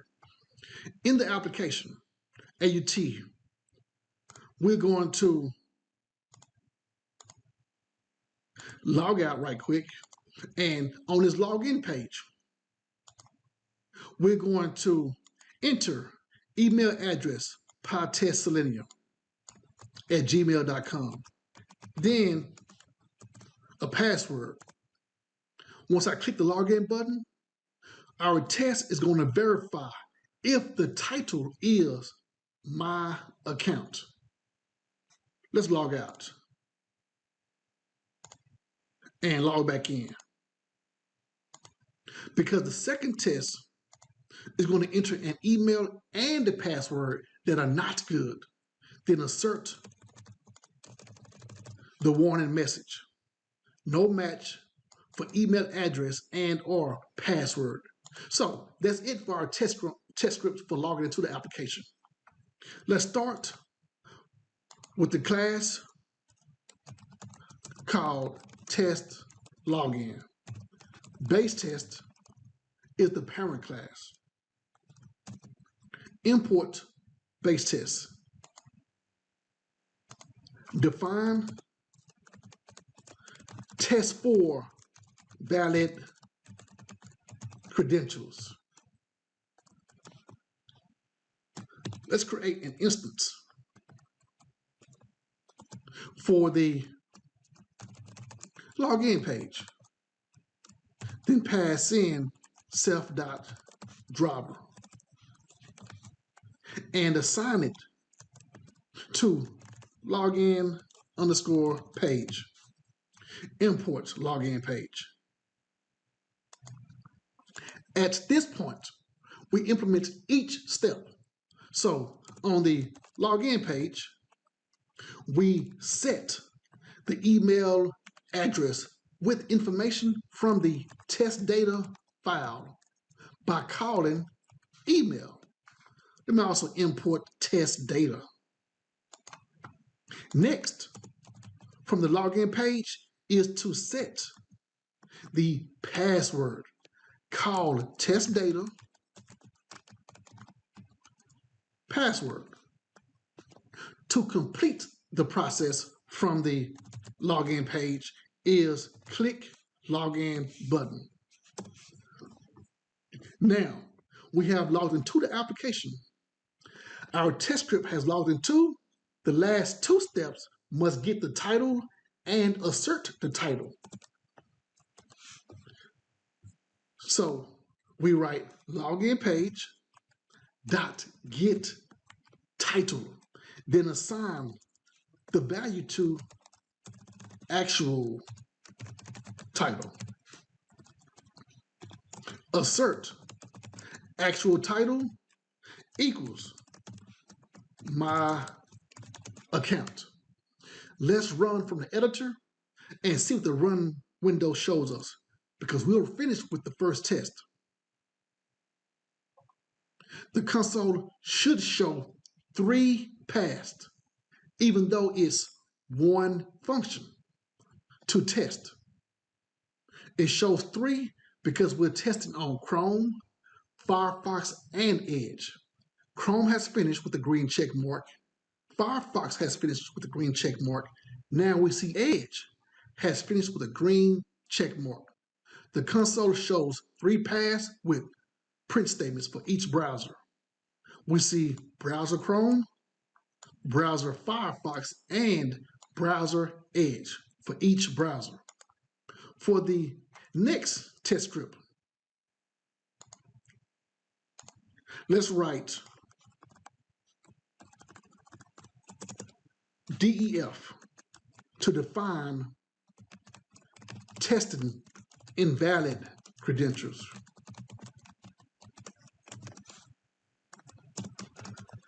Login page self.driver,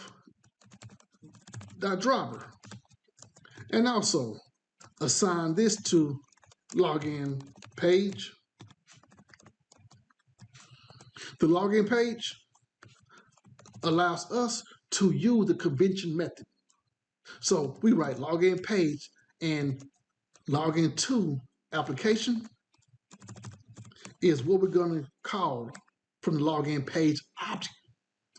Since the credentials will be invalid, I will use hard-coded data of invalid email and invalid password. After the invalid credentials, the page returns a warning message. So the actual message is from the login page. We'll get the warning message, then assert the actual message Let's write contains.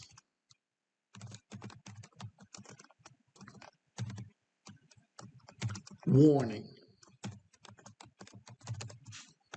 Let's run both test scripts from the terminal. So let me go to the terminal, and I'm going to write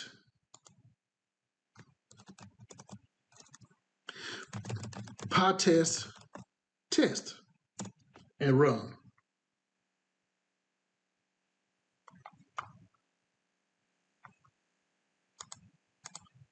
And I might speed up the recording so we can just bypass the execution part.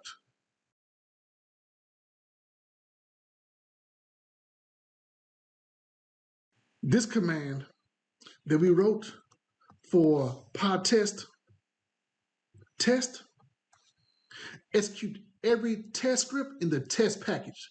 That's why we see 6 pass. There are 2 test functions, but each executed on Chrome, Firefox, and Edge. The same test will pass when we run at the class level. So let me go up and run from the editor. The console should show test valid credentials and test invalid credentials. And all of the browsers should have a green check mark.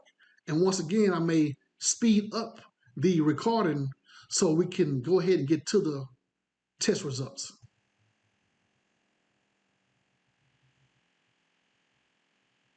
Okay, so now I see something that is not expected. Chrome failed, and I'm not sure why Chrome failed. So let's see, it shows actual message, login page, get warning message, and it shows using by value and execute response. Let me see, because that is strange how these pass and that one didn't. So let's run that again, because that is strange on how it showed not pass. I'm just gonna run it by itself. Yep, that's strange because this time it passed. Maybe something happened with.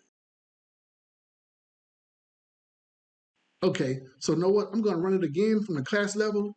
And while I'm running that, let's walk through the last test script, which will get an error message. So I'm gonna run again just to make sure things are going right. And we'll see if it passed or not. So from the third test script, we're going to first log into the application with Pytest Selenium at gmail.com. So let me come here and enter valid credentials, Pytest Selenium at gmail.com. And the password, which would be at 1234 Pytest Selenium, and log into the application. Now, when we log into the application, we're going to click password. And both of these passwords will have a mismatch. So I'm going to enter a different value for password that I enter for password confirm. And we see this error message shows password confirmation does not match password. I'm going to copy this value and go back to the IDE. And before I do that, we see how this time all 6 pass. I just want to run it again so you can see, and also I see that it passed. I'm not sure why Chrome failed the first time in execution from the editor. So now I copied the message. Let's go ahead and write the steps. So we're gonna write the steps for changing the password. And to do that, I'm gonna first create the package by right-clicking test, new Python file. The name of the file will be test_change_password. The class is test change password. Inherit the base test. Also import the base test. Define the method by writing def test changing password, and I must spell it right. Now, pass in self. For this test, we need to create an instance for two of the page objects. Login page is one of the page objects. Pass in self.driver. Assign it to login_page. And the second instance is change password. If I can spell it right, change password page, self.driver. We're going to assign that to the same name, change password page. Also imports login page, import change password page. On that change password page, the expected message is password confirmation does not match password. The first step from the login page is to set the email address. Use test data by calling email. Import test data. Next step is login page dot set password, and I'm going to pass in test data dot password. Then login page dot click login button. Recall the transition from login page to my account. Look at the benefit of having that transition method. We can assign it to my account page. And by assigning it to my account page, it helps us to not worry about creating another instance. On the my account page, we click the right menu page, and that page name is password. Now, you see how I'm calling right click right menu page? And that was created from the base page. But since my account page inherits the base page, it allows our test, my account page, to call click right menu page. After clicking password, our test script is located on the change password page. At this point, we call the change password method to enter the invalid password and invalid confirm password. That's when the actual message is returned from change password page, and our test script get the confirmation error message. Bingo. Now, we're going to assert the actual message equals the expected message, which is password confirmation does not match password. Let's run from the terminal. And let me bring this up some. We're going to write the same command, Pytest test. And it should collect 9 items. Yes, 9 items. All 3 test functions on 3 browsers. 3 times 3 is 9. And once again, I may go ahead and fast forward the recording and speed it up so we can go ahead and get to the test results.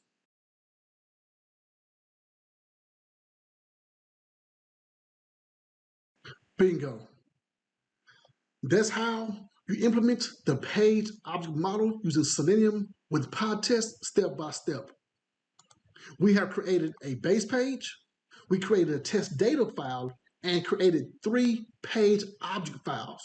Also stored the locators in the page object file and utilities package with the locator's name as the file. Then we transitioned to the base test, which made a call to the Pytest fixtures with 3 browser parameters, Chrome, Firefox, and Edge. Last, we executed 3 test scripts on all 3 browsers. Next is generating reports in Pytest.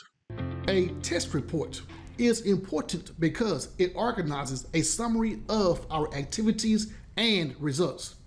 We generate reports to help stakeholders understand the product quality. So in this session, you will learn how to generate an HTML report and how to generate an Allure report. Let's start with an HTML report. We can go to pypy.org/project/Pytest-HTML. Here is the information about the documentation, release notes, issue tracker, and code if you want to check it out. The description shows Pytest HTML is a plugin for Pytest that generates an HTML report for test results. Let me scroll down and we see a screenshot of the report. To generate the report, all we need to do is copy this command, pip install Pytest-HTML. Now, we can also just write the same command. The version is 3.2.0.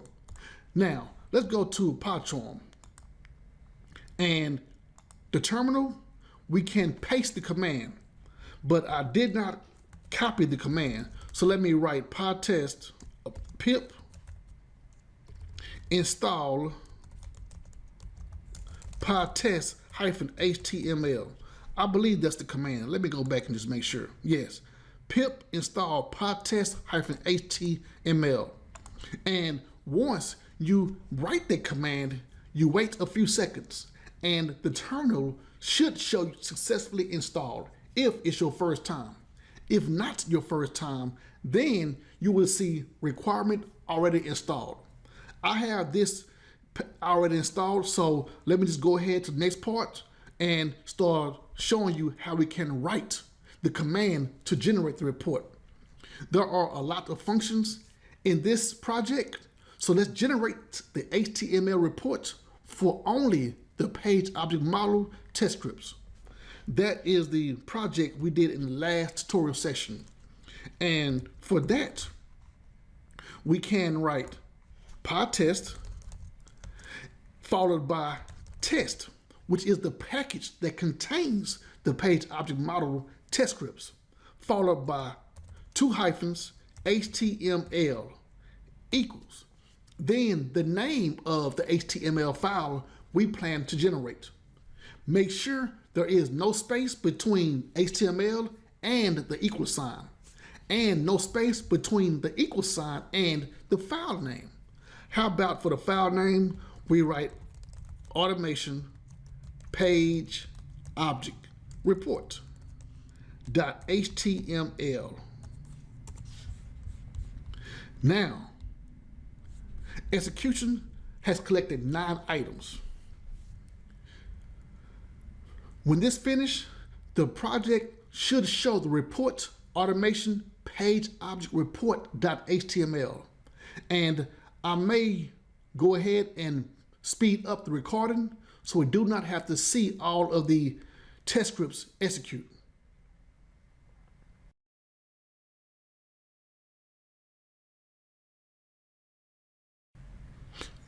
Bingo.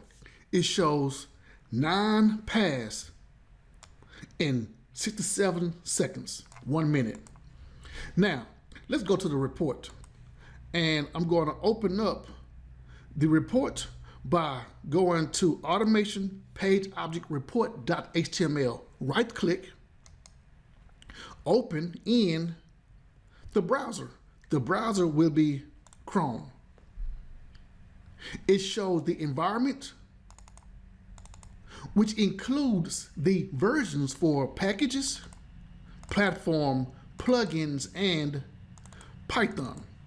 Next is the summary, which shows the number of tests and how long the test ran. We can uncheck or check the boxes for the results. Uncheck and check non-pass. Notice the results section has a way to show all the details and hide all details, either or. We can also click the individual test result to see the details. For the first one, I'm going to click Show Details, and it shows the print statements, browser Chrome, and close the driver. Okay, so with those print statements, let's also execute the test scripts in the project so the report shows more than just pass results. Because for this here, it only shows non-pass. There are 0 skip, 0 failed, 0 errors, 0 unexpected failures, and 0 unexpected passes. So let me go back to the project so we can see more than just results that pass. And with that, do you recall in the how to group our test using markers tutorial session, we added some markers and commands in the pytest.ini file. The file is located right here. Well, we can also include the HTML report as a command. For example, in this report, after -v, we can write 2 / HTML equals automation Pytest report .html. Okay, now let's run every test in this project. Go back to the terminal and I'm going to type Pytest, then run. And we should see some results for passed, skipped, failed, expected failures, and 1 unexpected pass, I believe. And once again, let me go ahead and speed up the recording because I don't want you to just sit here and watch the results execute for over a minute.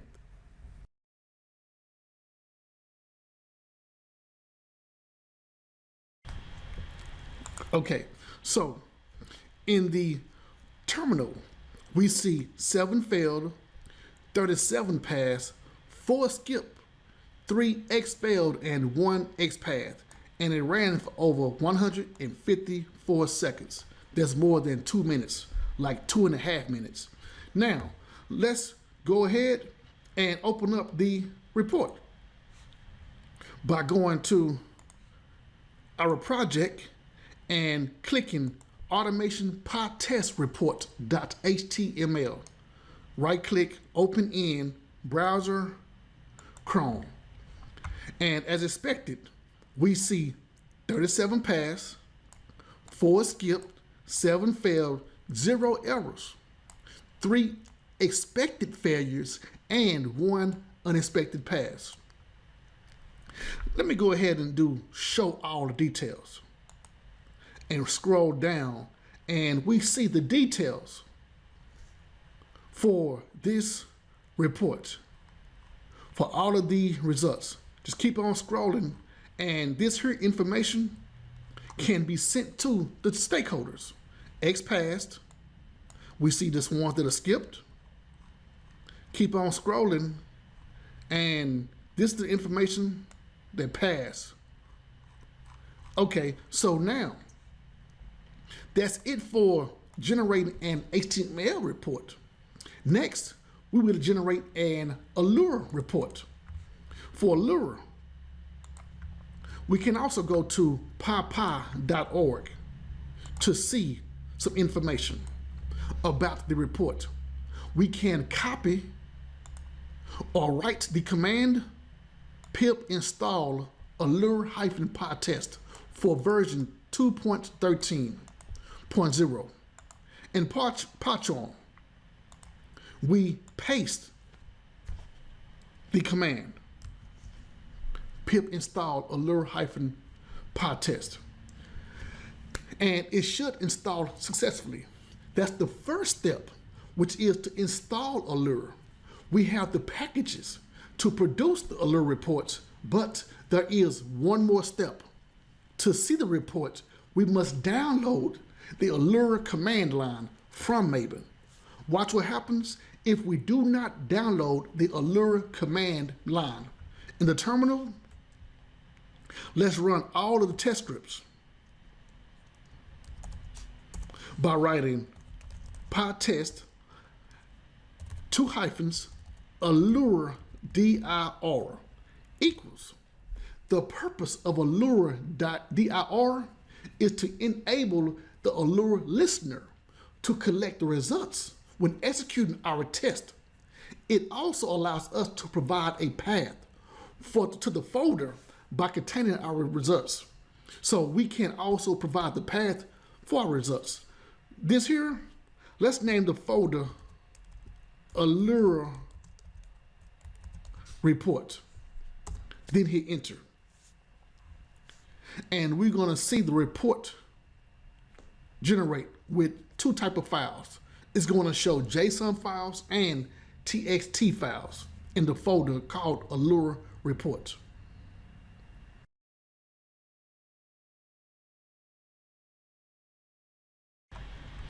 Bingo. So inside the Allure report, we open up the folder Allure report, and we see a lot of files in red writing. JSON files and .txt files is what we see. Now let me click on this JSON file. And clicking on that JSON file, we see it does not show a report. So we must convert these files. That's why we need to download the Allure command line to convert the files. And let me also open up a TXT file just to see how it's an attachment, but it does not show a report. So let's download the Allure command line from Maven. The URL is https://repo.maven.apache.org/maven2/allure-command-line. At the time of this video, the last version is 2.21. I'm going to click and go down to the zip file for the Allure command line. At this point, it is downloading. And I'm going to open up the file when it's done. And it's going to show a bin folder whenever it opens up.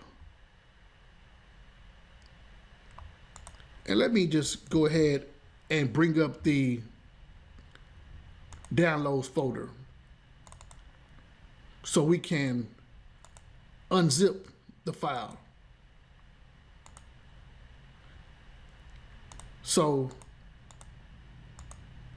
I'm bringing over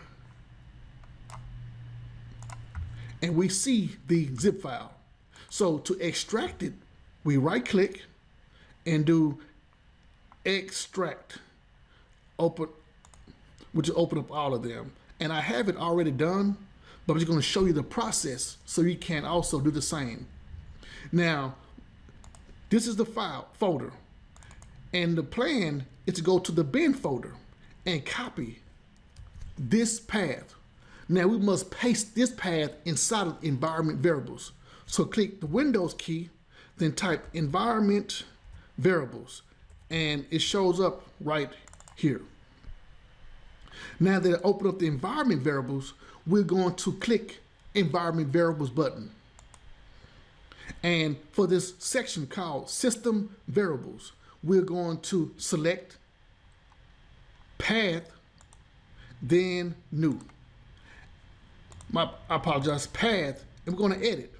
And this is when we're going to paste in that path. And at the bottom is where the command path is located. When you paste that path, click OK, OK, and OK one more time. And I believe only 3 times is the number of times you have to click OK. And you might need to close your IDE, then come back to the IDE for the command to actually be in place for the path. Now in the terminal, we're going to write allure. After allure, write serve. Then the folder name, dot, / allure report is the folder name. Now hit enter. At this point, we're going to see the report generating to a temp directory. And here is the allure report.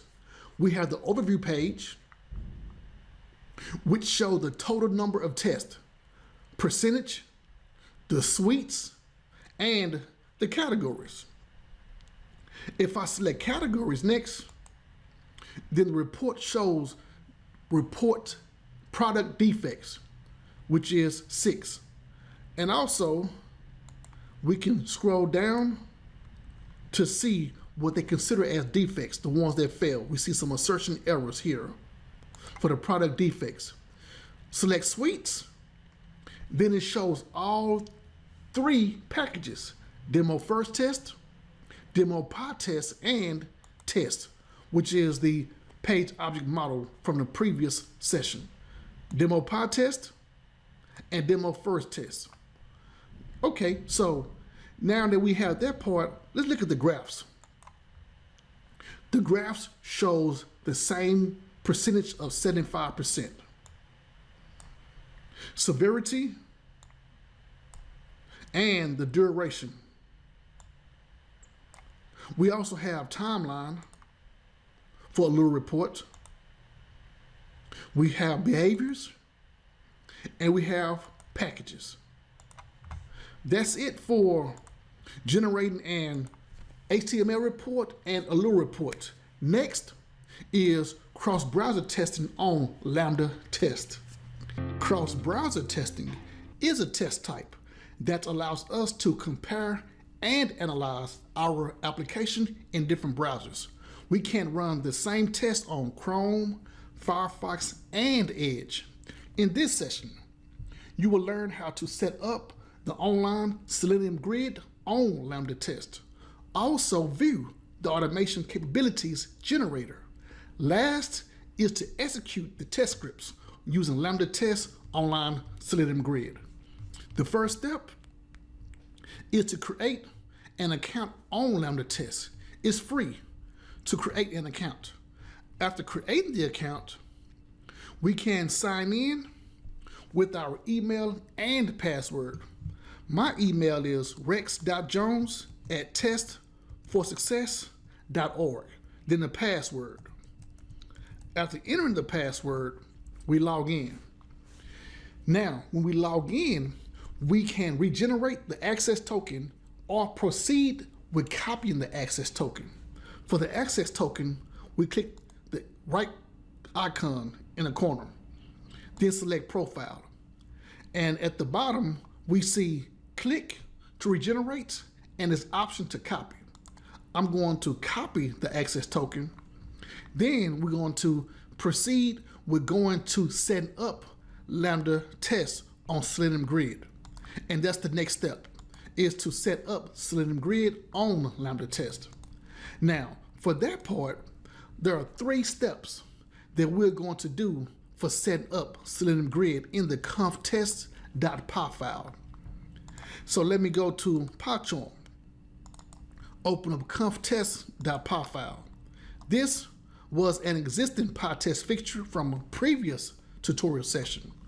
we're going to now set up Selenium Grid with those 3 steps I mentioned. The first step is to declare variables for setting up Lambda test. The second step is to define the desired capabilities. And the third step is to connect to Lambda test using a remote connection. Now, I mentioned here their second steps will be to define the desired capabilities. We are going to use 3 browsers. Therefore, I will demo 3 caps.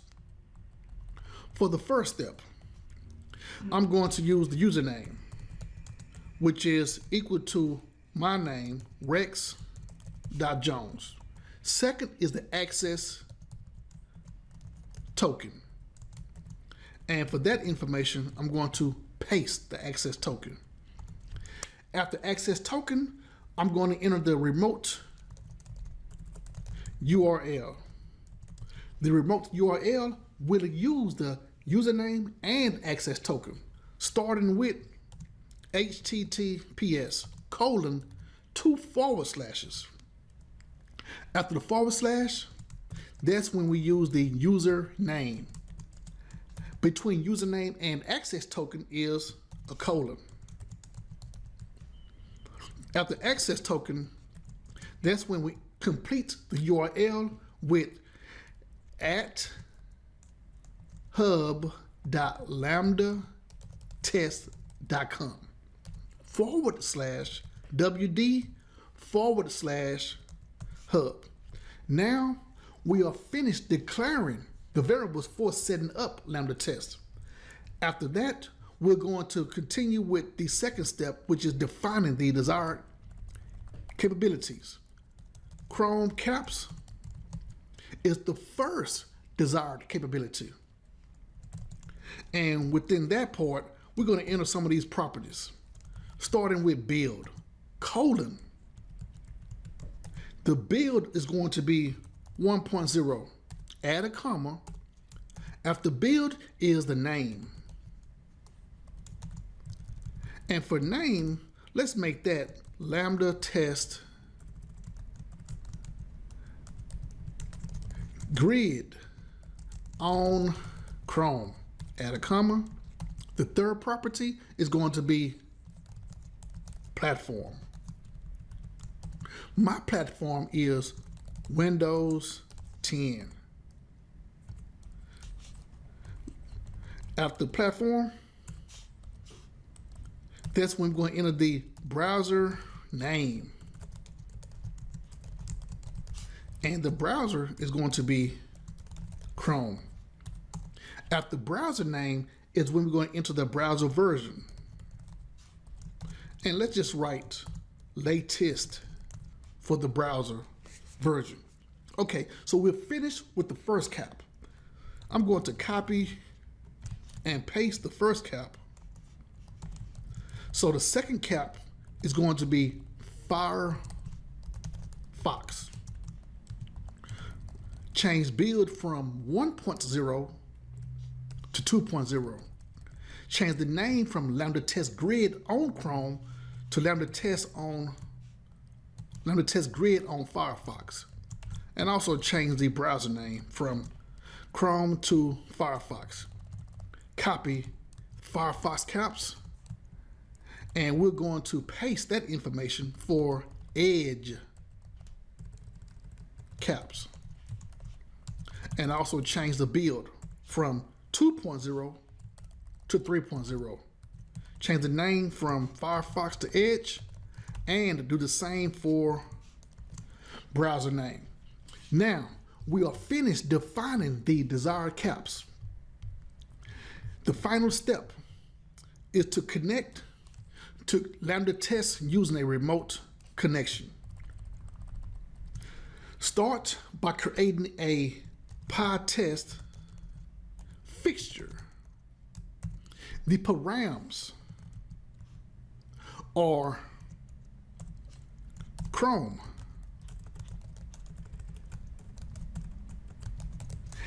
after Chrome, Firefox, followed by Edge. Then define the name of the Pytest fixture, which is driver underscore initialization. And I hope I spelled it right. Pass in request. Let's insert a doc string, because I see the yellow line under driver initialization. And for the doc string, the comment is going to be initialize driver for Selenium grid on Lambda test.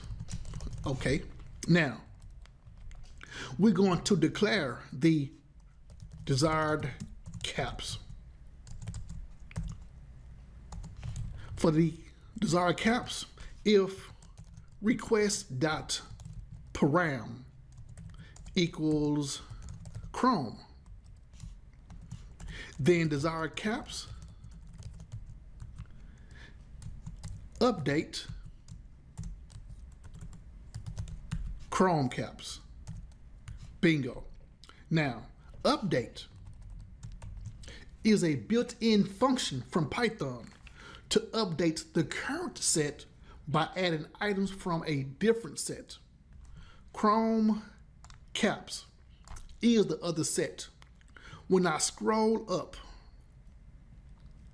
we see Edge caps, we see Firefox caps, and we see Chrome caps. So in the items inside Chrome caps are build, name, platform, browser name, and version. The last step for Chrome caps, let me see, yes. The last step for Chrome caps is to declare an instance. And that instance is going to be driver equals web driver dot remote. I'm going to place that on the next line. And I see there is this red information, and it could be due to spacing, because sometimes with Python, there is an issue with the spaces. And the desired caps, I'm going to make sure I do this, and I'm going to bring over this information for the if statement to place it under yes. So some spacing that I had to take care of. Now, for the request equal to Chrome, I have the driver equal to WebDriver.remote. Now, after that part, we're gonna make the remote on the next line, write command executor. Command executor is an attribute to execute commands. Equal to remote connection. Let me make sure I spell that right with a lowercase o. And I'm also going to import remote connection. Yes. Now, remote connection allows us to connect to the remote WebDriver server. I'm going to pass in remote URL, which include the username and access token. Next is the desired capabilities. Desired capabilities is a way to set the properties for online Selenium grid for Lambda test. We write the curly brackets, and inside the quotes, let's write LT : options. LT means Lambda test options. Then we're going to pass in the desired capabilities. And after desired capabilities, that's it when I add the colon and then desired caps. This is how we connect to Lambda test. We write the same type of statements for Firefox and Edge. Therefore, I'm going to copy this information and put that parenthesis on the next on that line. I'm going to copy the if statement and I'm going to paste it and make sure it's on the correct line. Change if to 𝐸, which is the Python command. Change Chrome to Firefox in both places. Bingo. Now, do the same for Edge. So I'm going to copy Firefox and I'm going to move this up some and I'm going to paste. Change Firefox to Edge in both places. Bingo. Now, the last three statements relate to our test script. Make sure I get this right. Request.cls.driver equal to driver. Next is yield. After yield is driver.close.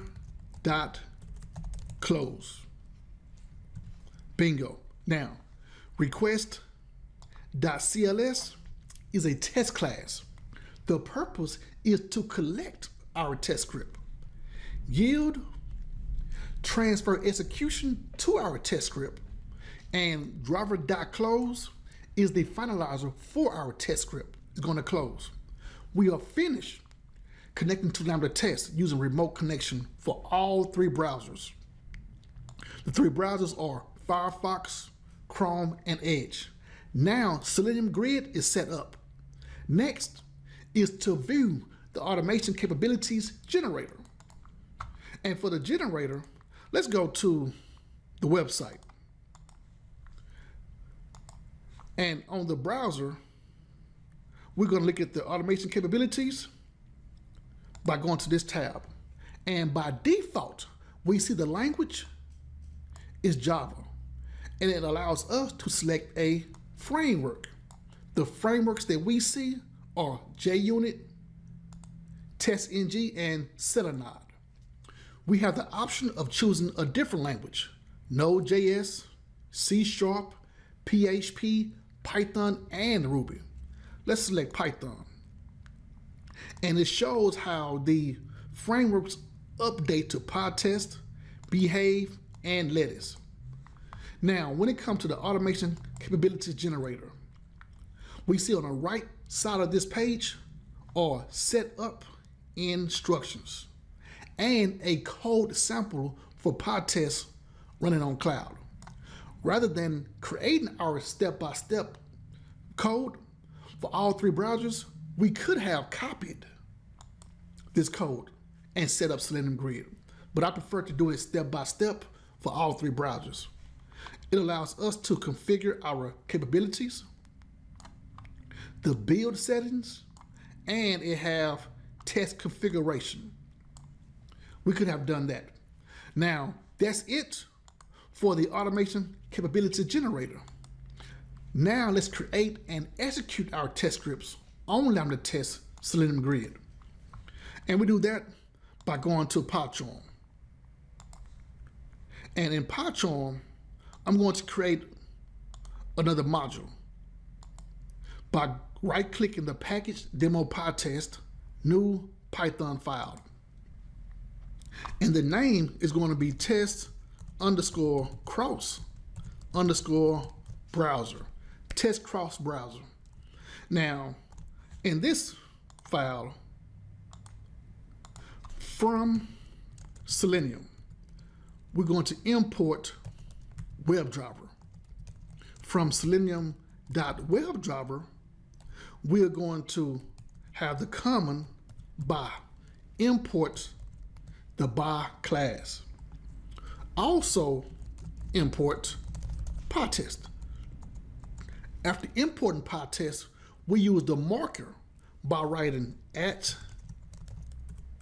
pytest.mark.use fixtures. The fixture name is driver underscore initialization. And just to be safe, let me go back to the conf_test.py file and copy this information, which is the fixture name. And I'm going to paste it just to make sure I spelled it the same, and I did. Okay, now let me make more room on this file. And the class is base class. And it will have no information. Therefore, let's pass in pass because it has no information. It's empty. The next class is test Selenium grid. Base class is the superclass, also known as the parent class. Now, this class will have information.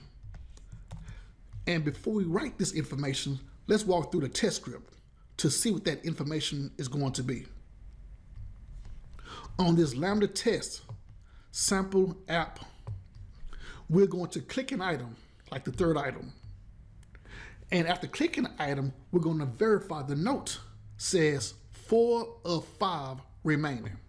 We could click more items, but we're just going to do only one item, which is the third item. Now, that's our test script.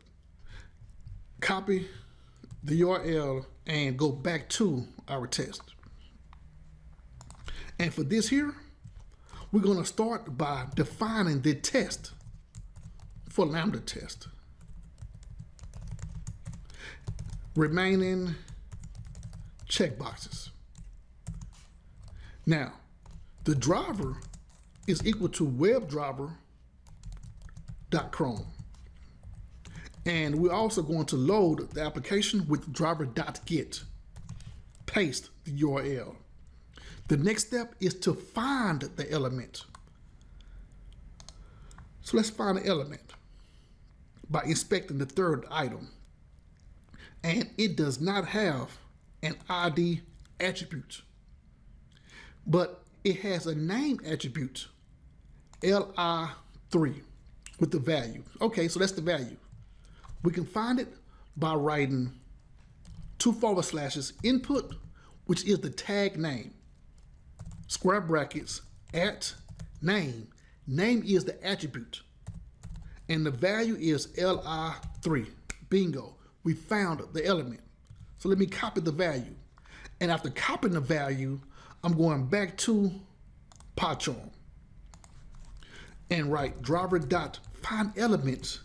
We found the element by XPath with the value of input as a tag name, li3. Bingo. The action is click. Next is the note. Let's go back to the application. The note 4 of 5 remaining. Inspect. And with this, it only has a class attribute within the span tag. And the class attribute has a value of 𝐭𝐮-binding. Let's scroll up right quick just to make sure we can see an ID attribute. And there is no ID attribute for any of the ancestor tags. Okay, so for this element, we can find it using XPath or CSS selector. Since the previous one was found by XPath, let's find this one using CSS selector. Span is the tag name. Dot represents the class attribute with the value of 𝐭𝐮-binding. Bingo, we found the element. And we know it because it shows a yellow background. Let me copy this and go back to PyCharm. Now for PyCharm, I'm going to find this element by writing driver.findElement and by CSS selector. And you know what? I'm going to put the CSS selector on the next line. And the value was, no, well, let me just paste it because I believe I copied it. Yes, bingo. So I copied the value.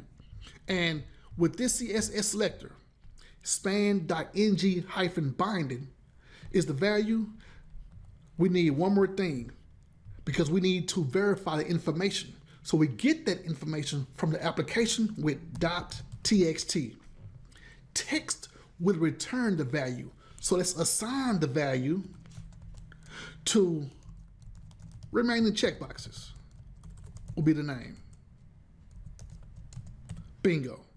Okay, so now for the last statement, we are going to assert remaining checkboxes equal to 4 of 5 remaining. Let's run from the terminal by writing Pytest demo Pytest, which is the package name, followed by the file name, test_cross_browser.py. And while this is running, let's go to the website, and I see 3 items were collected. And on the site, let's go to automation build. And on automation build, we see 1.0, which is Chrome. That's the execution. We see 2.0, which is Firefox, followed by 3.0, which is Edge. For us, Chrome, on Chrome, we see the test results. And on this part, we see Lambda test grid on Chrome as the name. That was the name. We see platform Windows 10 and the version 109, 109.0. It's the same for Firefox 2.0. Has the name, platform, and the browser version. Also on Edge, we see Lambda test grid on Edge. Now, we also see duration, we see status, and the test results are at the top. Build sessions, processing, pass, fail. Now, let's go ahead and click the test and look at some more information. We see basic info, input config. We see the videos, which is right here, and also the region. Next to the video, we see all commands, we see the network, and we see the logs. That's it for cross-browser testing on Lambda Test. Thanks for watching the Pytest video series. And in this series, the playlist, we have a lot of information that we had covered. We cover intro to Pytest framework. We also cover how to install Pytest. Run our first test in Pytest. Next was the assertions in Pytest. Then we ran multiple test scripts and a subset of our test scripts. The next video was grouping our tests using markers, followed by Pytest fixtures. Then we parameterized our test, then skipped our test, stopped our test, and failed our test. The last 3 tutorials were page object model in Pytest, generate reports in Pytest, and this video, which was cross-browser testing on Lambda Test. If you would like to learn more, then make sure to follow the blogs at www.lambdatest.com/blog and community.lambdatest.com. In addition to the blogs, you can earn a certification at www.lambdatest.com/certifications. Get educated, get recognized.